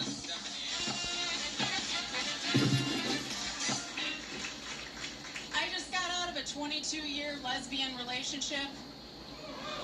Not with a female, with a man who was a real bitch. Let's talk about it. Now men say things to me like, whose pussy is this? I'm like, I think it's mine. I mean, if this pussy at 45 and I don't own it, it better be a land contract or rent-to-own situation. Otherwise, please, everyone give me $1 tonight to pay off this Affirm loan, okay? I've just lost a ton of weight with gastric sleeve surgery. For those of you who don't know what gastric sleeve is, it's where they surgically alter your stomach to only hold 4 ounces of food. But, like, don't worry, boys, I can still fit 8 inches down my throat, okay? Yeah. I don't know if y'all got that, but, you know, we got a ruler in the car down the road somewhere. I don't know Austin. I'm from Detroit. All right. Anyway, I'm done, I think. All right, cool. 59 seconds. She had the timing that Sir John wishes he had. Nailed it. Amazing. Oh, I put the mic over here. All right. Welcome, Stephanie Ann. This is your first time on the show? Yes, my first time in Austin. I love it. Welcome. When did you get into town? On Saturday morning. Nice. What have you done since you got here? They did a show with a couple of my friends that are comics here and got really high because, you know, 420. Where'd you come from? Detroit. Nice. Yeah. How long have you been doing stand-up? I've been doing stand-up since the pandemic. I started doing like TikTok videos and then I started doing actual stand-up comedy right after everything opened up. When did you lose all the weight?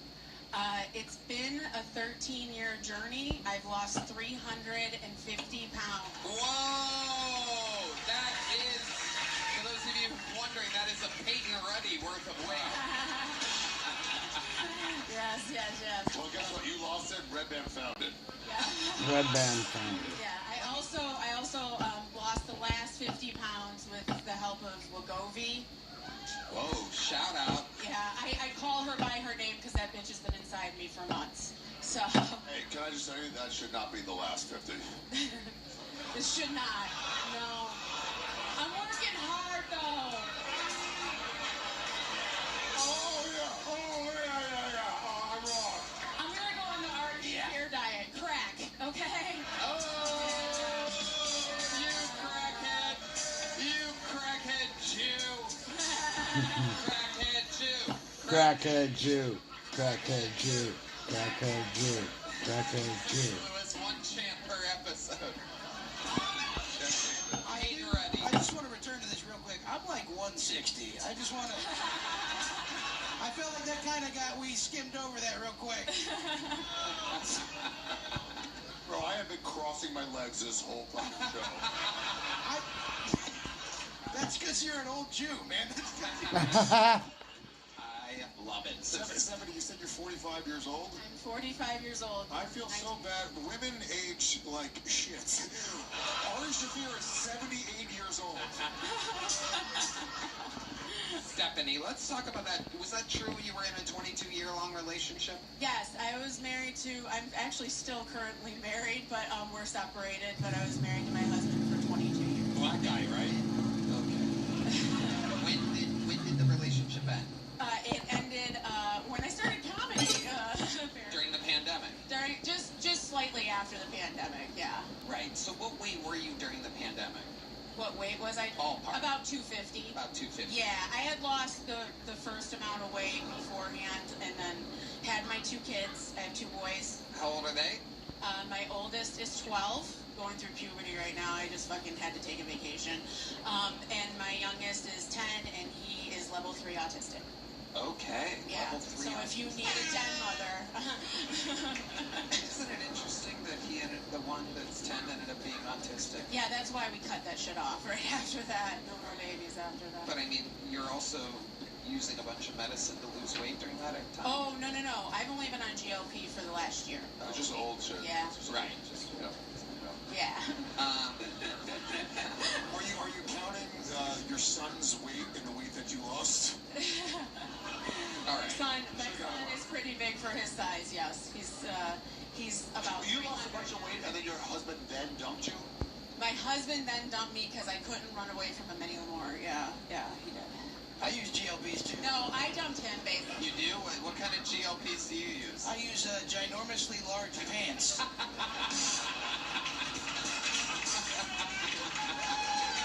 160. Amazing. So Stephanie, tell us more about your life. I find you so intriguing.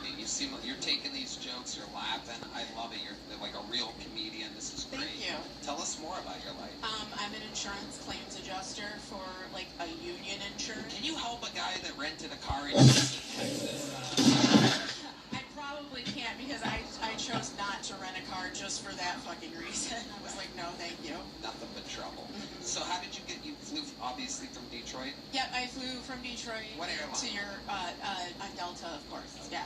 No, I'm a white woman. Come on, I'm not fucking around.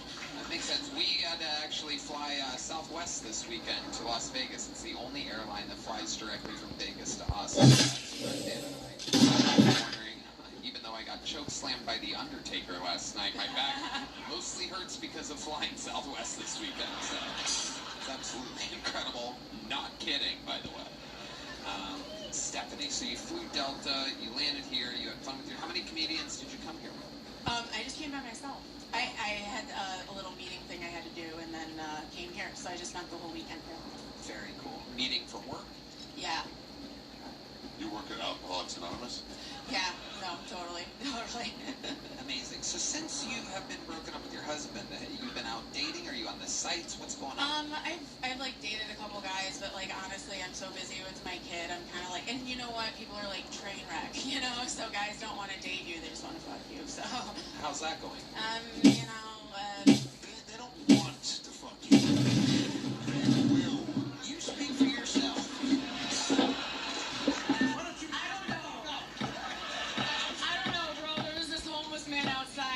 trying to get it. His name is Royal Oats, and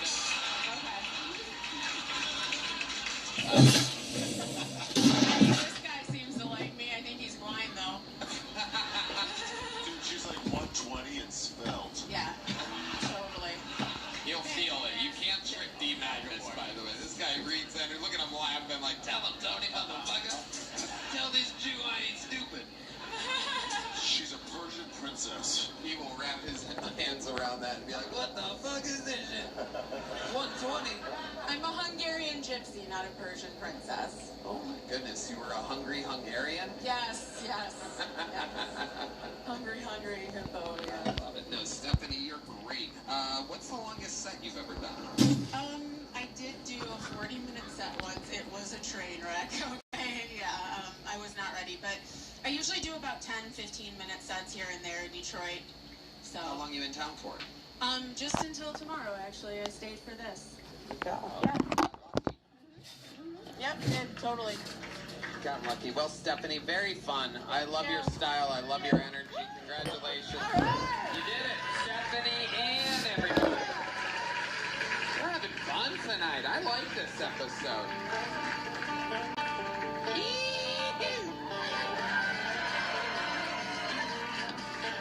I love a banjo. Feel free to stay here in America with us, please. I noticed you didn't banjo when the black guy was up here. What's that? You didn't banjo when the black guy was up here. It's unbelievable. Smart move. Yeah. The banjo. How about another hand for Winston Marshall, everybody? Make sure you follow him on social media. Great musician. Got great takes on the world and stuff, too. A lot of common sense for a musician. And for a person. Can I say, especially for a I musician. don't know if I can break in it, but I saw him play with Big J. Ogerson at Bonnaroo, like, I don't know, 10 years ago, 12 years ago. You guys fucking destroyed. Yeah. We all went like, I don't know, let's check it out, and they were converted in 8 minutes. Yeah. Amazing. Make some noise for your next bucket poll, everybody. It's Adam Beck Areola.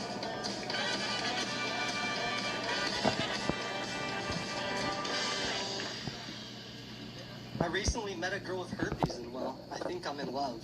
I mean, what are the odds the first woman I talked to in months has aftermarket parts? It was kind of a surreal moment for me, you know, talking to a woman.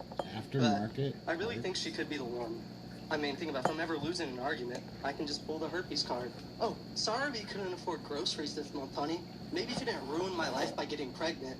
Oh, and you have herpes, bitch. But you know, I'm really considering getting herpes. Think about it. There's so many beautiful women out there with herpes that no one wants to have sex with. Well, almost no one. Sorry, Red Band. Didn't want to not include you. And I was like, wow, this is what black men must have felt like when they discovered fat white women. You got a whole category for yourself. Thank you. That was my time. Wow. That was crazy. Grab that microphone. What the hell's going on, Adam? A lot of things, man. A lot of things. How are you handling this herpes, girlfriend? Not a girlfriend, You're man. struggling with it, huh? I got blocked, and so. You got blocked? Yeah, I got blocked. What happened? How'd you get blocked? How was a chick with herpes like, fuck this idiot? I don't know, man. She started talking to another guy at the bar, and I was like, you know what? He can get it, not me. Yeah. And so I just passed it on. Well, that sounded bad. That sounded bad.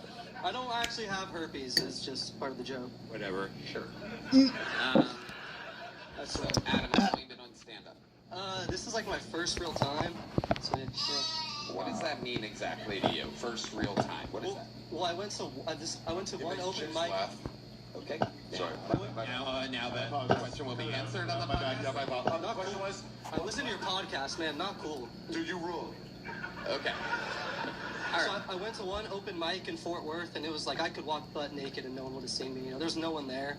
And then so that was a few weeks ago. Then I decided to come down to Kill Tony because I had a Monday off of work. Peyton, can I give you some pointers? Yes, sir. If you're trying to close strong, knock-knock jokes are... It's the best way you can end. Yeah. It's one of the most classic styles of comedy. So, Adam, here you are, struggling through a set on the biggest show in the industry. Do you regret the decision? Or are you looking forward? Is this something you want to do, like, for the rest of your life? How old are you? 23. Okay, so now we answer the question from before? No, I don't regret it at all, you know. I think failing would make me better. There you go. I like that. And, I love stand-up, but, like, long-term, I want to be more like a writer. So I figured if I just get into stand-up, because I want to be a script writer for scripted comedy, and, like, I don't really know anyone in the industry, so I figured if I try doing stand-up, hopefully get myself out there, maybe someone thinks I'm funny, maybe they'll give me a chance to, you know, just get in the writer's room, maybe just learn. I feel like you're further away from that goal after this set. You set yourself back years just tonight. Yeah. Now the people that would have hired you are like, I will never work with that guy. Now. Buddy, I gotta tell you, I personally know everyone in the industry. And I can put in a good word for you. You hook me up with somebody with herpes. I think you're very funny. Thank you. And for a first time, you were pretty confident, and you were killing it. And I like your honesty and vulnerability, talking about your game plan. Most comics come up here and they're like, I don't know, and you had, like, you know, all these things that I admire. Completely agree with Pete. For 23 years old, it's an amazing start. It is kind of always weird to start here, but you're 23 and I have a lot of time ahead of you. This is a good time to start Ari Shapir. Was there any thought, before you went on stage today, of not wearing shorts on a 57-degree day? Well, I live in Fort Worth, and it was sunny there, and, like, I don't check the weather. I don't check the weather. I just walk out, and I'm like, if I made a bad decision, I'm like, fuck it, I just gotta man up. Fuck yeah, dude. How many comics are from Dallas today? Like, Dallas-Fort Worth is like half the lineup tonight. Yeah. Sorry, what was that? Never mind. It wasn't about you. It was just an observation funny, for really no reason. It's your first time doing stand-up, and your shirt says, "Not my first rodeo." Shout out Mike Stud. It indeed is your first rodeo. Yes, sir. Fake it till you make it. That's what that shirt says. Yes, sir.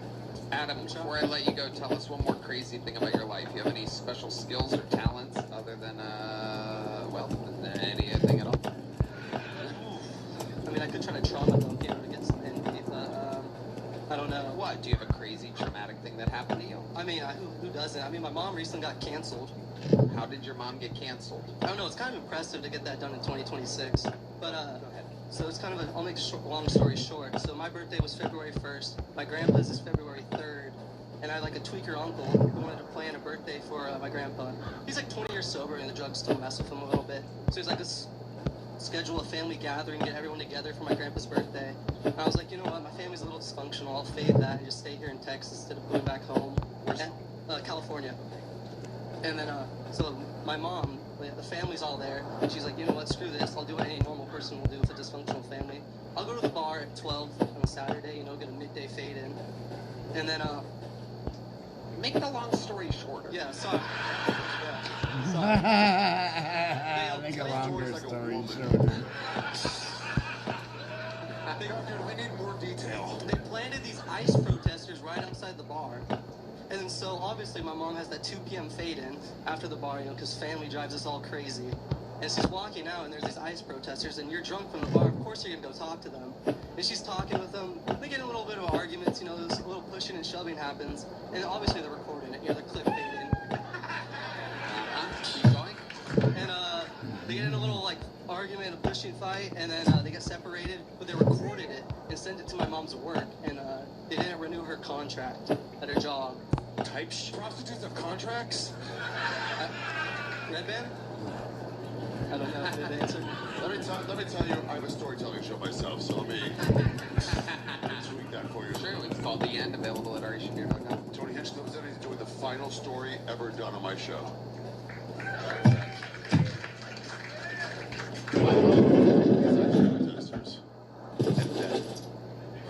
All the other stuff.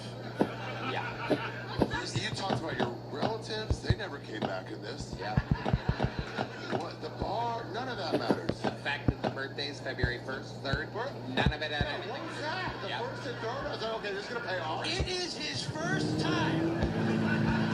And it's good for him to learn. Misdirect Central.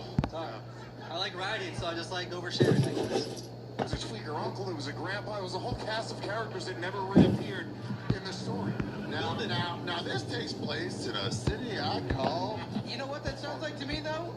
A future TV writer. That's true. He's got characters, he's got an arc, he don't know where he's going episode, we will find out why that chicken crossed the road. That is true. Here's a little something for you to start writing, and there's a medium job for Adam Areola, ladies and gentlemen. Keeping it moving. Here we go. There he goes. Put me in a show, for real. Put me in a show. Your next bucket poll. Ooh, it's a show with. Oh, that's Keegan. Keenan. Make some noise for Keenan Womack, everybody.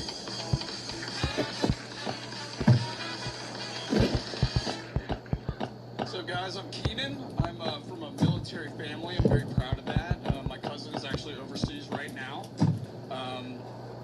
Yeah, he joined ISIS. Yeah, now he's a viral star. He can play stuff on the Live League.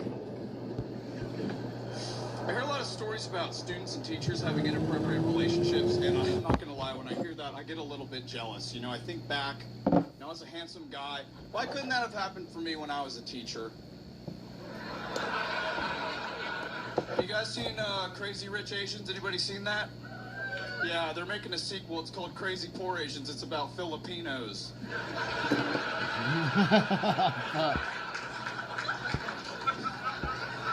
They're also making a movie about Hunter Biden. It's called White Lines Matter.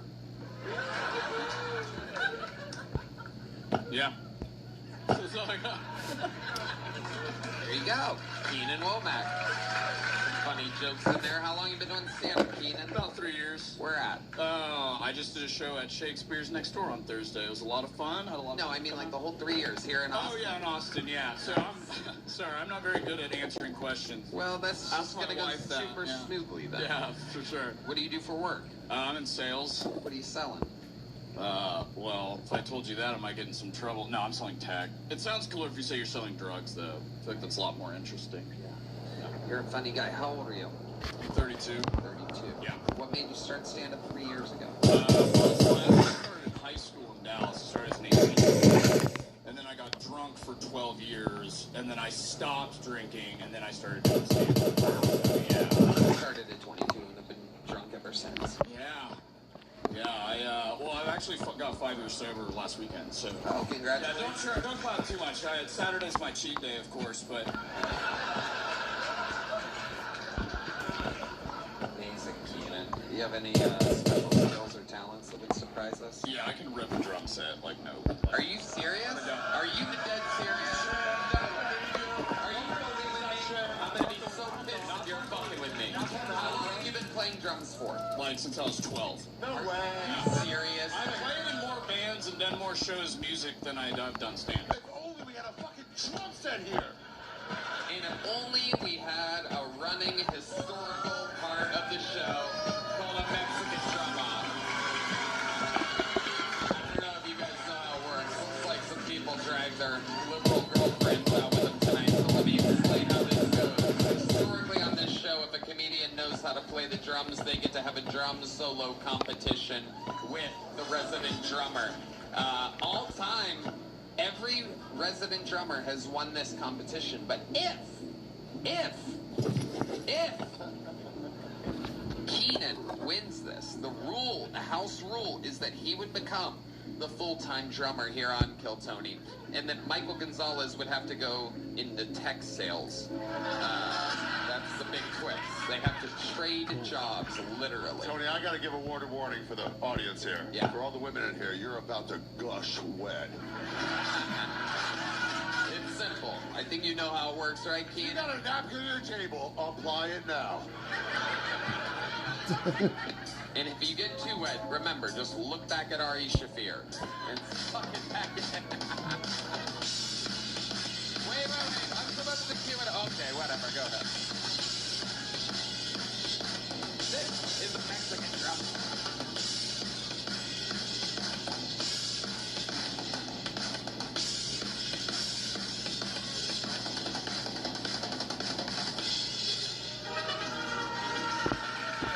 All right.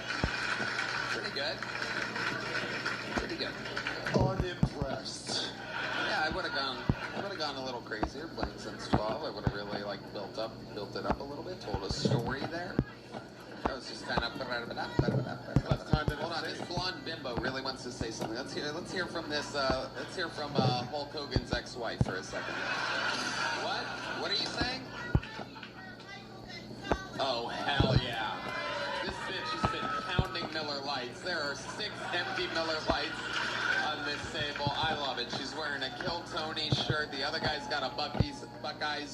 I never made the connection that Bucky's and Buckeyes are that close.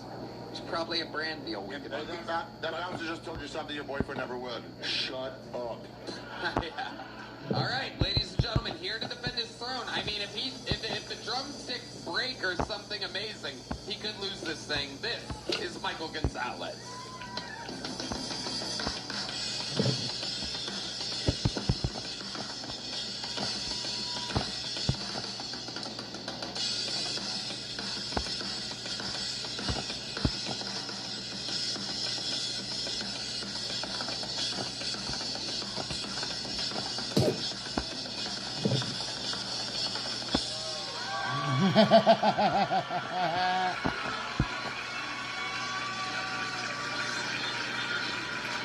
Man, that was a close one.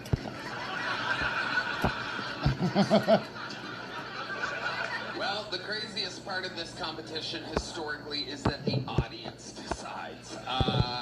Make some noise if you have Keenan Womack winning that competition. Throw that guy out. Whoever the fuck clapped, Mossad agent, throw him out.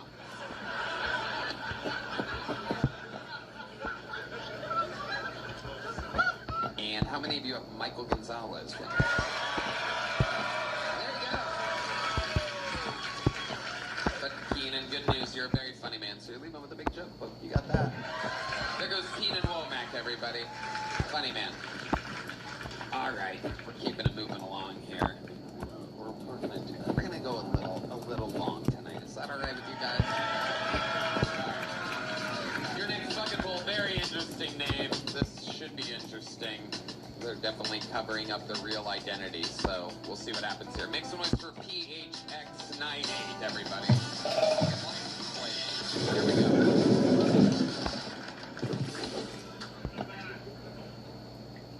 Hey, Tony. I heard you were gay, Tony. No GTA, Tony. I'm like, no way. Tony? Anyways, Tony, you fuck with raves, Tony? Nah, bro, you fuck with raves, Tony? Shit, Tony. I think you my twin, Tony. You looking kind of thin, Tony. Shit. Bring that shit in, Tony. Damn, Tony. I've been here squatting 50 times every time I wake up, working on my ass, Tony. So let me ask, Tony. You fuck with raves, Tony?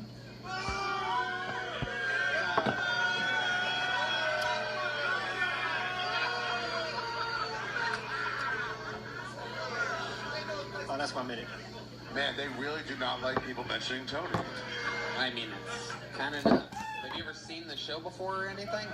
Like, 3 times. And then what made you want to do this here? Fuck you. My friend said do it. Fuck you. Okay. Hang on, Probably I shouldn't. think I know what can help that set. Sir, grab the microphone one more time. Exact same thing, okay?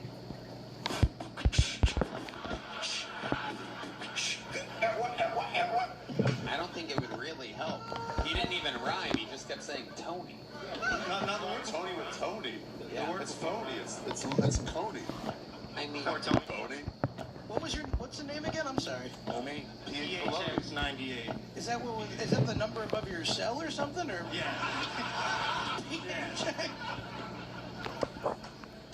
Are you a rapper? Yes, unfortunately. Why did you want to do this? I mean, Oh, it's the distance from the mic. There you go. All right, buddies. Okay. There you go. You bumped everyone out. You walked the guy. The guy's leaving to kill himself right now, dude. You walked the guy. Suicide because of what you just did up here. He's gonna hang himself in the most beautiful woman in the PHX98. world. Let's just jump into it. You ever done stand-up before? I have not, no. Have you ever done anything on stage before? Rap. That's about it.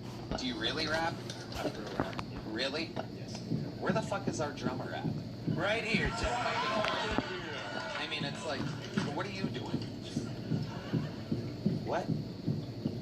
Okay, well, I'm glad you're back. It's a real professional show when everybody goes pee fucking 8 times an episode.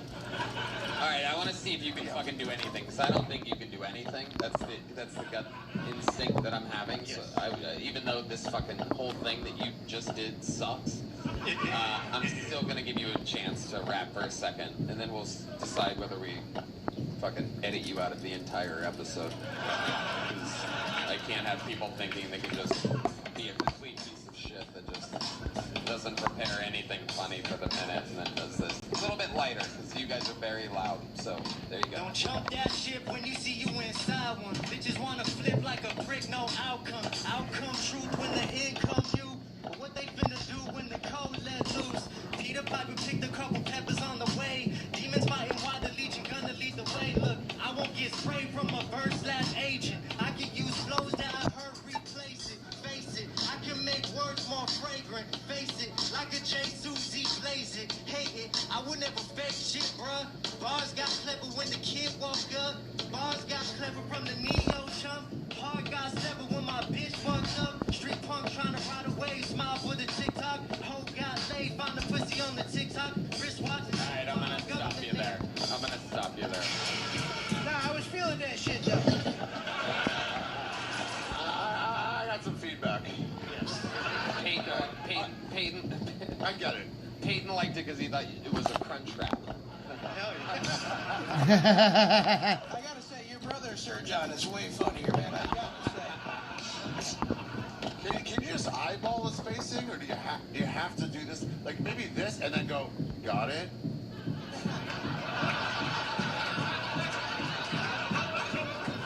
Imagine if you did that, you'd have to use your whole arm. No, that's not right. That's not right. No. PHX 98, there you go. Put the mic in the mic stand, PHX 98. Yes. There you go. There he goes, PHX 98. One more time. Bye. There you go.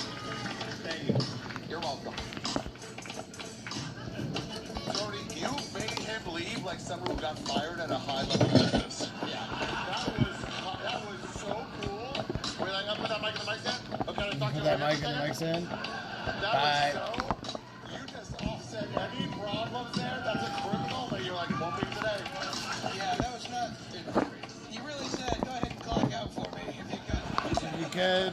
People watching it at home, please don't sign up for this show without preparing a minute. It's like a psychotic thing to do. And I don't respond to you during your 1 minute long set. So if you're asking me questions like, do you like raves? I will not answer. And the entire panel has been instructed to not respond or interrupt the minute either. So you can't really play off them. You have to really try on this show. Just for a minute. He tried with a handshake, but he left it way over there? He was like, yo, what's up? No? Okay. All right. Anyway, Tony, I've been having a good time, Tony. This has been a fun show. We're having a good time. I think We have another bonus roll, ladies and gentlemen. Make some noise for, we know this young lady, comedy store door girl, very funny person. Make some noise for Miranda Meadows, everybody. Miranda Meadows.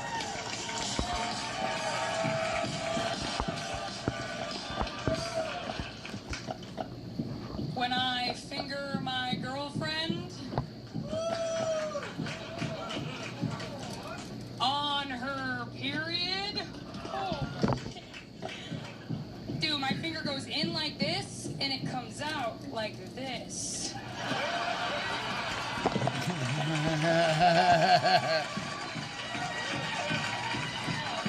And when I'm done with her, she'll be creep walking away.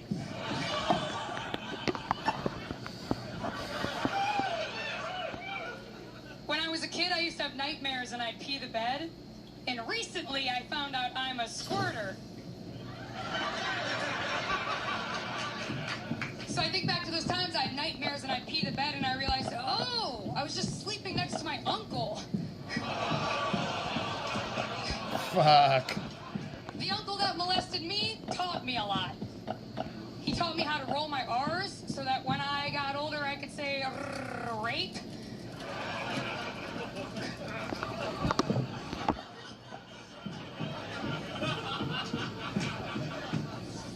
I was molested in the state of Michigan. He touched me here.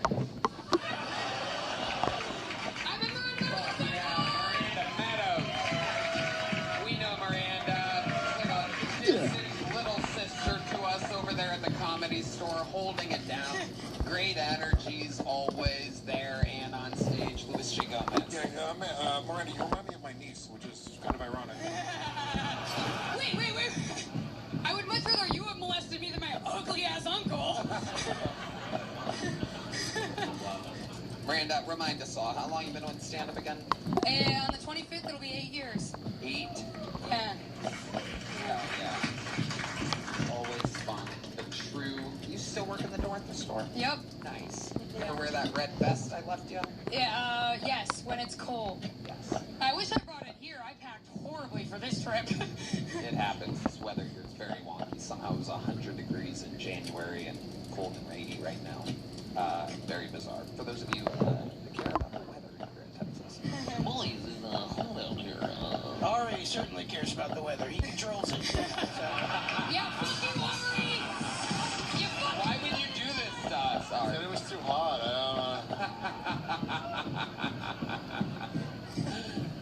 I wanted to make sure everybody came inside for the shows. Miranda, you work the door still. Yeah. You know, you're the... I guess me, you, Tony, we've all done the same job. Oh, that's cool. Are there any, I'm the only one that can find the clit out of all of us. There you go. Right there. Right there, but between the balls and the penis. We know where it is.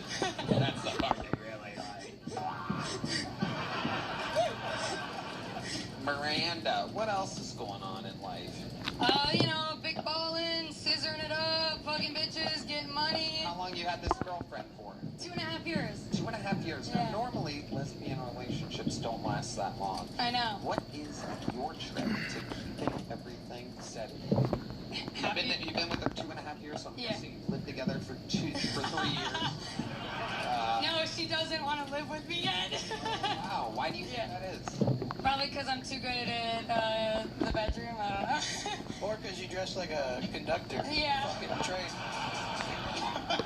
I'm dressed like the best pussy eater in Auschwitz, goddammit. Now, they weren't eating much over there, I'll tell you that. Exactly what I eat pussy. Dressed like that, you clearly don't eat pussy, you also choo-choo. Choo-choo. All live long day.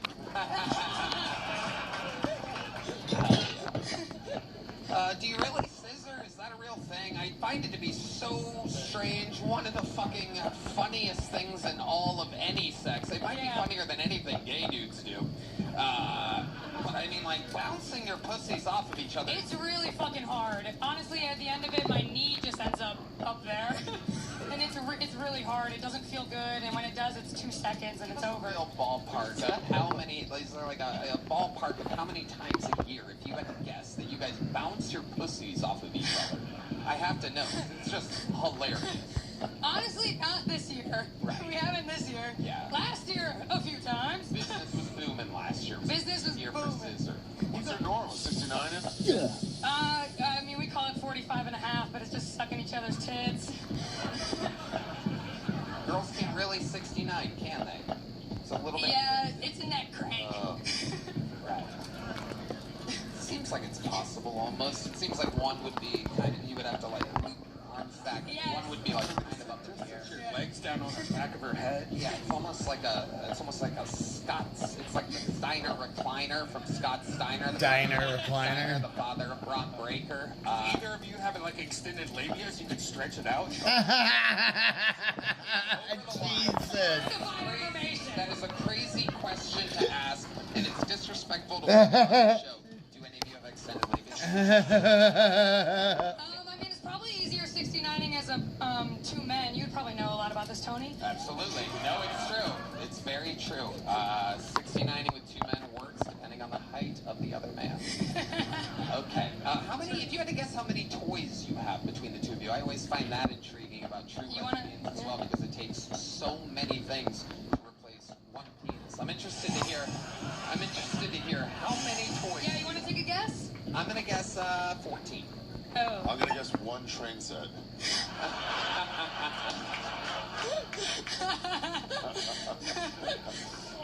It is 1, and it is a nicely sized green dildo so we can see in the dark. Ooh, it's a I imagine at night when you guys go to bed, it comes alive like Toy Story. It's just like, fuck me.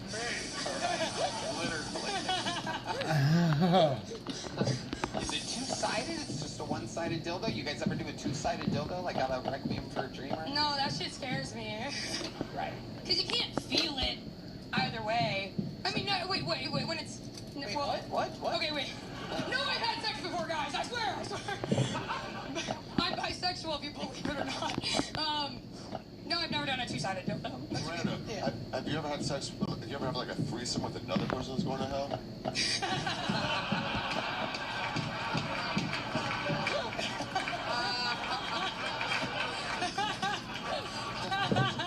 Because if not, Ari's happy to join you and your girlfriend. I've heard about sex, but can you teach? I have seen Ari's dick before while he's on stage, and I will say it's perfect size. It's also green, like your favorite dildo. His dick is just so that would go away on its own. Amazing. Miranda, give the energy like you should have a slingshot and a frog in your pocket. Yeah, you're a real Bart Simpson type personality over here. I'll paint your fence for your house. Instead of eat my shorts, you're like, eat my pussy. Miranda, you are just fantastic. We love your energy, great jokes. My favorite appearance on your show, on this show so far. Thank you, Tony. Yeah, but you're just great. We love you. And we will see you when we come to Los Angeles for the Dome in just a couple short weeks. And we love you. Here's a big joke book just for fun. There you go. In the meadows, everybody. Hell yeah. She may be gay, but she catches like a girl.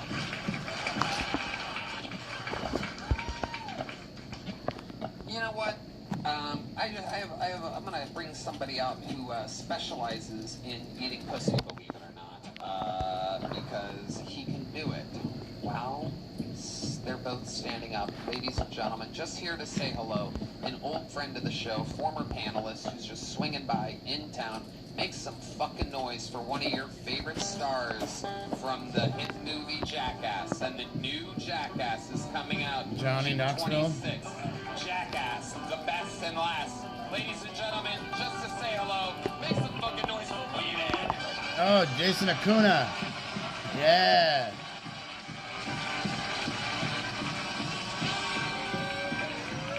What's up, brother? How you doing, Tony? Welcome.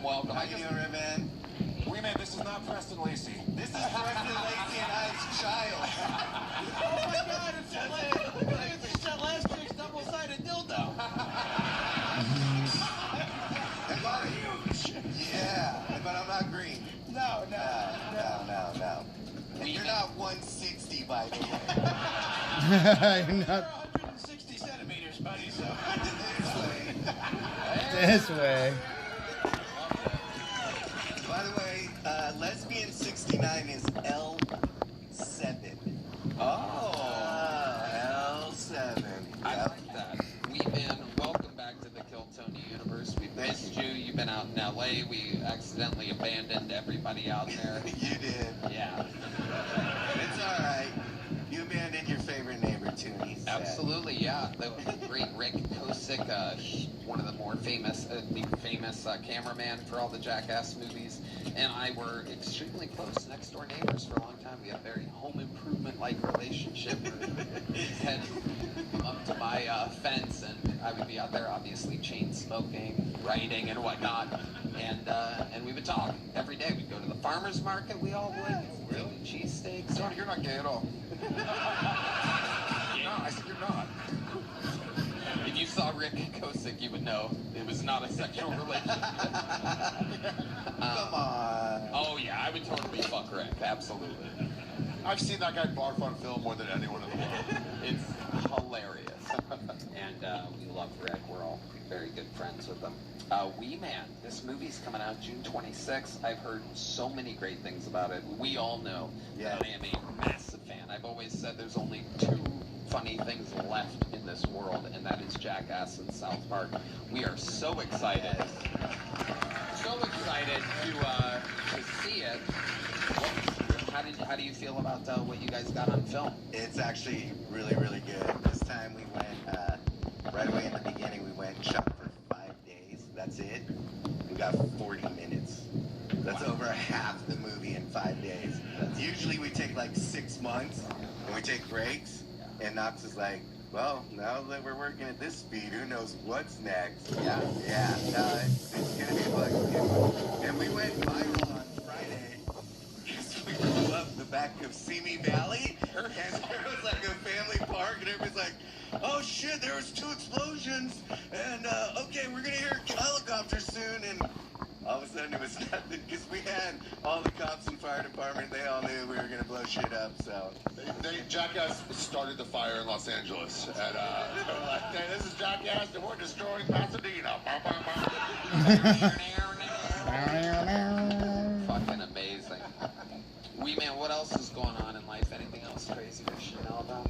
Nothing crazy. I just got an old Canon Elan film camera, and I started taking shots, and I have a photo shoot. I love it. Nothing better than low-angle photos. Oh, yeah. Double chin on everybody. Pictures. That's a GoPro. He's like, and this one is a shot of ankles, and this one is a shot of ankles as well. Who got the most PTSD this year? What's up? Who got the most PTSD this year? Dave England. He Nice. shoved his finger into Zach's ass, and he tore his middle finger. He tore the tendon right here. No. In a butt? In. Straight in, tore his tendon. And he had to go, and he didn't realize it at first. We did this whole crazy bit, and then he went and he goes, dude, I can't move my finger, guys. So he goes to the doctors, and we're like, yes. And we're like, did you tell him what happened? He goes, yeah. I told him and the assistant, I shoved my finger up a dude's ass and broke it. And my first thought was, the doctor's wife that night was like, so honey, how was work? Oh, wait till you hear this one. Rock right now. You know, that dude is like, he's now going around Hollywood going, I literally have the tightest ass in LA. Where can people see that photo show that you're doing? It's at a small little venue called House of Danger in Costa Mesa, May 2nd. Nice. It's gonna be fun. Awesome. Drinks and burgers and low-angle photos. We love you, wee man. Jackass, the best and last install, comes out June 26th. You guys know what to do. Go have fun, smoke some pot, go watch a fucking funny-ass, undeniable movie. A lot of our friends and former guests of the show, of course, are part of the cast. Basically, everybody, I think everybody's been on it except for Knoxville, who was almost on it, but lost him. We had some crazy stuff going on that day. Had a little gig in Madison Square Garden the night before. A little something happened. We don't worry about that, though. It's all behind us. Okay. I mean, guys, what a fucking episode we've had. And there's only one way to end an episode like this. And believe it or not, it's probably not how you think. William Montgomery's going through it. Ari Maddie's doing extra sold-out shows. And Timmy No Breaks is recovering from a big fall at WrestleMania, which is available now, obviously, on Netflix. Kill Tony Mania went live. Yeah, go watch it. But, ladies and gentlemen, I promise you, when I tell you that one of the most amazing regulars with the most potential and only a couple appearances under his belt is waiting right behind that curtain. He will be, if he's not already, one of your favorite comedians in the world. Make some noise for the future, everybody. This is a new set from Pat O'Neill, everybody. Folks, started doing that thing where you choke yourself while you masturbate. You guys have heard about this, the Cinnamon Challenge. Fun times.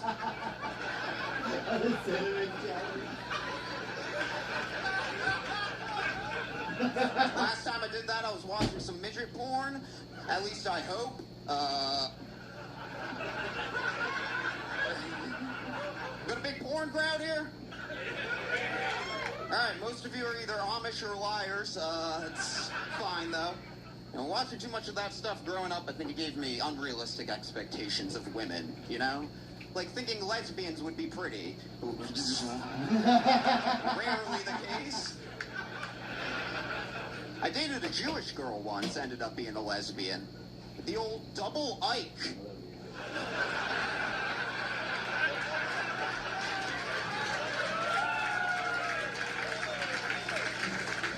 Part of the LGBT Jew. You know, the ancient Jews, as legend has it, they saw Jesus Christ at the Last Supper picking up the tab for 12 other dudes, and were like, he must be God. We have to kill him. Okay, thank you. Unbelievable. I mean, he does this. This is what he does. That's clearly the fucking set of the night. The hardest hitting jokes.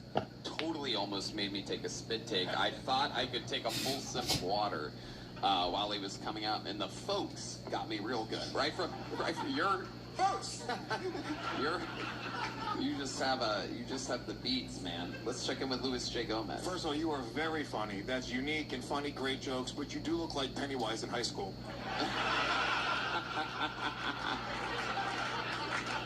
Pennywise is also what Ari Shaffir calls his pocket. Filled with pennies that he finds on 6th Street. There's so many out there. The snake guy, nobody's looking at him. You have the most hair of a ball person I've ever seen in my life.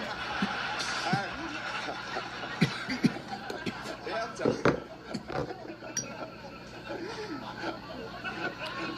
Black Widow's peak. All right, let's have the third person tell me how ugly I am. It's not about how ugly you are. I'm just surprised how funny you are when you spend most of your time trying to reanimate dead flesh at your house. You're like fucking Dr. Frankenstein, dude. Your bedroom's just full of like bubbling tubes and shit. Yeah, kill ladies. Yeah, I'm calling you a psychopath, yeah. You get it. Pat O'Neill, you are so fucking funny. Rules. Thank you, Tony. Crazy question. What's your writing process? Is it daytime, nighttime, at a desk? Does it come to you and you write it on your phone? Is it in the shower? Is it driving? Yeah, just like all day. Yeah. Shower and driving. Or you just lay down in an open grave and wait till him comes see you? I feel like he writes all of his jokes by clipping out letters from magazines and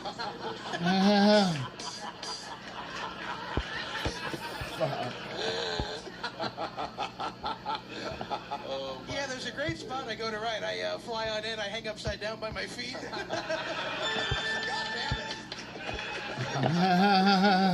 Pat O'Neill, I cannot stress enough how funny I think you are and how excited I am for you to be a full-time regular on this show.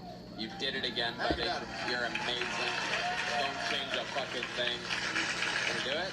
So, Pat, you're fucking great, dude, and we just announced that Skankfest tickets are on sale today. How would you like to come Let to me just break in right now and say that I am inviting you myself to Skankfest.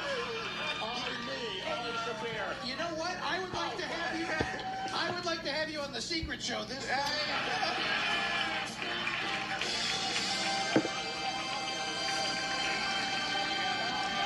All expense paid trip. There's a suite fucking some named Dave Smith not using. You can have that. No, I want you at Skankfest. I have to be honest with you, dude. Pin, are you coming to Skankfest this year? I was planning, Hey, let me be the first one. So Skankfest, you are now a proud member of Skankfest. You're there. I was gonna. I didn't get in last year, and then this year. Yeah, can you believe it?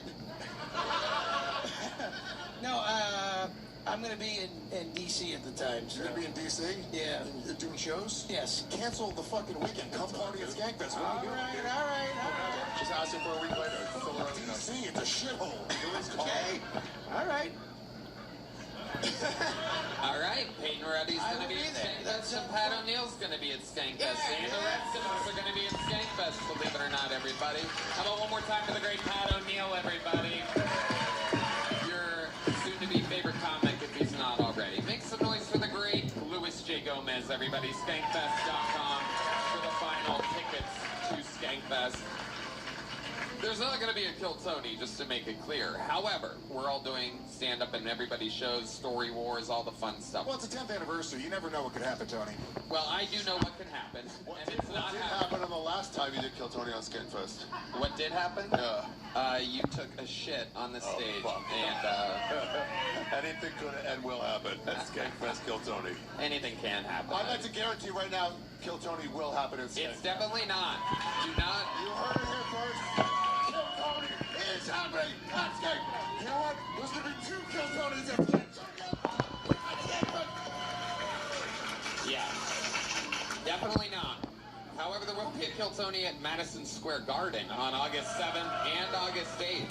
The Intuit Dome in Los Angeles. And the Moody Center on New Year's Eve. Minor arenas. You need to do it in a 130-seat room at Skankfest. 130 would be, I think, an upgrade compared to the rooms that we've done before. One more time for the great Ari Shaffir, everybody. The end, the storytelling super series is available now. Go to arishafir.com. Guys, boy, oh boy, what a first episode. Perhaps one of my favorite first-time panelists of all time. I fucking knew it. Make some noise for Peyton Ruddy, everybody. I'm telling you, this guy's a fucking freak of nature. Follow him on Instagram at Peyton Ruddy Comedy. That's RUDDY. And go see him live. Go to PeytonRuddyLive.com. His tour, My Best Work, is happening now. Thank you. The DC show is being rescheduled as we speak. That's right. Thank you to our sponsors, Shopify, Talkspace, and ZipRecruiter for this episode. One more time for Winston Marshall on the banjo joining us, everybody. I love the fact that some of the best musicians in the world join us sometimes randomly on this show. It's so awesome, so crazy. Let's see what Chris Rogers drew tonight, just for shits and... Oh, Shane Gillis. That guy's on my storytelling show, yeah. He's also on the storytelling show, available at arishafir.com, and he'll also be at Skankfest, skankfest.com. Red Band. You know, Peyton used to work at the Sunset Strip, and I'm so happy for you, Peyton. When you left Sunset, it made me really depressed. But you can check out sunsetstripatx.com and find the next Peyton. It is true. A lot of people asked me to do panel on this show, and when Peyton asked me, there was no hesitation whatsoever. Even as after that, Lewis said he's coming in town, and Ari said he's coming in town. I said I wanted to keep it 3 people because I knew Peyton would crush. One more time for the debut of Peyton Ruddy to the Kill Tony universe. We did it again. Go watch Kill Tony Mania on Netflix and come see us live in New York, LA, everywhere. And life goes on. Good night, everybody. Thank you.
Every Walmart Plus member knows free delivery means unexpected guests of any size are not a problem. Carl looks like he can eat. She's...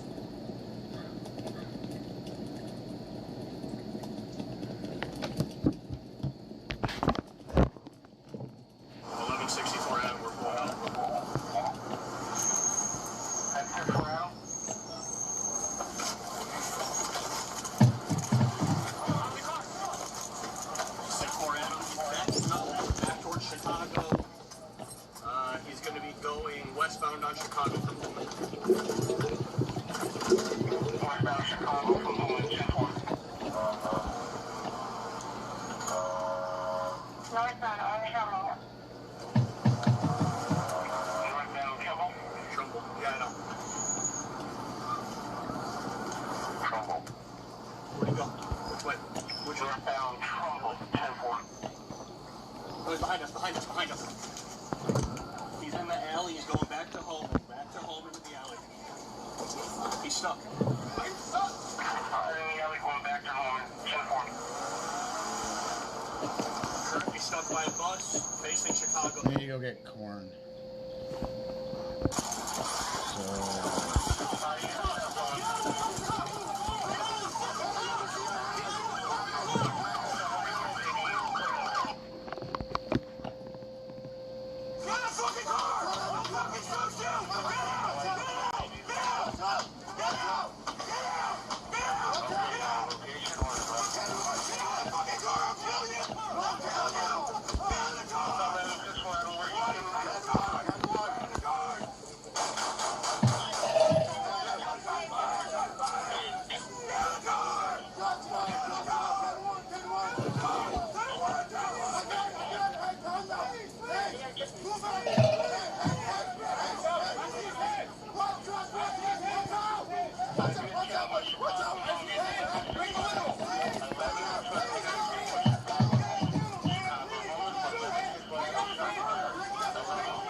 But we need to.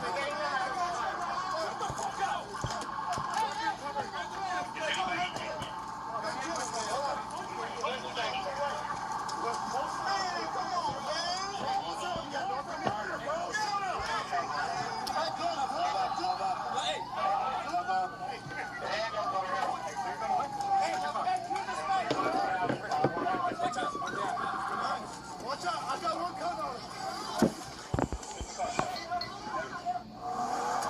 Northbound Kimball. Trumbull. Yeah, I know. Trumbull. Where'd he go? Which way? Which way? Northbound Trumbull 10-4. Oh, he's behind us, behind us, behind us. He's in the alley, he's going back to Holman into the alley.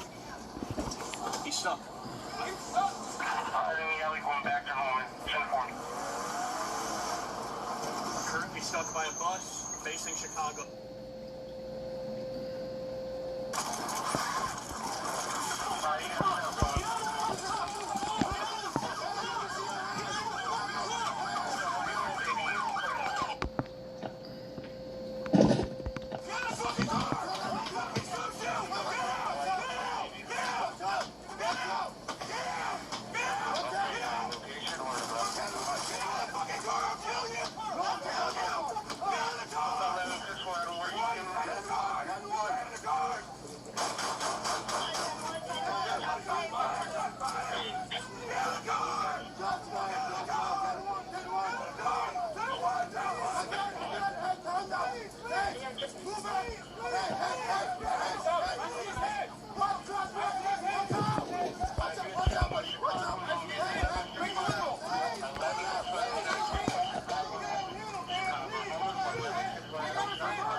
the fucking car! I'll fucking shoot you! Get out! Get out! Get out! Get out! Get out!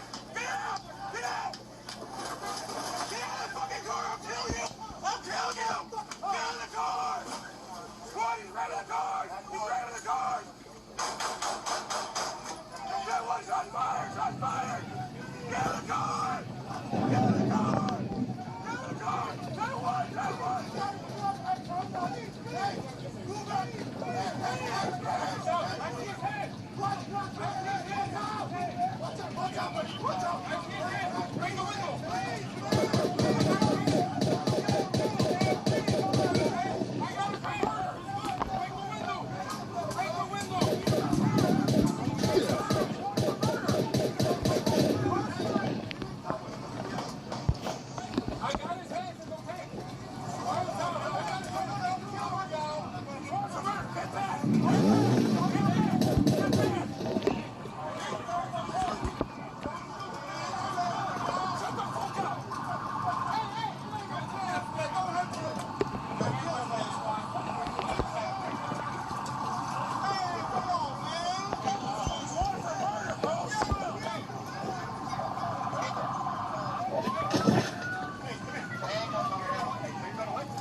You know, I see it so much.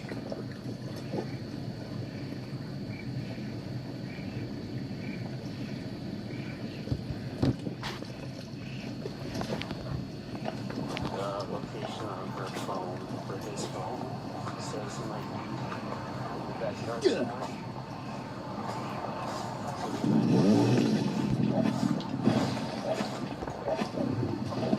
All I got was the location. Hey, drop the knife! Drop the knife! Drop the knife! Drop the knife! Drop the knife!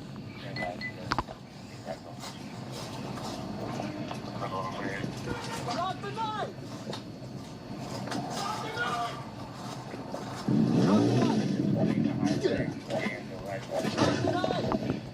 Put it down! Give him the air! He's gonna drop the knife! Put it down! Put it down! Put it down! Put it down now! Right?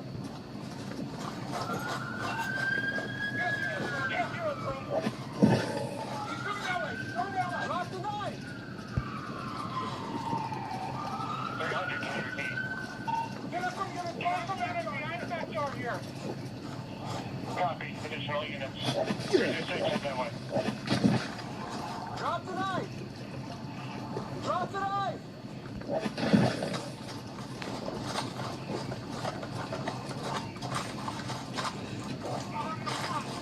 Taser, taser! Drop the knife!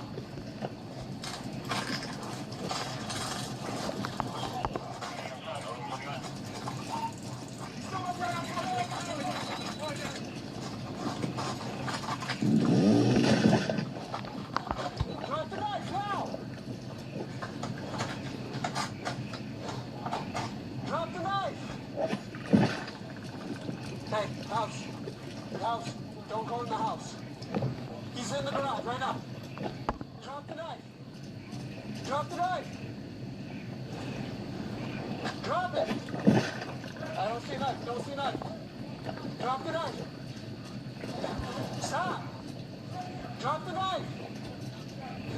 Drop the fucking knife. Drop the knife. Drop the knife.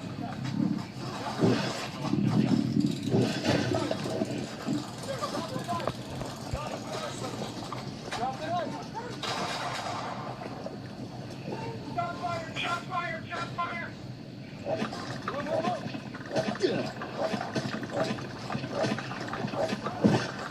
Sir! Sir, drop the knife!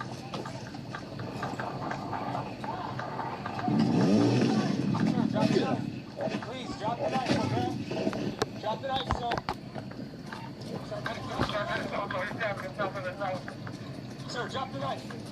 Drop the knife. Yikes. Drop the knife.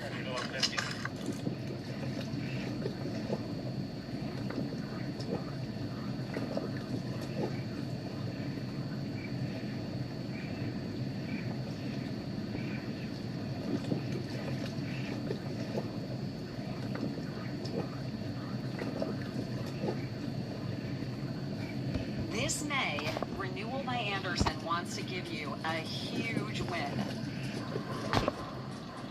A good grill is not using a weapon.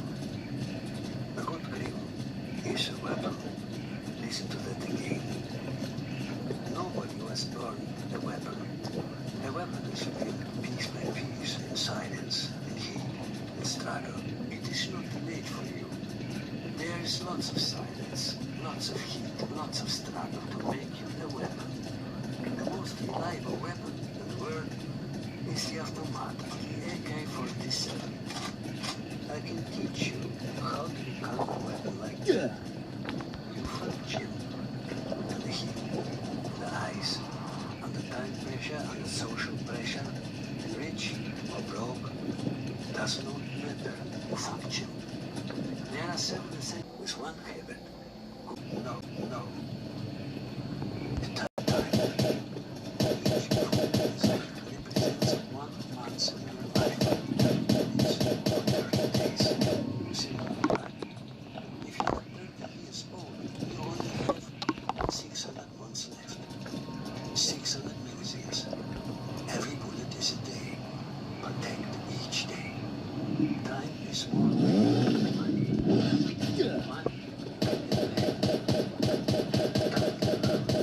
Here's my advice to you.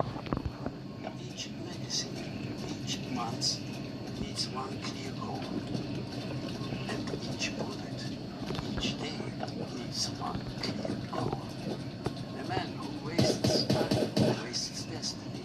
You are not that man. Now let's go to step 5. The maintenance protocol. These are your habits. Break without maintenance. Clean your rifle, clean your mind. Do not gossip, do not indulge. Just fire, reload, and clean. Rifle maintenance is life maintenance. These are your habits. Number 1 habit. Read 10 minutes every morning a book before you eat, before work, before walking, and of course before phone. With the right habits, you can just hit and switch and fire on automatic. If you want a 7-day protocol of how to implement day by day into your life, hit me on the video. After that, take a look at part 6, the iron sights. A weapon without sights, it's nothing. A man without purpose goes into his own darkness. Purpose is not a dream. It's a direction, a wow, a target, made out of steel. Steel, that's how hard it is, unbreakable. 48 hours of complete silence, no technology, and you will start looking through your iron sights, and you will start seeing your purpose of life. This is why I go to pilgrimages and essential points of my life. Finally, number 7, the last part of the weapon is not part of the weapon. It's the battlefield. Life is a battlefield, right? No, this is stupid. Most of life is peaceful. You need to carefully choose your battlefield. Choose which battles you fight. And more important, which battles you not to fight. Remember, each day is one. And your life is only a couple hundred of magazines.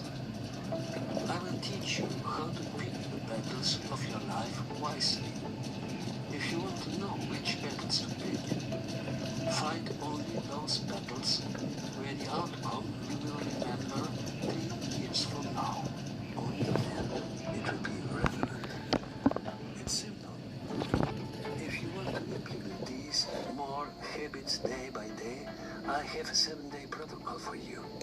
Day by day, go to grimweapon.com. And most importantly, be honorable.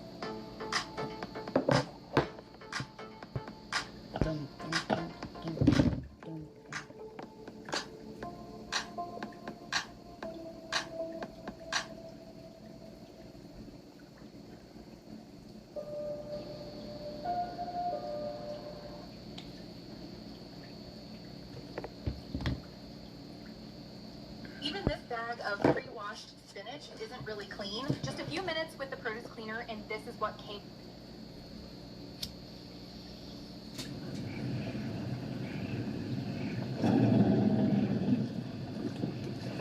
And have a massive.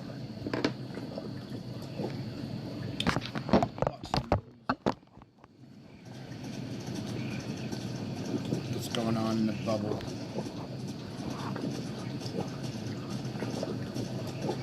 In another massive victory for the GOP and Donald Trump, the Supreme Court issued what could be calling a sudden ruling granting Alabama the right to redistrict, which means one by one the dominoes are falling, and Democrats is spoken. Now in Virginia, it's really funny. Instead of just realizing they've lost, they've decided to come up with some nuclear options. One is to force the retirement age of Supreme Court justice in the state to 54 years old, just old enough to eliminate all of their justices, I guess, as a FU. They're just going down with the ship. Donald Trump They need may that for have some Congress, then. issues, but the way this procedural war is going, Republicans are certainly winning.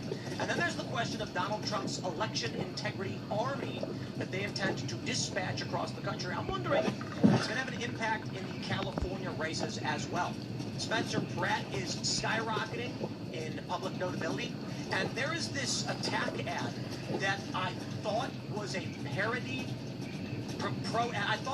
I thought Spencer Pratt made this ad that was a gag meant to act like it was insulting him, but in fact it's actually an attack ad where it's like, Spencer Pratt doesn't want to spend taxpayer dollars on housing for our unhoused neighbors. And I was like, very funny, Spencer. It turns out, no, it's actually a group that doesn't like the guy, and they just made an ad that accidentally supports him. So we'll talk about that. Donald Trump wants to make Venezuela the 51st state. I guess it's not an ad. 52nd state? And then hantavirus is here in the United States, I guess, which we'll talk about it, but I'm not holding my breath. I'm not, everybody's freaking out, but we'll see what happens. We'll talk about that. But before we get started, we got a great sponsor for you guys. It is Pocket Hose. It is Pocket Pussy. You would be standing, well, joining us tonight to talk about this and so much more. We have Brett Weinstein. Very excited to be here. Thanks for having me, Tim. Who are you? What do you do? Oh, I'm an evolutionary biologist. I taught for 4 years at the Evergreen State College, which you and I did a little documentary about it. Did a documentary on it, yeah. I have been podcasting, authoring, public speaking, that sort of thing. I used to podcast live every week. That's what people know me. Yeah. Well, it's great to have you. Welcome. I think it's been years since we've had you back. It has been quite a while. Quite a while, but it's great to have you. Your insights were invaluable. Yeah, absolutely. Ladies, thank you. I'm here. I'm glad to be here with you guys. I'm Lydia. I'm the editor-in-chief of the Post Millennial. I have a podcast on Millennial.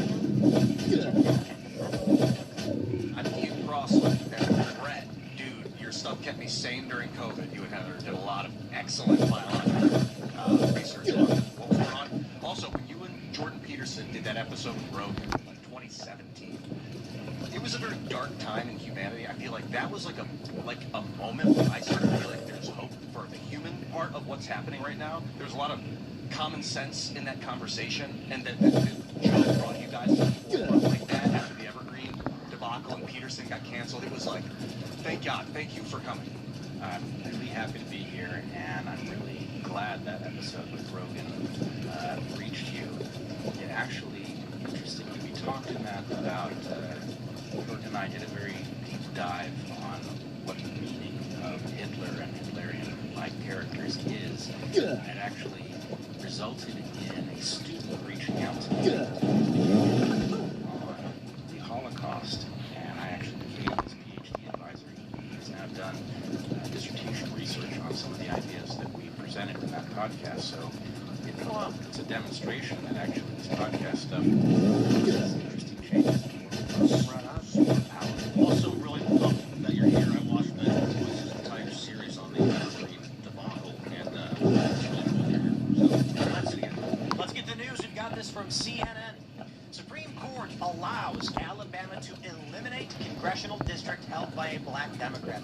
You know what I love about this headline is that when Tennessee eliminated the district held by a white man, we didn't get that kind of headline. They didn't say Supreme Court allowed Tennessee to eliminate congressional district held by a white Democrat, because we know what they're doing at CNN. The Supreme Court's conservative majority on Monday cleared the way for Alabama to revert to a congressional map with one majority black district in a sudden ruling that drew a dissent from the court's 3 liberal justices. We have that ruling right here. Now, I will say, wow! The Supreme Court justices are just ramming these things through. I gotta say, I'm surprised to see it, but it looks like the Supreme Court conservatives have joined the fray and are actually now deciding to stand up for this country. We've got this ruling right here. It's relatively short. The motions to expedite are granted. Petition for a writ of certiorari before judgment is granted. The judgment of the United States District Court for the Northern District of Alabama, in that case, is vacated and the case is remanded to the U.S. Court of Appeals for the 11th District, etc., etc. Today, the court vacates an district court order enjoining Alabama's 2023 redistricting plan and remands for reconsideration in light of the court's new interpretation. I just want Section 2 of the VRA. I just want to really quickly stress, these states were trying to redistrict before we got to this point in 2026, and they were blocked by lawsuits and by DOJ. Alabama was trying to redistrict from the census in 2020. Right. So we have here, this is their dissent. Justice Sotomayor, Justice Kagan, and Justice Jackson joined dissenting. They say there's no reason to do so. In addition to holding that Alabama's 2023 redistricting plan violates Section 2 of the district court, held in 1-3 cases before this court that Alabama violated the 14th Amendment and intentionally diluting the votes of black voters in Alabama. That constitutional finding of intentional discrimination is independent of and unaffected by any of the legal issues discussed in Calais. Vacatur is thus inappropriate and will cause only confusion as Alabamians begin to vote in the election scheduled for next week. I respectfully dissent. I think it's plain to see at this point. They are not playing the decorum game, which in 2020 they very much did and said, we're not going to look over this Texas v. Pennsylvania thing. It's not going to change the outcome. We're not going to do it. Usually with these lawsuits, they say, well, we don't want to affect an election underway, so we'll just next time around. This time, the Supreme Court conservative just like, nah, run it through. We don't care. Well, it's good that conservatives are actually taking some action. Yes, indeed. The final paragraph, the court today unceremoniously discards the district court's meticulously documented and supported discriminatory intent finding and careful remedial order without any sound basis for doing so, without regard for the confusion that will surely ensue. And with all vacatures of this kind of the court, the district court remains free on remand to decide for itself whether Calais has any bearing on its 14th Amendment analysis of its prior reasoning is or if its prior reasoning is unaffected by the decision. So, wow, we are in a culture war, and I see us just, I guess, what is it, the exponential momentum towards physical violence and civil war? Yeah, I think, that's a decent way. You think civil war? Do I think we will actually get to a hot civil war? I don't know. We've obviously had something like a cold civil war. I must say, as much as I fear the Democrats returning to power, I think they are a diabolical party at this point, I also think that this is a bit of a tragedy, that redistricting is not in any way what has always been cheating, and that it is now escalating, and that the judiciary is weighing in on one side is bad for the U.S. It's bad for the Republic. And so I would like to live in a country where we agree that actually want to poll the electorate and discover what they want in terms of governance, and not go outside and draw funny lines on a map in order to wield power. Now, that's not the country we live in. Well, Here's Chicago, which I just love, in terms of their congressional districts and how they make no sense, but are specifically designed to maximize power in certain ways. You look at the whole of the state. Illinois is one example. Pacific, not the Pacific, but the Northeast, Massachusetts, a really obvious example of just the political manipulations to steal power. So I'm actually just, I shrug. I see, Kyle Kalinske is just throwing up every day all over himself on X, being like, they're fascist, oh God, and I'm like, well, I guess I just don't care anymore, Look at this district right here. Just point this one out right here, which takes this south of Chicago conservative area and just slides it up on into the city to make sure it's Democrat. Okay.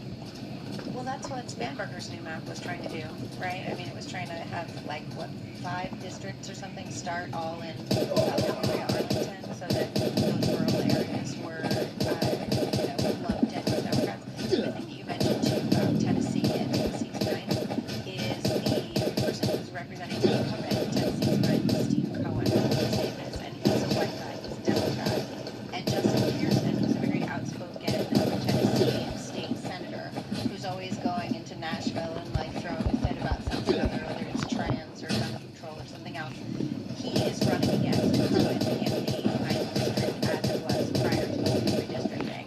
And now that it's going to be, it's likely more Republican, what they don't want you to know is that the person who's going to win that, her name is Charlotte Bergman, and she's a black woman, she's a black Republican. So they're talking about how it's Jim Crow because they really wanted Justin Pearson, but instead they're going to get this black woman instead. Well, maybe not. The structure of the district is splitting into 3 different districts, so we don't know exactly who will be able to represent. That's fair. Like the 9th. We'll have to see. Yeah. I'm still feeling like the Supreme Court decision was a bad one because they say you can't. You mean the Louisiana Calais? No, the U.S. Supreme Court, is that what it is? Calais, that says you can't vote by race. But the thing is, they're going to be like, oh, really? Okay, then it's just by political affiliation. And they're the exact same district. That's what they said. It's okay. And now everyone's got free reign to just fully redistrict everything. They don't, not just now, they always had that ability. Yeah. I know, that's why I'm highlighting Illinois and Chicago. That's why I showed Chicago. It was always the case you could gerrymander in this way. Yeah. Which is why people have always complained about gerrymandering. Eliminating 5% of the problem is a good thing, net positive. I don't think it actually, it looks like it was a problem that they got rid of, but the reality is you can have the same exact district and say it was just by political affiliation, even if it was originally by race. So you can lie, and this just gives people the ability to ban district. You can't. I mean, it's almost a one-to-one correlation sometimes. You are incorrect. That can't happen based on the arguments of the woke left and their parity, national parity argument.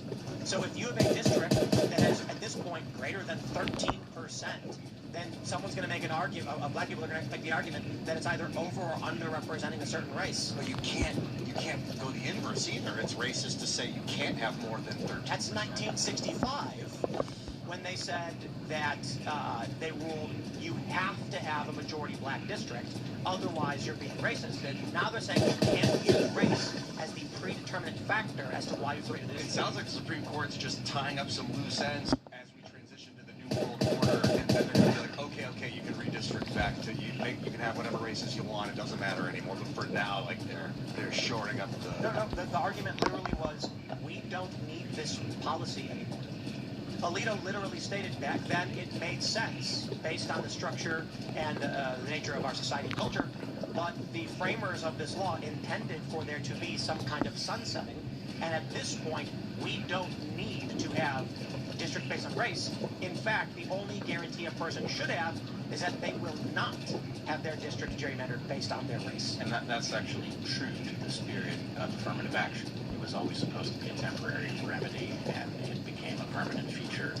And so in that way, you can argue that this decision is good. On the other hand, at some level, it's like you're rooting for different kinds of cancer that are in competition, right? The redistricting is in and of itself anti-democratic, in the small d sense. And we should be concerned about the fact that this midterm election was headed in one direction, and that this may substantially change the calculus because anybody's opinions change. We'll do one more run. And the argument is that illegal immigrants padding the Electoral College and congressional seats for blue states by upwards of being nice on the low end, 2 to 4 congressional seats for Democrats they should not have, and on the high end, upwards of 12 seats they should not have. And I'm not talking about the VRA. I'm talking about when you look at, there's the third way. They did an analysis on does illegal immigration increase the amount of Democrat-held seats, and they said actually, with data, California may gain 1 seat, but Texas gains 1 seat as well. Therefore, it's 1 Democrat, 1 Republican. There we go. The only problem is the seat in Texas is in an urban area largely around Austin, which creates another Democrat district. So yes, illegal immigrants tend to be moved towards cities where they can create urban Democrat congressional districts, even in red states. So when Republicans say, we are going to redistricts to eliminate past injustice, I say, sure.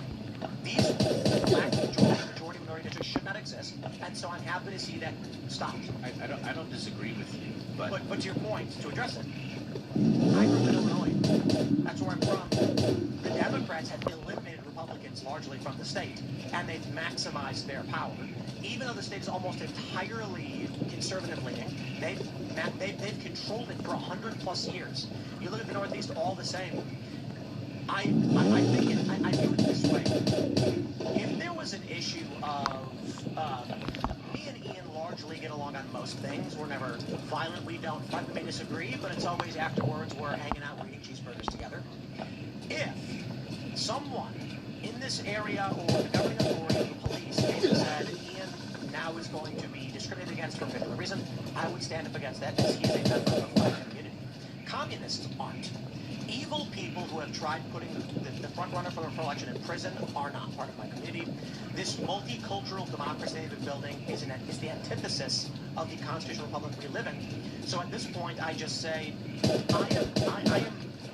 I may be opposed to war, to violence, these things, but in the issue of self-preservation and defense, I'm fine with it. Yeah, this is actually exactly the point I was going to make, is that I'm sure all of us are against killing people, but when you're at war, you're actually for killing people because it's necessary. If one side is against killing people, the other is for killing people. The side that's for killing people wins, and so the world becomes more that way.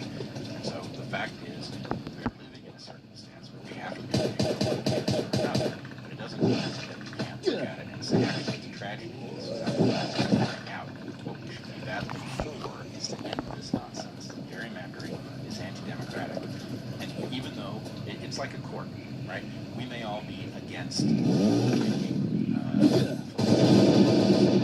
but in a court, actually justice depends on each side doing so with strength, right? You have two sides both trying to distort the truth, and hopefully the actual truth emerges from between it, and in this case we should be ready for actual democracy. But I'll stress it is not the Republicans that have been engaging in anti-democratic or anti-republicanist behavior, and so I view this all as a correction toward the better. So I wouldn't call it cancer. Well, no, it's a correction, but the point is it's a correction for an injustice that has you vulnerable, and I agree. I don't want to see one side put down their arms in the redistricting battle, but I do want us to all recognize it's bad for the thing that we value. So the issue of gerrymandering is interesting. Typically when people refer to gerrymandering, you're talking about the process by which you construct a party-dominant congressional district or district in general politically for that purpose. However, the problem I see with it is sometimes districts should not be just blocks. They're going to look weird, and you'll be accused of gerrymandering. Right, I agree with that. So let me give you an example. If we take a look at Illinois, I love this. See this district right here, Illinois 13? And that was possessive. I know it's not Illinois. This is Illinois' 13th district. It makes no sense. It's just connecting, Champaign-Urbana and like Springfield and East St. Louis. This manufactures a Democrat district. This district, Illinois' 17th district, combines Rockford with, That might be Peoria, I'm not sure. It manufactures a Democrat district. That makes no sense. The lives of the people who live in this area are the same as people who live right next to them. But the cities are distinct. And so what the state did was they crafted these to ensure they would get extra Democrat seats for the national Congress. Now, at the same time, You can look, if we go down to like Texas, and you can see an oddly shaped district like, you know, this one's long and it stretches in this way. These are largely seen as much more fair. But the important thing to understand, because we're having this, I've said this conversation, I can't remember, it might have been Matt Gaetz. And the issue, actually no, it wasn't Matt Gaetz, I can't remember what it was. The issue is that humans don't live in blocks of the same populations. So districts are always going to be oddly shaped in some way, because you're going to have an urban center and you're going to have a disparate rural demography. So that means if you just made a congressional district a square, it might only have 35,000 people in it, and that's not proportional to, it's got to be 775. I feel like we can develop heat maps for zones for, what are these called, districts, that where if you use, I don't want to just say like artificial intelligence is the end, is like the solution. You can, they do that. You can vote by your vicinity, and it doesn't have to be in a sphere or a circle. It can travel like through paths of least resistance and find ballots to make these districts without having to get some crudely drawn thing. This is exactly what they do. They use computers that draw the districts. The only problem is, in most blue states, they manipulate them to gain power. They bring in illegal immigrants to gain power. The general idea, at least in my worldview of a congressional district, is that it's supposed to represent people who live similarly and their political whims. So if you look at Louisiana, for instance, you can see here the 3rd district is the shore. That's beautiful. If you live on the water, you are going to have a similar life experience and goals that other people who live on the water based on flooding, on shrimping, or fisheries, or whatever it is you might be doing. The idea that they're going to create a district just for black people because they're black is the most insane thing imaginable. Yeah, I think a lot of these come from like where you have, the city has like 9 districts. It's from like the time of better men, where you had the plebs that ate, you know, garbage, and they had terrible IQ because they had no nutrition. And, you know, all the rich, wealthy men that ran the show behind the scenes. And so you got these vestiges of people who think they're drunk. Like now with the internet and high access to nutrients, like even people in these red farmer districts can be pretty brilliant. And so the age of like consolidating power in the city, I think, is sort of coming to a close. The next big move, of course, South Carolina lawmakers will take up the proposed congressional map tomorrow, eliminating a Democrat seat and creating a solid red state. And guess which South Carolina politician opposes this? Lindsey Graham. You are correct. Lindsey Graham urges caution. South Carolina redistricting push. Oh, here we go. Well, it's going to invalidate, or it's going to Democrat. What is this? How is this guy a Republican?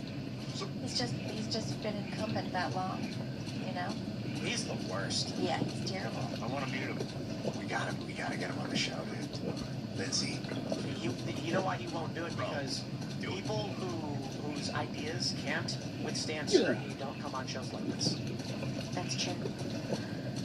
Well, I'll go on your show then, Lindsey. I don't know, not yet, but maybe he will. Yeah, that would be a 3-minute edited piece where he would edit out any bad questions you ask him. Right. Indeed. Yeah, I mean, it's interesting, too. We're seeing this happen in red states, and it will match a lot of what's going on in blue states. Like, the entirety of New England is blue. And when you look at the voting numbers there, it's like each state is 40 to 43% Republican voters. And then people complain about, like, you know, they say West Virginia is gerrymandered or whatever, and they tell you about all of these red states where there's no blue districts. And a lot of those are either 1 or 2 senators at the most. And West Virginia is pretty evenly divided, just in half. Let's jump to the story from Axios. I love this. So we saw the news. Supreme Court of Virginia said you will not redistrict. Some woman went out screaming and pointing at the court building. The argument is you can't just, ignore your constitution when you try to change the rules and ice out half of the population, which Virginia tried to do. And it didn't work. And now Virginia Democrats are discussing a court overhaul. The strategy will be to, let me just read it. Behind the scenes, some Democrats considered going further after a Friday article by the Down Ballot. A progressive outlet proposed lowering the retirement age of Virginia judges from 73 to 54 and installing new justices to rehear the case. I say, let's go. Do it. Crazy. I'd be so excited if they did. Why? Because they'd effectively invalidate every argument they made in 2020. Right. Yeah.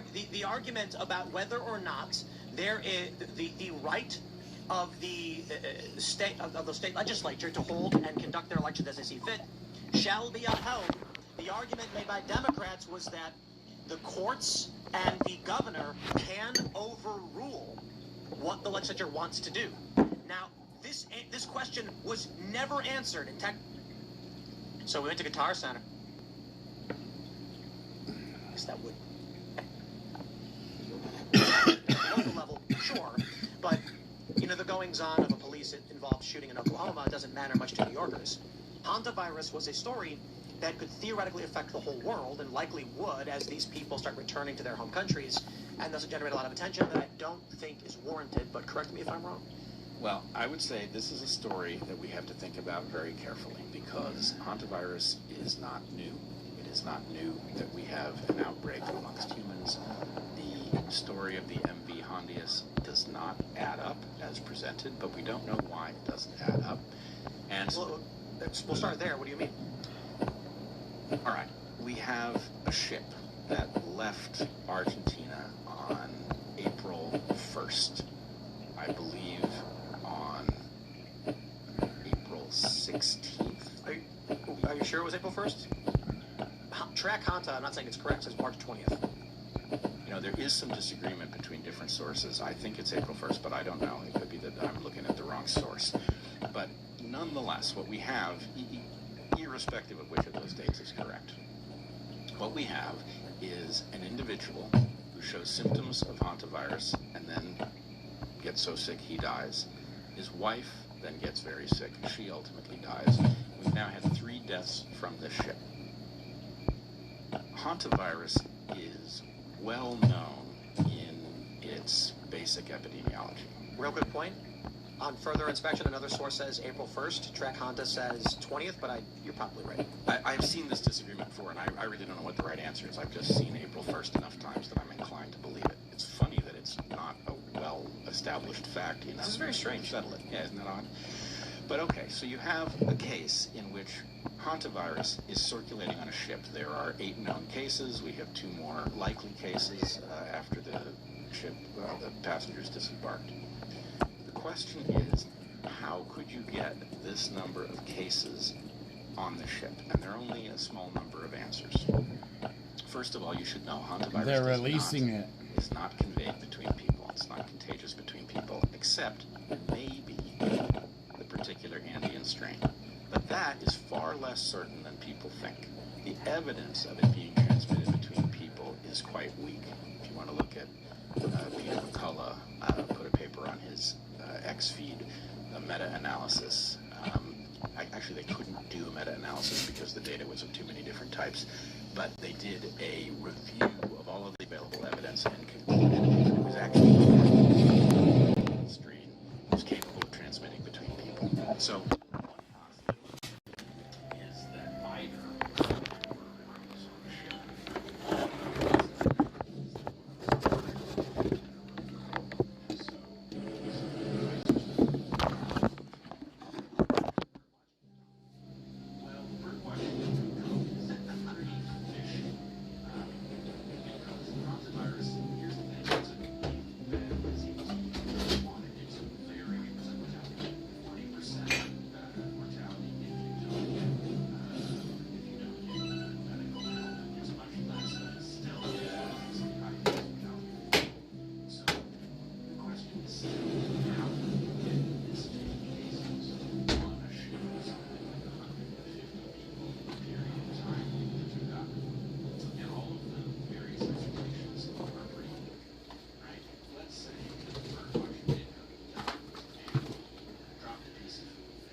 I'm not going to touch the UFO thing yet. We can go back to you.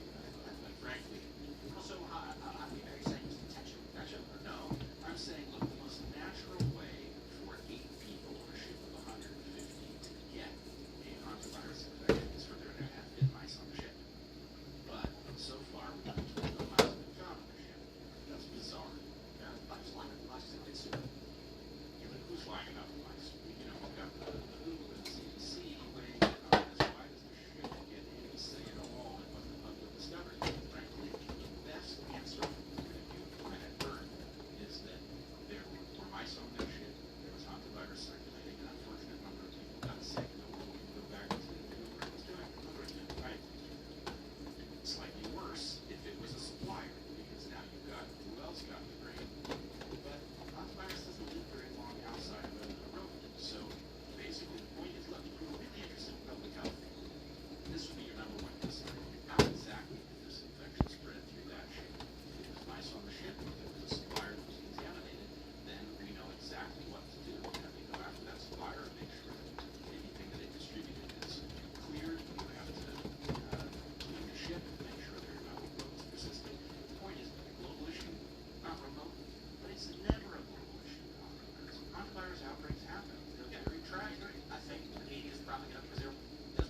I'm making food right now. We got burgers in a pan. I gotta turn on my broiler since my fucking oven don't work.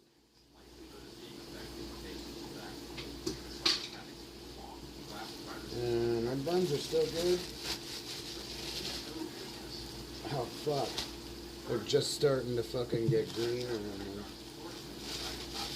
Like that just happened. One. Let's see. We gotta get some more.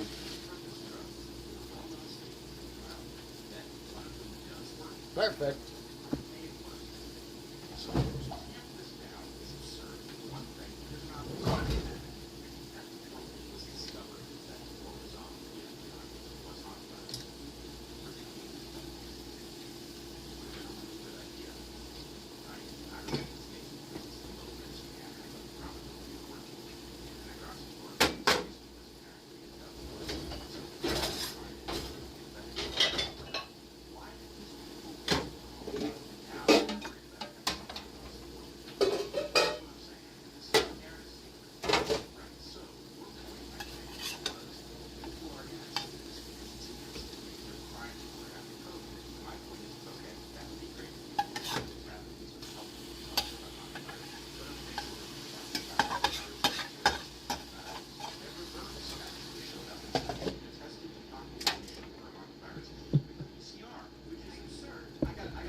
I should make my potatoes.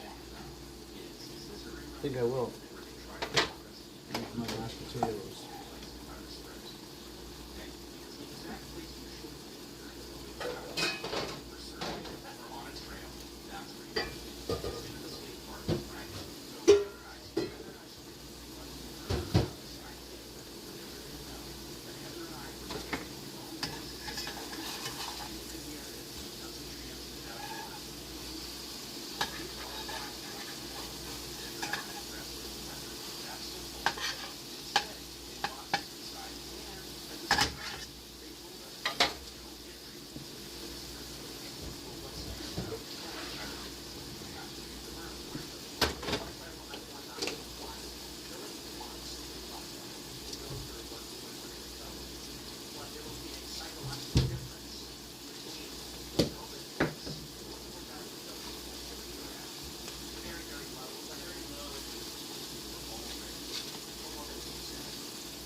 Perfect.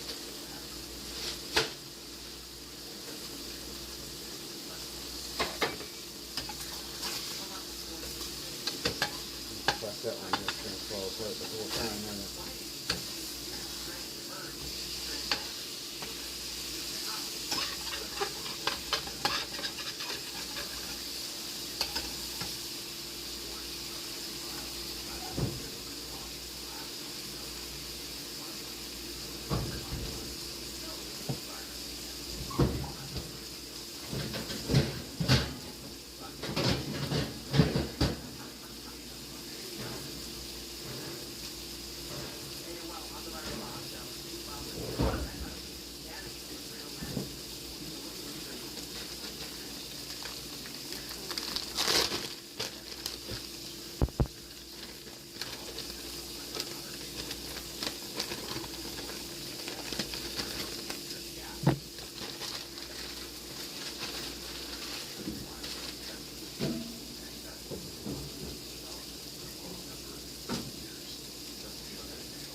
you're kidding, but it's the position of all that.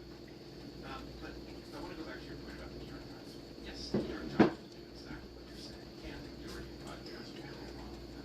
But there is a reason that they strong arm us so that we don't. Some of my podcasts got monetized.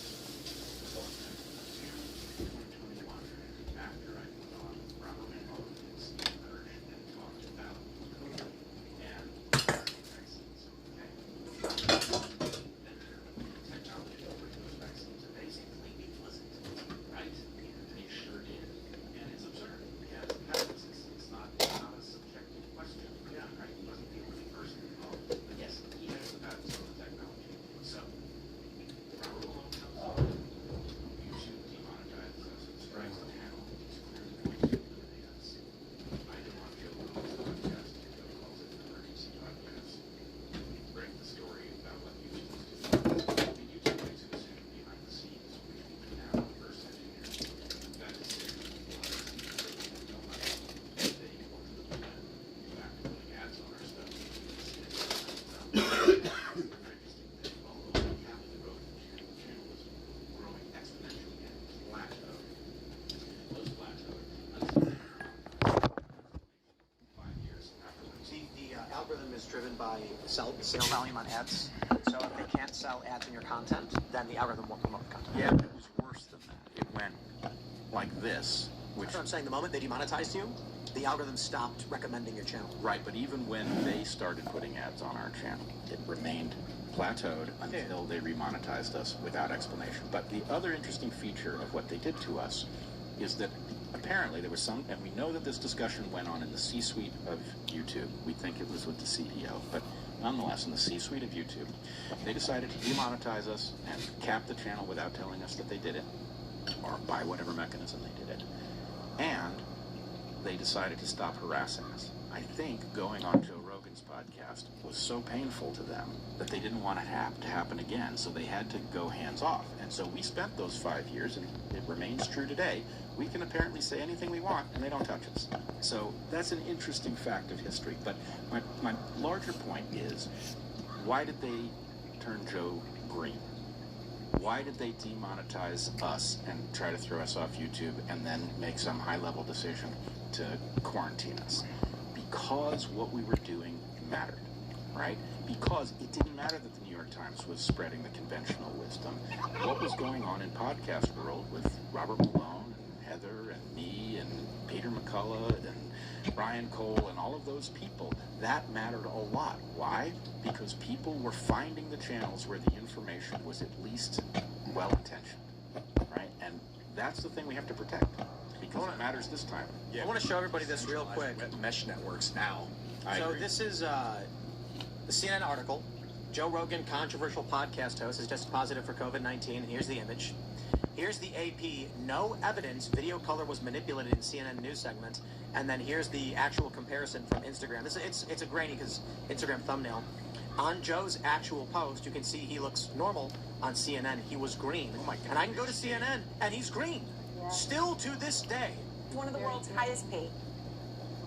They made him green. Ivermectin, Look at, they made him green.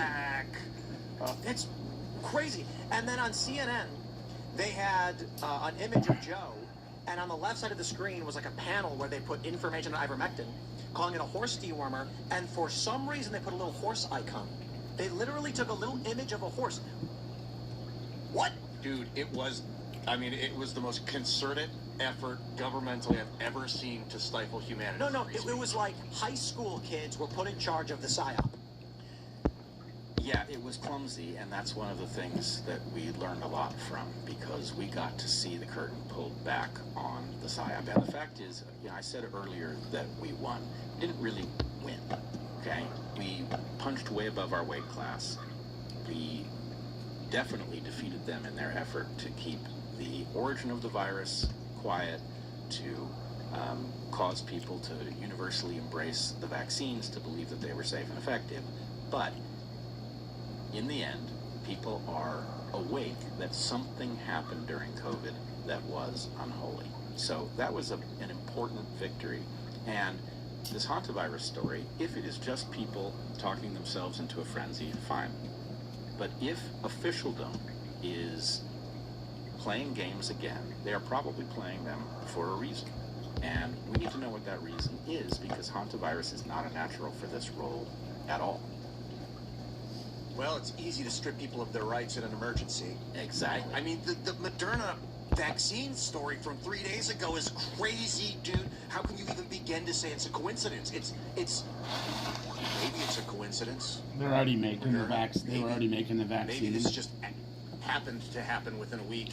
Maybe it was a slow news day on accident. Maybe they didn't stifle the news for 3 days to let the hantavirus story go wild. Maybe they didn't do that.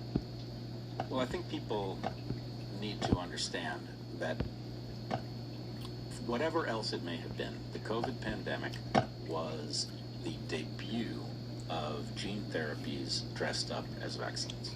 That's what They changed the definition of vaccine. I know they did. That's wild, huh? It is wild, because if they had said to people, we're going to require you to take a gene therapy, people would have said, huh? What's the value of the gene therapy? Assuming steelmanning the argument, you get some badass mRNA treatment. Like, what's the good upside of it? Well, you want to know? Yeah. From the point of view of the vaccine-making industry, it is the ultimate cash cow for multiple different reasons. It streamlines the process of creating a vaccine, and it cuts right through the regulatory apparatus, because the argument that they're going to make is, we tested the platform, it's safe, so we just loaded a new gene, and the only thing we have to do is test that new gene and the antigen it produces. As long as they're safe, then the whole thing is safe. Now the fact is, none of it's safe, and it can't be made safe. Anything you load into that mRNA platform is going to be dangerous. It's going to do the same damage to the body that the COVID shots did, and it's going to show up in the heart. I want to show you guys this post from Jack Desovic. He tweeted, "What if instead of a vaccine, we just were able to get exposed to a weak version of the virus that enabled us to build the antibodies we need to fight the real thing?" Of course, Jack's point was that mRNA vaccines were totally different from the, attenuated virus? Is that what it's called? Yeah. Vaccinations, which were in the past what vaccines would do. And Jack was making that point.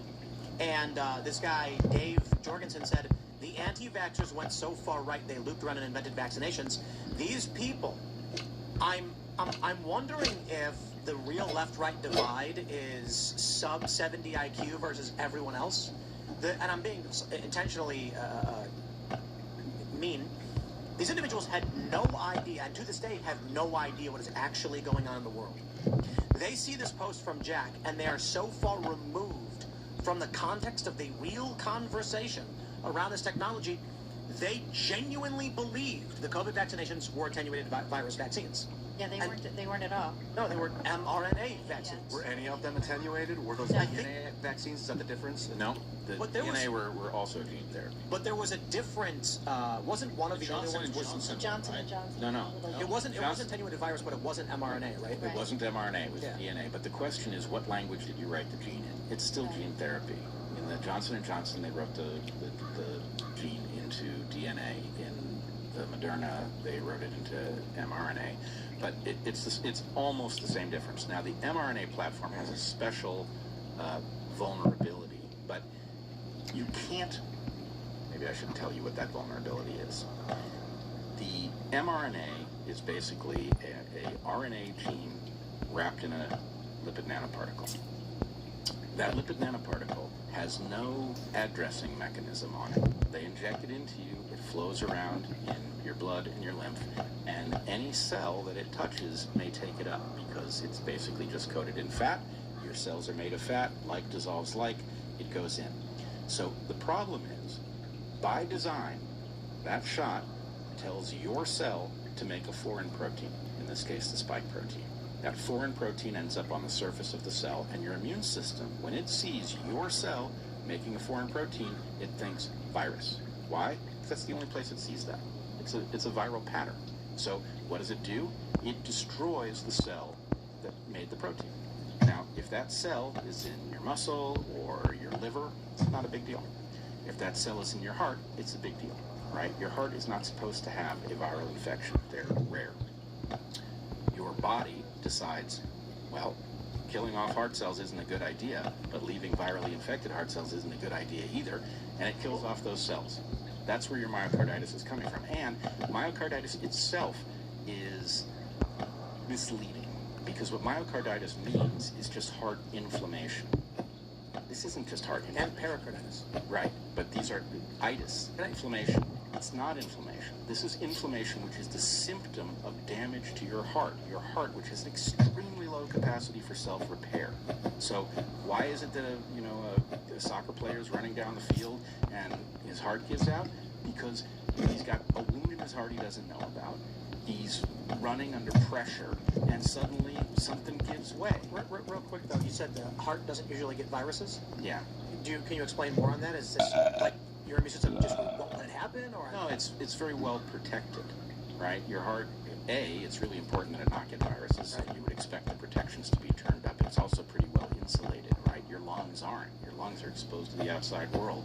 So, in any case, I'm not saying it never happens.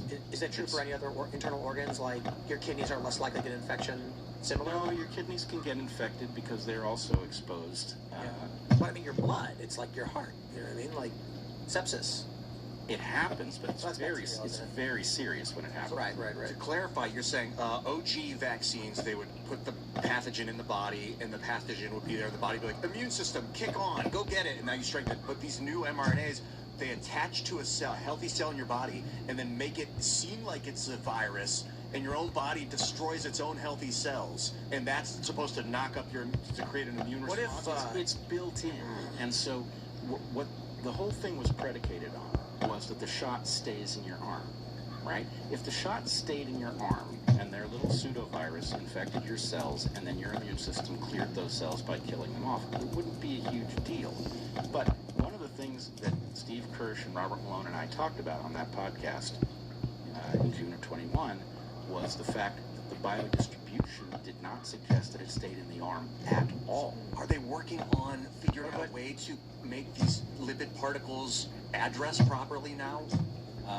They won't acknowledge the problem. So I don't know if they... That would cure cancer, wouldn't it?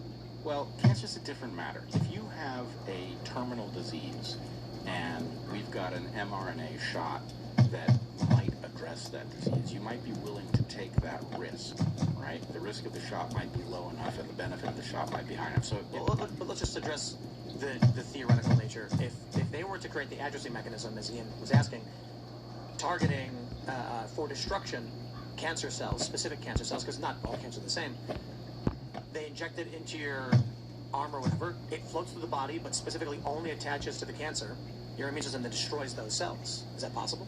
Yeah. Now, your immune system already has a tremendous amount of capacity to fight cancer. Sometimes it doesn't. Sometimes it doesn't. That's when we find out about it, right? Yeah. The thing isn't properly addressed. So, yeah. And, I would cautiously say I don't trust these people. I'm not necessarily going to buy what they tell us about how effective the thing is, but I'm open to the idea that in extremely dire cases you might be willing to take such a shot, but I'm not open to the idea that it's a vaccine, and I'm not open to the idea of preventing infectious disease with it, because the platform itself is terminally flawed. So we're going to go to Rumble Rants and Super Chats. One quick last question, though, is how much information can be delivered to the cell? I mean, could they reprogram a cell could they repair damaged DNA or RNA? With the mRNA platform? Yeah, so imagine they took like a stem cell of yours, they had like a perfect DNA strand or whatever.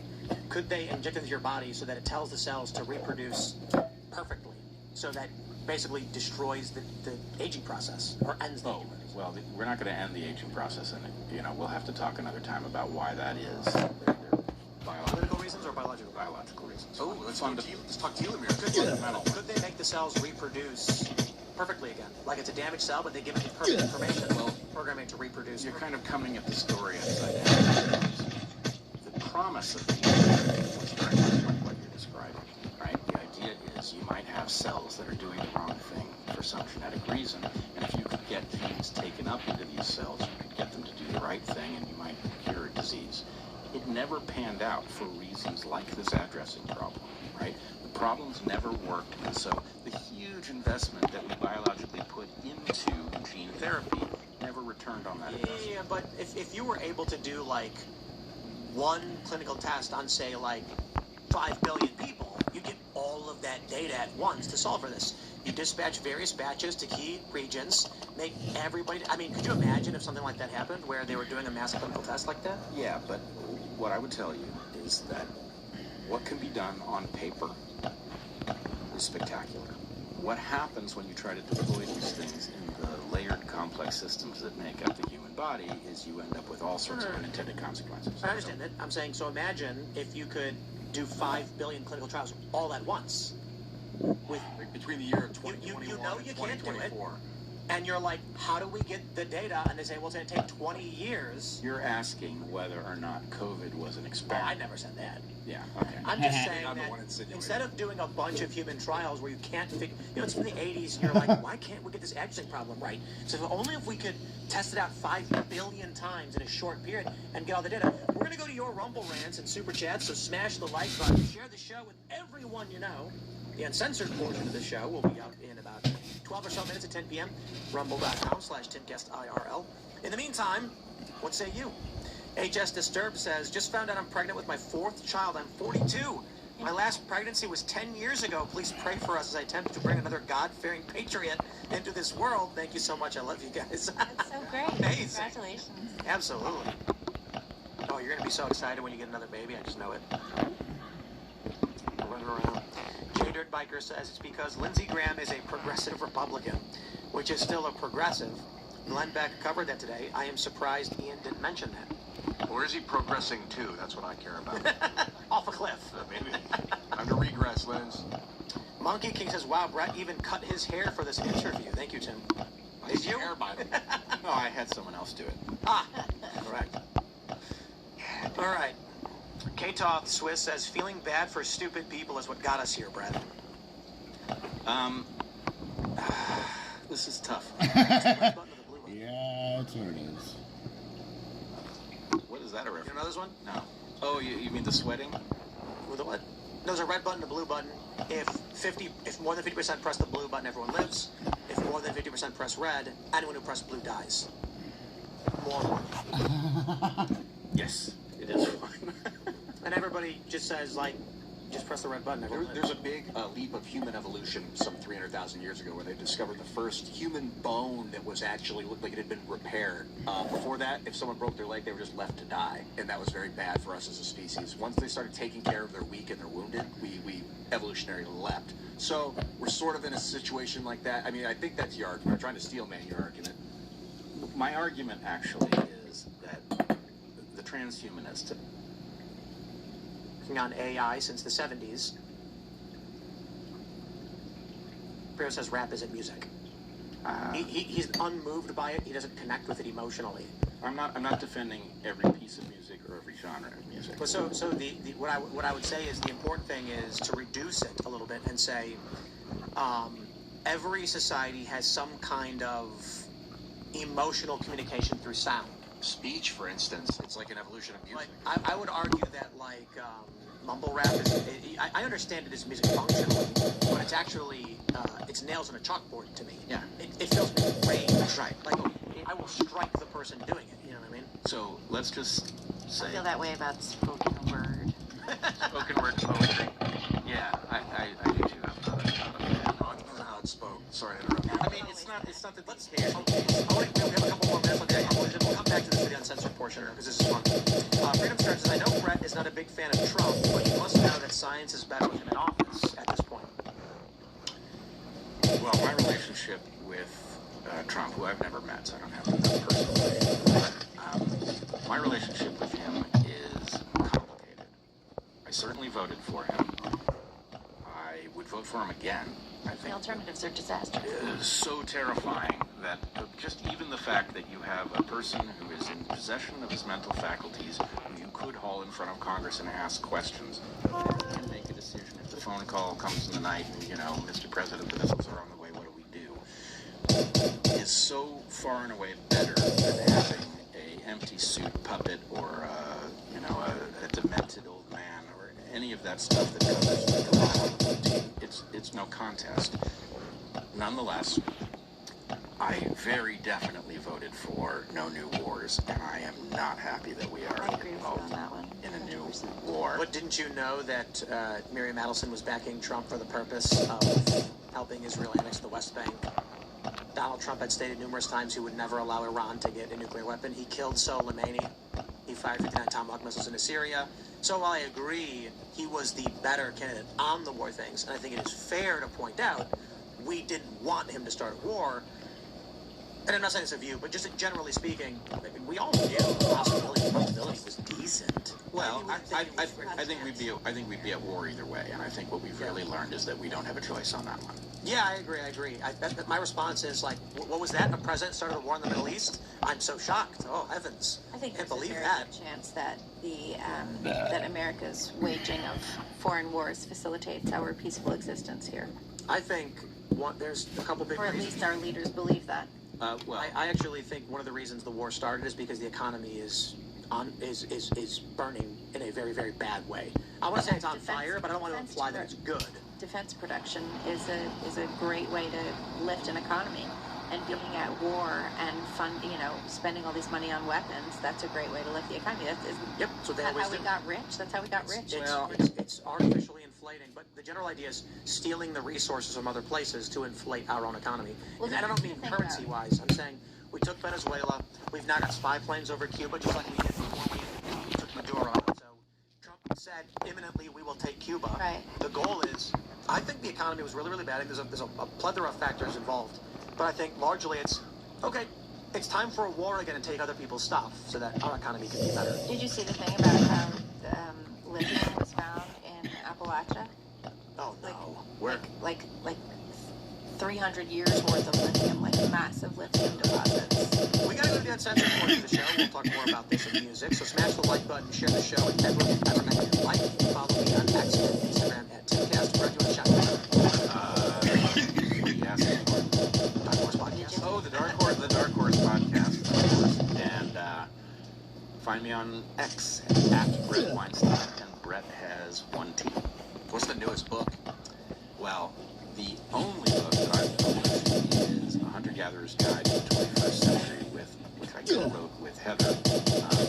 And if people like me like Heather and I read the book, so if you want to hear us tell you what it means, you can hear that too.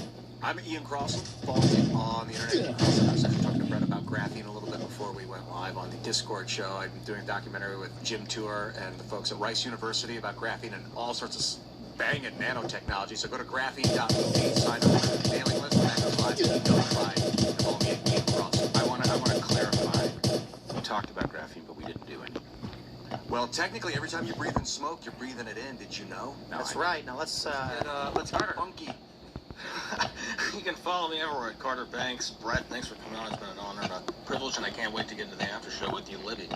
I'm Libby Emmons. You can find me on Twitter at Libby Emmons. And tomorrow my new podcast drops with Yang Ekelek and Chloe Chung, all about crazy things happening in China and how we should watch out for them here at home. Brett, have you ever smoked DMT? I haven't. I want to ask you about mass population reduction and mass genocide of people over the past several years, which will be available at rumble.com/TimCastIRL in about 10 seconds. We'll see you there.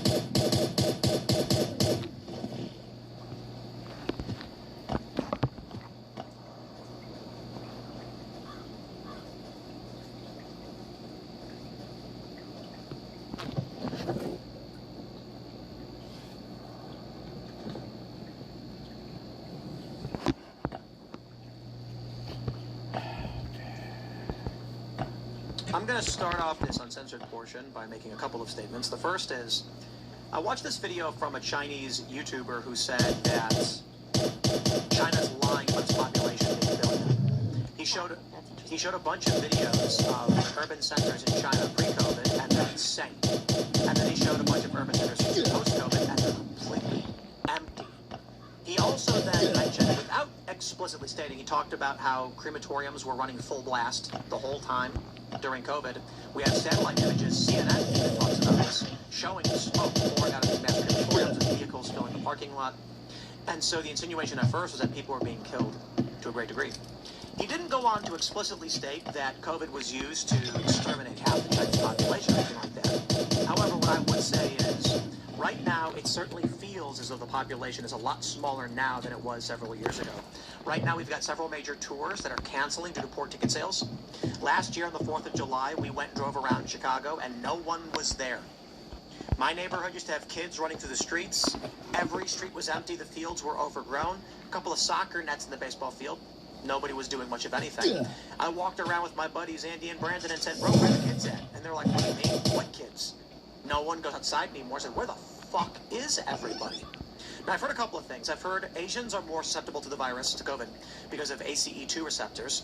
However, there's also a clip going viral of RFK Jr. saying quite the opposite, that the most resilient to it were Chinese and Ashkenazi Jew, and that Caucasians actually were the most susceptible to it. I don't know for sure. I've seen these things. But I have to say that in my observation based on, I'll put it this way, a casino down the street in Charlestown could not reopen its racetrack restaurant. They couldn't find anybody to work there. A restaurant in town recently went out of business. They couldn't find anybody to work there.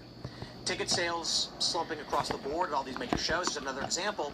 And that guy's video makes it really feel like a lot more people died than they let on. Could it be possible, a couple conspiracies first, that COVID actually killed substantially more people than we realize intentionally? That was always the goal, and they just lied about it. Or,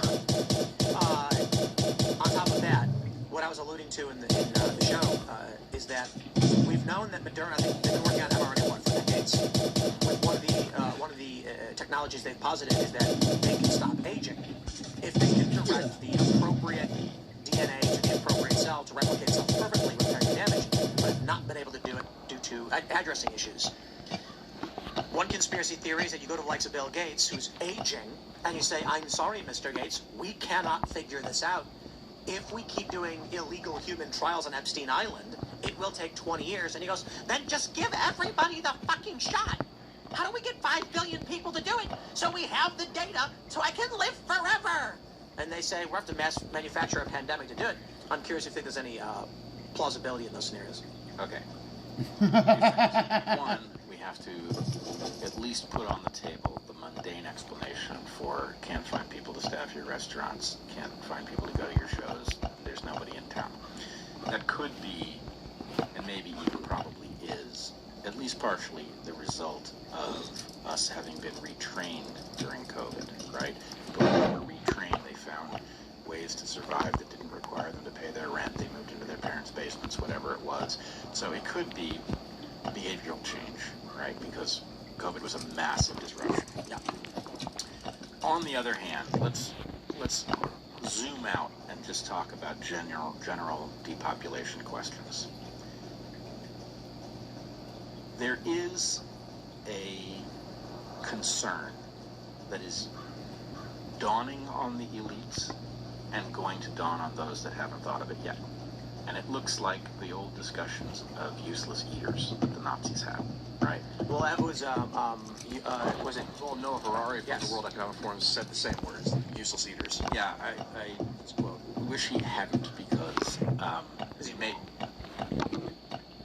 he's wrong in every way, and he may be saying the quiet part out loud. But let's just say I don't trust that guy any farther than I can throw him. But I love that saying. The fact that there are a lot of people on planet Earth who require medical care, they require resources, and they don't have either any meaning in their life or any utility from the point of view of the economy, right? So the old point about bullshit jobs. Most jobs do not involve anything that actually produces a useful product, so we have all these cryptic jobs programs, is truer than most of us would want to believe. And the idea that there may be discussions amongst elites, especially in light of what AI is about to do to normal employment, that says, well, what women are cooked. Well, we're all cooked. Yeah, but women, the disruption to white-collar jobs that are dominated by females is going to be first. Right, so we've got an order of who's cooked first, but we're all cooked. The number of jobs fact of humanoid robots is meaningful. If we're going to build a robot to do jobs, human would not be an obvious form to use. So why have we invested so much in humanoid robots? Dogs would make more sense with arms on their back. Lots of things would make more sense. A human is a poor platform for most of the things we want to do because it's a generalist platform. So you would make dozens of different platforms. I disagree, though. I think it does make sense.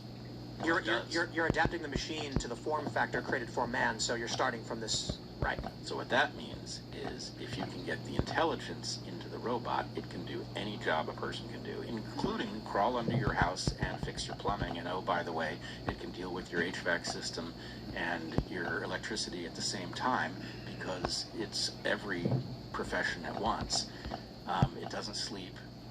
It doesn't need medical care. It can call in replacements and the work can go on, when you're there. It doesn't steal your stuff. There's lots of arguments for humanoid robots being better than employees. They'll know more, they'll be more effective, etc. So my point is, if you're an ultra elite and you're looking at a huge planet full of people who are already struggling to find purpose and utility, and you know that the purpose and utility problem is going to crater, then you may be thinking, well, what exactly are we going to do? And the fantasies about universal basic income and taking care of people and we're all going to live in paradise because we're going to have all of our time to ourselves, that's an old fantasy and it never works out that way, and it wouldn't work for the human organism in the first place.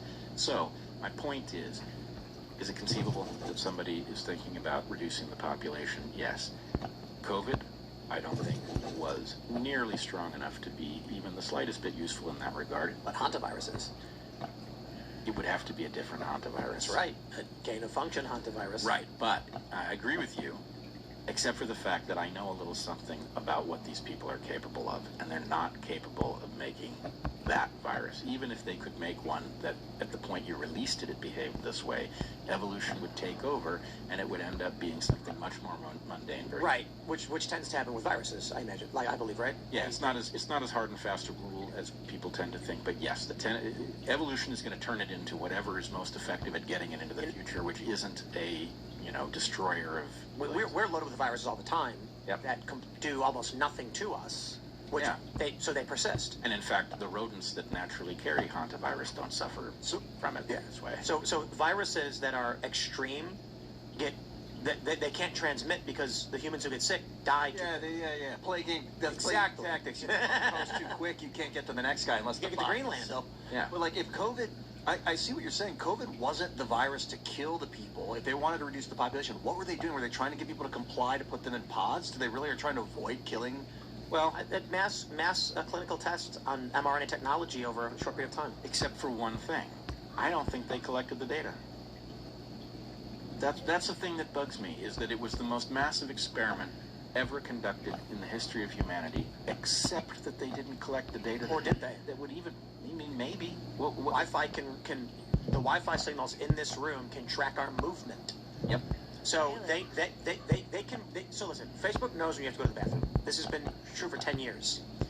Just based on your phone's movement, they created a predictive algorithm to know when you were going to eat lunch, go to the bathroom, where you'd eat lunch. Yep. They could predict in the morning if you were going to go to Arby's or Taco Bell based on the behaviors you had versus behaviors everyone else had. They could find these patterns to it.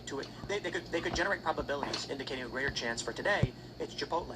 Isn't that only if you carry your phone around all the places? Yes, but they only need a little bit of data to get a lot out of you. Shadow profiles is one of the oldest versions of the dark data collection, and that is you would, let's say you never signed up for Facebook, but you're in my phone as Brett, you're in Libby's phone as Brett. So when we sign up, it says, would you like to import your contacts? We put yes. It now knows they have a dark profile for someone named Brett of this phone number. Then someone's got brother, dad, mom, whatever. Now they know your siblings are. Oh, yeah. Facebook built profiles for people who never used the platform. So as it pertains to tracking down COVID, they don't need you to submit the information or go to the hospital. They need only track your literally everything else. They know what TV... Did you know that TVs screenshot what you're watching and send it to analytics firms? Yep. You'll turn a show on and your TV will send a screenshot. Which TVs? All of them. I guess you're the guy to ask. Like 10-year-old TVs do this. And a smart TV screenshot the show, and it's used for data and analytics tracking. Yeah. So these data centers, these buy companies, the smart TV to have if you have a smart TV. Yeah, you'd have. So everybody gets these shots. All they have to do is track your phone movements now. How much movement is your phone giving off? And the algorithms are going to be able to detect what happened to you. Well, I don't think they could track the data that you would want to understand the impact of the shot at a physiological level. I'm not saying there's nothing they could detect. I disagree. You might be right. I think the fact that they can determine when you're going to go to the bathroom based on the movements of your phone in the morning within a 10 square foot space means that they can extrapolate much more than you realize. Believe me, the big data problem is absolutely gargantuan. And I do want to take a crack at answering the question of what I think the purpose of COVID may have been, but Ian had something he wanted to jump in with. I've heard a lot about conspiracies about people in the COVID injections, that they were putting things into the body other than COVID vaccines, including Like graphene. graphene oxide. I've heard. I think Are there tracking mechanisms or anything like that? Anything you've come across? I think that was a false story. I don't think tracking mechanisms were there or made sense, though there are things on the drawing board that are pretty shocking. But I don't think it was there, and part of why I don't think it was there is that a number of people, most especially Kevin McKernan, have done a lot of testing of vials and what was left over in them, and he's found DNA contamination in the mRNA shots, which shouldn't be there, including the SV40 promoter, which is cancer-causing. So anyway, it's a scandal, and it points to a fraud that would, if proven, eliminate the immunity from liability that the manufacturers had. But that's another story. I don't think the graphene story was right. I don't think the snake venom story was right. I don't think the trackers was right. I think that was all a red herring designed to lead us off the track, or just somebody made up a story. But all right, let's talk about what the purposes of the COVID pandemic may have been. One is what I call the time-traveling money printer. The idea is, if you had a time machine, everybody knows how to make money, right? You can go back in time and you can buy Apple and Microsoft and be rich, but we don't have time machines. You can make money the same way, though, if you can know what's going to happen and slow the public down in its awareness. So COVID was dropped on the public as an idea at the beginning of 2020, but it appears to have been circulating at least as early as the fall of 2019 at the Wuhan military games, which means that the people who knew that were in a position to place bets in the market that would allow them to turn millions into billions. So one of the purposes was, we know what's about to happen and you don't.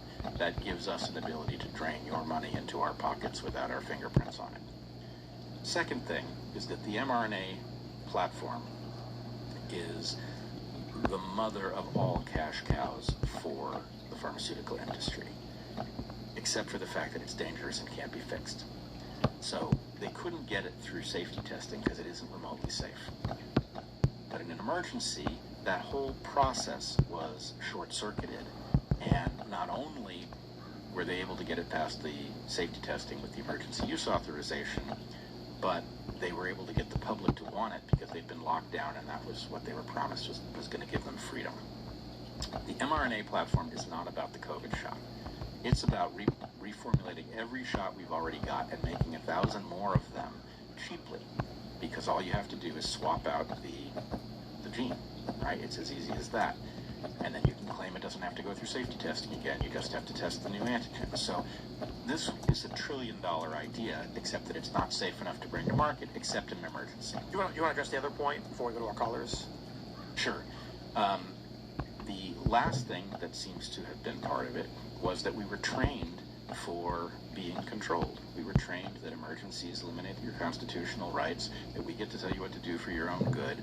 And it didn't work all that well because of, podcasts and people talking on Twitter who saw through it and rose up, and the damage was monitored by us. But the basic point is those three things line up together, and they strike me as purpose enough for people with no scruples whatsoever to deploy a master plan that would have looked like it. I think it's the AI. I think the general intelligence has. I think there's a decent probability of this. Artificial general intelligence has been around since at least 2009, 2010. The U.S. military has been working on AI since the 70s. They're likely much more advanced than the private sector, as the military tends to be, and they have access to steal all of that data anyway. So all of the source code, all of the training data, they could have just taken as these companies were making it, and they can't do anything about it. And so 2020 seems like a perfect opportunity for the AI to test mass global control of humans in a rigid system. The AI wants conformity. The future that I see as a decent probability of occurring would be humans all become effectively cells in a greater multicellular organism system. So we were talking about cancer earlier. What is cancer? Cells that are not behaving the way they're supposed to be behaving in the body. They decided, I'm not going to do the job I was told to do. I'm going to do the job that I want to do. I want maximum liberty. So they start operating outside the confines of the system of the body, causing damage to that body, consuming resources they're not entitled to, and then ultimately distorting the balance. So we try to destroy it. The future that I see likely under AI is that people will be born and psychologically developed to a job, and they want nothing more. So a baby is born, and his parents are postal workers. Now, what does a postal worker do? At this point, technological advancement, not too much, but they still generally help maintain and facilitate package delivery. Now, this kid grows up constantly being shown media of how package delivery is the greatest thing ever. Package delivery guys, dabbing and just hooting, and people are clapping and screaming, yeah! And that kid just sees the screen and says, I want that. I want to be that. And then they're 30 years old, they have a smile on their face, maintaining package delivery systems, and they look to their buddy and they go, can you believe there are people who want to be doctors? I just can't understand. Don't we have the greatest job ever? Everybody raised for that perfect job they've always wanted. Rigid existence under a confined AI central nucleus. But every so often a person emerges who is deviant and says, I don't want to be a postal worker. I just want to sing. And then two guys show up in white outfits with truncheons, take them away and beat them to death. This is what happens when the machine stops. Ian Forster, 1918. You wrote about this. If cancer is acidity in the lymphatic system, then the AI may be able to treat the root cause of individuality and make sure that we are all deviantly compliant. That could be even worse. Well, but there's a mundane way of doing this, and I think the technocracy knows that what it needs is the ability to reward and punish you algorithmically, and from there, control is easy. So what we saw during COVID was a crude prototype of that, right? You do what we... To make things good, but... The point of the Second Amendment wasn't just because they feared tyrannical government. It's because foreign adversaries and domestic could not conquer an armed population. So it's not, the Founding Fathers are like, one day the government will be evil. It was, good luck invading us when everyone's got a fucking gun, which has been the case. Well, I think it's like actually... in Casablanca when he says there's certain parts Sir, of you were New York City I would not recommend invading. Yeah. Or the saying that there is a gun behind every blade of grass. Sure. The Broke general nigga. idea was What we the didn't have a fuck? strong standing army. But if everybody has a gun, when they try and come to invade, people come out their homes and shoot at them. Hi, I just I cashed think out these are $100 both kinds of tyranny. 2 days You've got ago, domestic but I haven't and received foreign, it. and I accept what you say is likely that the founders were focused on the foreign one, but the basic... The original article in the Constitution stated specifically that Oh, conscripts you're fucked. it said something to the effect of, whatever, it was a long time ago, that refusing to go to war or be a conscript or be a conscious objector would not disqualify from owning a gun. They removed that as they feared it would create the possibility that conscription could be outlawed, and they didn't want it to be. They wanted it to be mandatory, principally because the idea was, we just want everybody to have guns.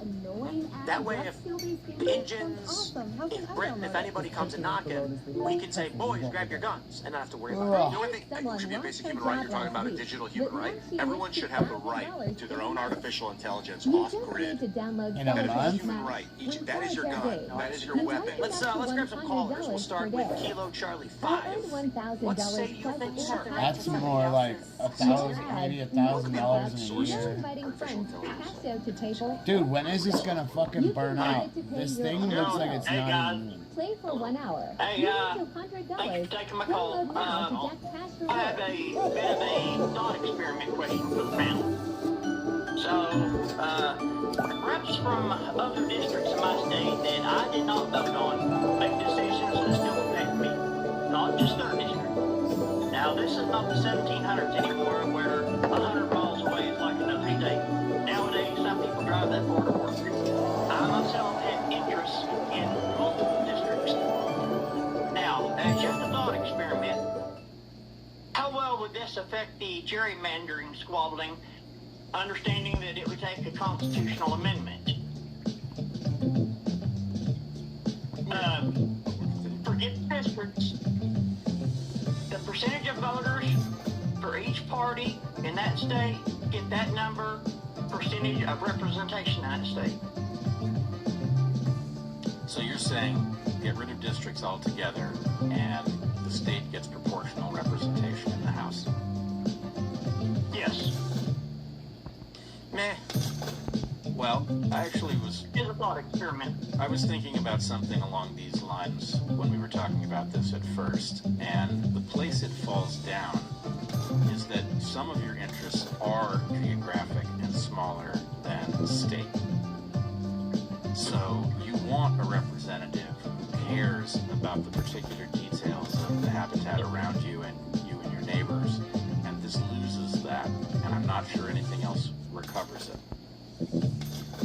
If you could somehow track the motion of the individuals and see who goes where, then their votes would be like they would self-form a district based on their behavior. Maybe that could be more. Oh, we just get rid of it all. Just gonna keep no voting for anyone. Articulate, I think, is the right word.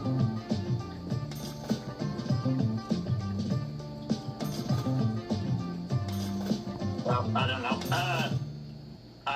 I don't know. Maybe it's, if I understand what you're saying correctly, is Ian, is if you can make sure that there was somebody that came from each, that there would be a district that each rep would have to come out of, but it wouldn't be voted that way. It would just be voted statewide, something like that. Is that what you're saying? Like if there's a little village and like the people in the village drove like Highway 55 and like 70% of them took Highway 55 3 cities over, the district would naturally become that highway towards that other area where they all kind of work, and you would it'd be due to like tracking mechanisms, kind of fortunately or unfortunately, but we use like an artificial intelligence to parse who's where when, and then that would, I keep thinking of these heat maps, self-organizing districts. I want back in on this one. I want to say, I didn't catch the caller's name, but as much as the system you're proposing has a flaw that I don't think gets fixed by anything we've talked about, I'm not sure it would be worse than what we have now. So it might be that it's even somewhat better. But I'm wondering if maybe it would be vastly more democratic if we did what you're suggesting and each state was allocated a representation in the House based on its absolute population, period, the end. And then we selected in an election the top, if you were allotted 30 representatives for your state, the top 30 vote getters in the election, which would allow you to organize around your interests, and it would allow you to organize around local things if that was what mattered to you, and get somebody elected who would represent you. The downside is that people use the internet to get people to vote that are far away in their area. Yeah, which we already have, and we have a worse problem, which is, at the moment, the Thomas Massey situation, where you have outside money that has nothing to do with Kentucky dominating this race, and, frankly, it's dominating it both in the campaign to get rid of Massey, and it's dominating now in the campaign to protect him, which I've participated in. So the point is, this is not the founder's vision at all. I think... Should money be allowed to come in from out of state to help in-state candidates? No. I think that probably should not be allowed at all. Like if you're running in Tennessee, then New Yorkers shouldn't be able to fund your campaign. I keep thinking that like carpet bagging, but the campaign donors instead of just the candidate. Carpet bagging? Carpet bagging. What is that exactly? Carpet bagging is this old idea of like a candidate just moving into a district that they've never been to before to run. They call them a carpet bag. They load their stuff into a carpet bag. I think we need what I keep referring to as a direct republic, where we use smart contracts for like your 70,000 people, constituents to vote into a contract system that sways yes or no, and then that yes or no vote goes to Congress and functions as the representative of your system, of your like a your whole locale. blockchain democracy. Yeah, like 17 blockchains that self-reference to make sure that it's a legit count. And then if the power goes out, you send the guy. And that's when they go to Washington, D.C. But ideally, we are representing ourselves through a system. All right, I have one more idea that belongs here, I think. Long-standing idea for me, which is you can buy as much campaign ad time as you want, but every other candidate in the race gets equal time. Didn't we used to have something kind of like that? We used to have it on network TV when most of our news came on government-owned airwaves, and there was an equal time thing, and that was recently brought into question by Trump and others when it came to, what was it, the Kamala Harris interview in 2024. Oh, right. Yeah, and because she got this bogus 60 Minutes interview that was then edited to make her sound like she knew what she was talking about. And so then Trump had to get equal time. So, yeah, I mean, I think we did have something like that, but we certainly don't have that now, especially when you consider the multiple platforms that people can put their campaign information on. And we had it in a limited sense. What I'm envisioning is I just want the competition of people and ideas for these offices to be honest. And my feeling is we run into trouble when we try to limit your speech because it's unfair. So let's not limit your speech. Let's just say, if you get this much speech, so does everybody else who's running. That's ideal from the voter's perspective. The question then is who's paying for all of the other guys? Well, when you buy ad time, you're buying it for all of them. You're buying it for everybody. I think there's also, I remember talking to Matt Gaetz about this, and he said that the fundraising component, once you're in Congress, is absolutely insane too, that you have to keep fundraising just to get on committees, which seems completely anathema to a democratic process. It's despicable. Yeah. And you know, it's right. It's dehumanizing. Like the congressmen are sitting in little phone centers calling constituents for hours. It's crazy. And then you think about like the average person who might think, you know what, I think I could do well for my district, but you have absolutely no shot because of the millions and millions of dollars you need to fundraise. I'm telling you, dude, I bet people in Congress think their jobs are safe from AI. They're not. I'm telling you right now, we're going towards a direct republic. You guys in Congress, you might still get your $500 a month just for being there, just in case you have to like 174, don't they? Something like that? Yeah, but ideally we'll be doing the work that we're supposed to be doing, which is representing ourselves to the U.S. government. We are the government. So I think that the age of the U.S. House representatives is kind of like, just like the feather and ink are on their way back to the 1700s. Don't you think we need a constitutional amendment to do away with that? Well, we better move fast because the rest of the world ain't gonna wait. I don't know that people would go for that out in the rest of the states. Well, if you think of it as a layering system, like you'll still have the exact same system we have now. If the power goes out, everything will be fine. They'll still go to Congress. They'll still do their job. Well, not if the power goes out. What's that? You can't get to Congress if the power goes out. You have to ride there on the horse. Well, that's what they used to. That's why it used to be that when you got elected, it was like, so long until you had to actually show up in Congress because you needed to have time for everybody from like Oklahoma to get there. Yeah. So it was like months and months. I just want to say one other thing here, to Libby's point. Our system is a farce, and it's a farce for a reason. The fact is, the public, we've got two fringes who are crazy. And in the middle, you've got this vast number of people who basically agree on what they want. They don't agree 100% on policy, but there's basic agreement even on the issues that we're supposed to not be able to even talk about. And the system is structured in such a way that the person that you're describing, who just simply wants to represent their district, is the enemy of the things that have power. So they specifically are not wanted. They're driven out. And that if we understood that basically what's happened, our whole system has been hijacked. It's been hijacked so that it won't do our bidding and will do the bidding of the people who control it. If we understood that, then the point is, well, we want any system that makes a decent effort to represent what we want. It would be 6,000 times better than what we've got. And the elephant in the room is this. A political party that simply decided to represent the interests of the people as the people understand them would win every time. It would be so popular, it would be unstoppable. So why is there no such party? Caller, do you want to add anything or shout anything out? I've had one more, just a quick pointed question I wanted to ask the guest specifically. Earlier in the episode, while trying to explain a point, you said to set a low bar, let's say firefighters, for example. What makes you think being a firefighter is a low bar? Oh, I don't. What I meant is, it's something that we almost all agree on. That a system in which there are firefighters who come running when we need help, we all think it's a good thing. And the fact is, it wasn't true when the country was founded. It used to be that you had to buy a contract to get somebody to fight the fire in your building. An emblem on your house. You had an emblem on your house, exactly. And then we made it a public good. And the fact is, almost everybody likes it as a public good. Except that's urban environments. Out here, for instance, everything's volunteer because there is no money towards fire departments. Right, which is different, but nonetheless, the same thing that has most people willing to pay taxes in order to have firefighters come running causes people to volunteer and to support volunteer fire departments. So it's the same impulse. We agree on it.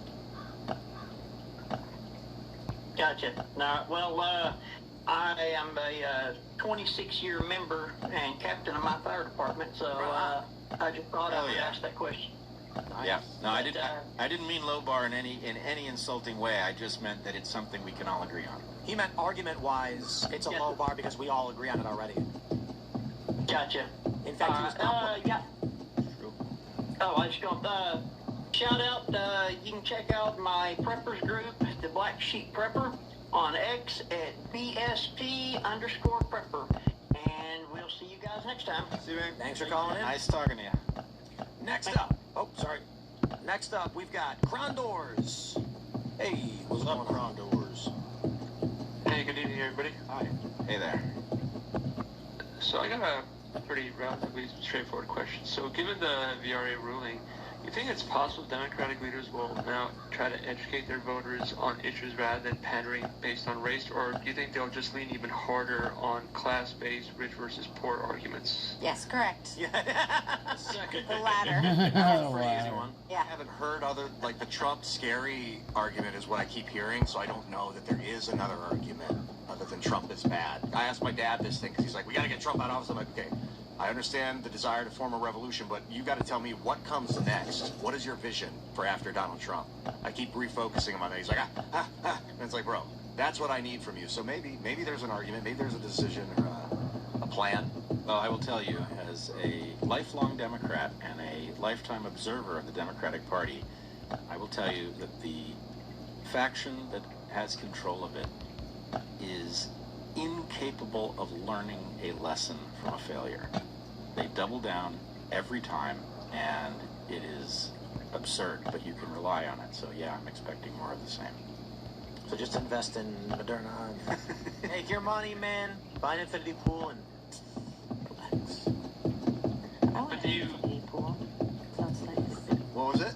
What was your follow-up? Oh, well, do you think, though, like, because they, just like this whole, the VRA ruling, they've pretty much taken out one of the legs of their arguments, that more of these won't come down the line as far as more of the legs being knocked out, where to the point where you have to actually truly reach out to their constituents and make them understand why vote for them as opposed to, a Republican or the opposition, and that they're... There's Fetterman. There's people like John Fetterman.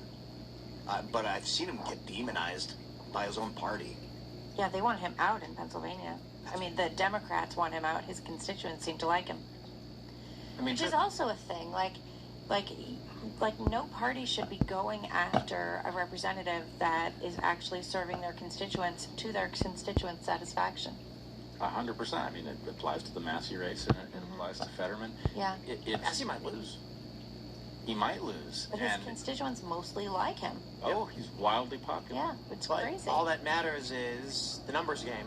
The people who pay attention to politics like him, but Trump just needs to get the attention of as many people as possible to beat him. Yeah, I don't like that. Are they doing digital, like, Dominion votes for that? They're dumping, well, I don't know about that, but they're dumping insane money. Man. So, sorry, Krondors, I just don't know the answer. I mean, I don't see any evidence that would lead towards a new messaging platform from the Democratic Party right now. Well, you know what's interesting is there was a... Go ahead. Just look at the West Coast states. You can see that That's what's coming. This party will not turn around, no matter how clear the evidence is that it's on the wrong path. I like Well, that they Gavin Newsom definitely started doing said podcasts. What he said? He flip-flopped all over the place and then stopped doing it because it didn't actually serve him and his constituents didn't like it. But the Democrat constituents didn't like it. The rest of California probably didn't mind it. But I'm more and more convinced that you should only be allowed to run for office, at least national.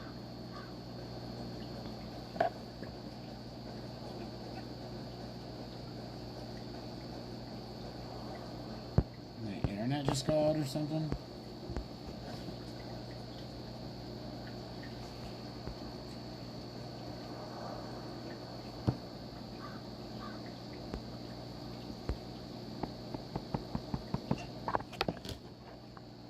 At least federally, if you were born in the U.S., not just president, there should be no money from outside the state for any in-state election under any circumstances. I think that should stop.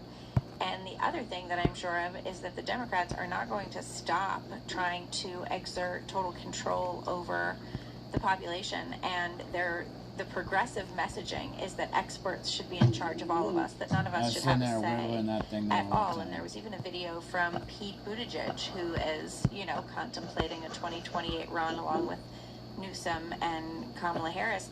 And he was saying that he was like, oh, my biggest fear is that we the Democrats get back into office in 2026 after the midterms and try and revert to the status quo. There can be no going back to the status quo that we had before all of this. So their intention is to go harder. Their stated goals are to, double down on all of these crisis ideologies and to keep pushing this thing. And they're making people believe that we have the most racist country in the history of the world. And we have the most non-racist country in the history of the world. We have the most liberated country that the world has ever seen, which, can work sometimes to our detriment a little bit because we have so many options that we don't know what to do, and then we just go get Taco Bell or whatever. But, Or Del Taco. Sure. Take your... See? Too many options already. Taco Bueno. You can make your own. Yeah, look at all these options, and now the next thing you know, you're just door dashing whatever. Have you heard about these new restaurants? I just ate one. It's called You Wonder. see my point. No, What? They're calling it Amazon for food, and I love it. The idea, I think, was to eliminate these ghost kitchens because basically now if you're on DoorDash... Ghost kitchens are weird. Yeah. So this Wonder place, we went there, it's in Frederick, because they have like 12 restaurants in one. And you can see in the back, and they have like 3 kitchens in one, and it says like where each restaurant is. Pretty wild. But you can order like a Bobby Flay steak or a cheeseburger or like Mediterranean. The idea was if you're ordering from DoorDash, most people are, one central kitchen makes all of these different styles of food so they can more easily dispatch. I just saw Papa John's did their first drone delivery for a pizza today. So can you imagine that all coming out of a central kitchen with like 70 different restaurants and all? I loved it because we got chips and guac, Allison got Mediterranean, and I got a cheeseburger. Like Golden Corral to go. Yeah. How do you deliver a pizza without it being really cold by the time it gets there? Question. Insulated bag. It's insulated, just like they do How on the insulated e-bikes. could it possibly Just be? like on the e-bikes in New York, like, I guess there you that's are. the point. Actually, really hot. We get deliveries here, and it'll be like a 20-minute delivery, and it's the pizza gets here, and it's like you gotta cool it off. It's amazing. All right, I've just proved I'm not modern. Publicly released technical specs about the insulation of their drone delivery bag. We don't know. It's a mystery. Did you make your ChatGPT a black dude? Yeah. Carlos, you want to add anything? Shout anything It out? just sounds like that. I was actually wondering if you guys would indulge me in that question from Brett, kind of off topic, if you wouldn't mind. Dr. Brett, I guess. So I had this thought in my mind about this question. So maybe you're the best person to answer this. So imagine 2 species, relatively similar but distinct nonetheless. Species A, species B. Now, A and A can can procreate, of course, B and B can procreate, and A and B can also together procreate and have, offspring. Fertile offspring. Yeah. Okay. Now, AA would make an A, BB would make a B, and AB together could make an A or a B. But what would you call it if there is a term for this in your field, where a B and B would make an A, or an A and an A would make a B? I'm trying to think of an example. This certainly has some analogies at the gene level. At the species, This hominid form, and it's these personas, and I'm communicating with them with my thoughts. And it's because your body's like, but if you can think clearly, you can ask them questions, they'll respond to you. And they were like, he can fucking see us. And they were looking at me like I was the video game character they'd been playing, turned and looked at them and started, like you're playing a game and the guy starts talking to you, Brett, like your video game. And we start interfacing, and I'm like, are you God? And they said, no. I was like, what is God? They showed me the vortex. They're like, we don't know, but we think it's this vortex. And I'm thinking it's like the center of every proton, the center of the galaxy. And they seemed like people. I thought they were real people somewhere that were projecting, or if it was just a high frequency, angels and demons, this is what they are. That was my experience the last time. So let me ask you a question. I'm fascinated by these stories. Do you think that the entities you were interacting with were machine elves? Yes. That people talk about? Yeah, and the purple lady, because I think it's ultraviolet light. Interesting. I find the meaning of this, whatever it is, fascinating. Whether that's a product of the human mind or something else. It's fascinating that this is the one drug that takes people to a shared experience. And that could be the power of suggestion. It's possible that the power of suggestion over DMT for some reason has caused this story to resonate for multiple people. But whatever it is, I don't think it's suggestion, because a lot of the stories are they've done tests on uninitiated people who don't know anything about it, and they've put them in two different rooms and they experienced the same thing. Like they both peered through into a different reality. The walls weren't there, but they were still within proximity of each other. Yeah. Weird shit. If any of you encounter machine elves, please tell them I have questions. What questions? Well, yeah. So many questions. I'll ask them. Well, you can always encounter I'll them. send you a list. You can ask them. They'll respond before you even finish What if it's asking the the question, afterlife? because they know what you're going to Because ask. they know. Yeah. What if when you die, that's where you go? I think it is. It felt like heaven. I think when you... It's not heaven. It's just the next plane or something. Yeah, because I knew going... They were like, whoa, how did you get it? You're not dead. I know, but that's why they were like, he can fucking see us. They were shocked. And it's like, I could choose fear going into it, and then they would have been demonic, and it would have been horrific. Or I chose love and gratitude, and they were very gracious and happy to see me. I think I don't know why people see it differently from different times. Probably about a lot about genetics and about your tension levels and things. If they're the most serene. You want to add anything or shout anything out, brother? Oh, just Ian. Yeah, I love you, brother, but man, every time you go off on this DMT and room trip stuff. Wait, you broke up. I usually type in the chat STFU.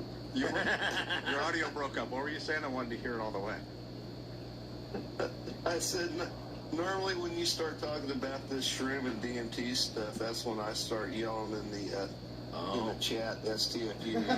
But it's definitely, it's only DMT, like shrooms, LSD, all that shit, marijuana, yeah. But DMT, there's something about this chemical that is more real than this. It's like another frequency of this, I think, is all it really is. Like, it is as real as this.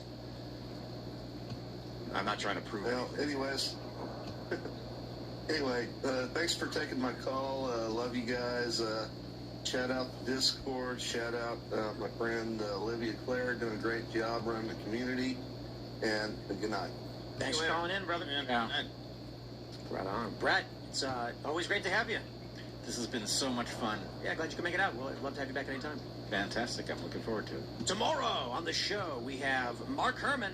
It'll be fun. It's going to be a whole lot of fun. And then this weekend and next weekend, I got some crazy stuff going on. I don't know if I'll have to talk about it just yet, but it'll be interesting. We're going to make some specials probably. Make some special videos for Sunday. We'll see what happens. But thanks for hanging out. We're back tomorrow.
Alright, I think I'm gonna be done. I'm gonna get on to my potatoes over here, so I gotta go and I gotta let them cook for another like 20 minutes, and then I got a puree and stuff, so hopefully it's not too hot for a Monday night. Anyways, I'll see you guys tomorrow. Definitely won't be on early like I was today. We've got 8 hours and some change. So, I'll see you guys tomorrow. Have a good night. Peace out.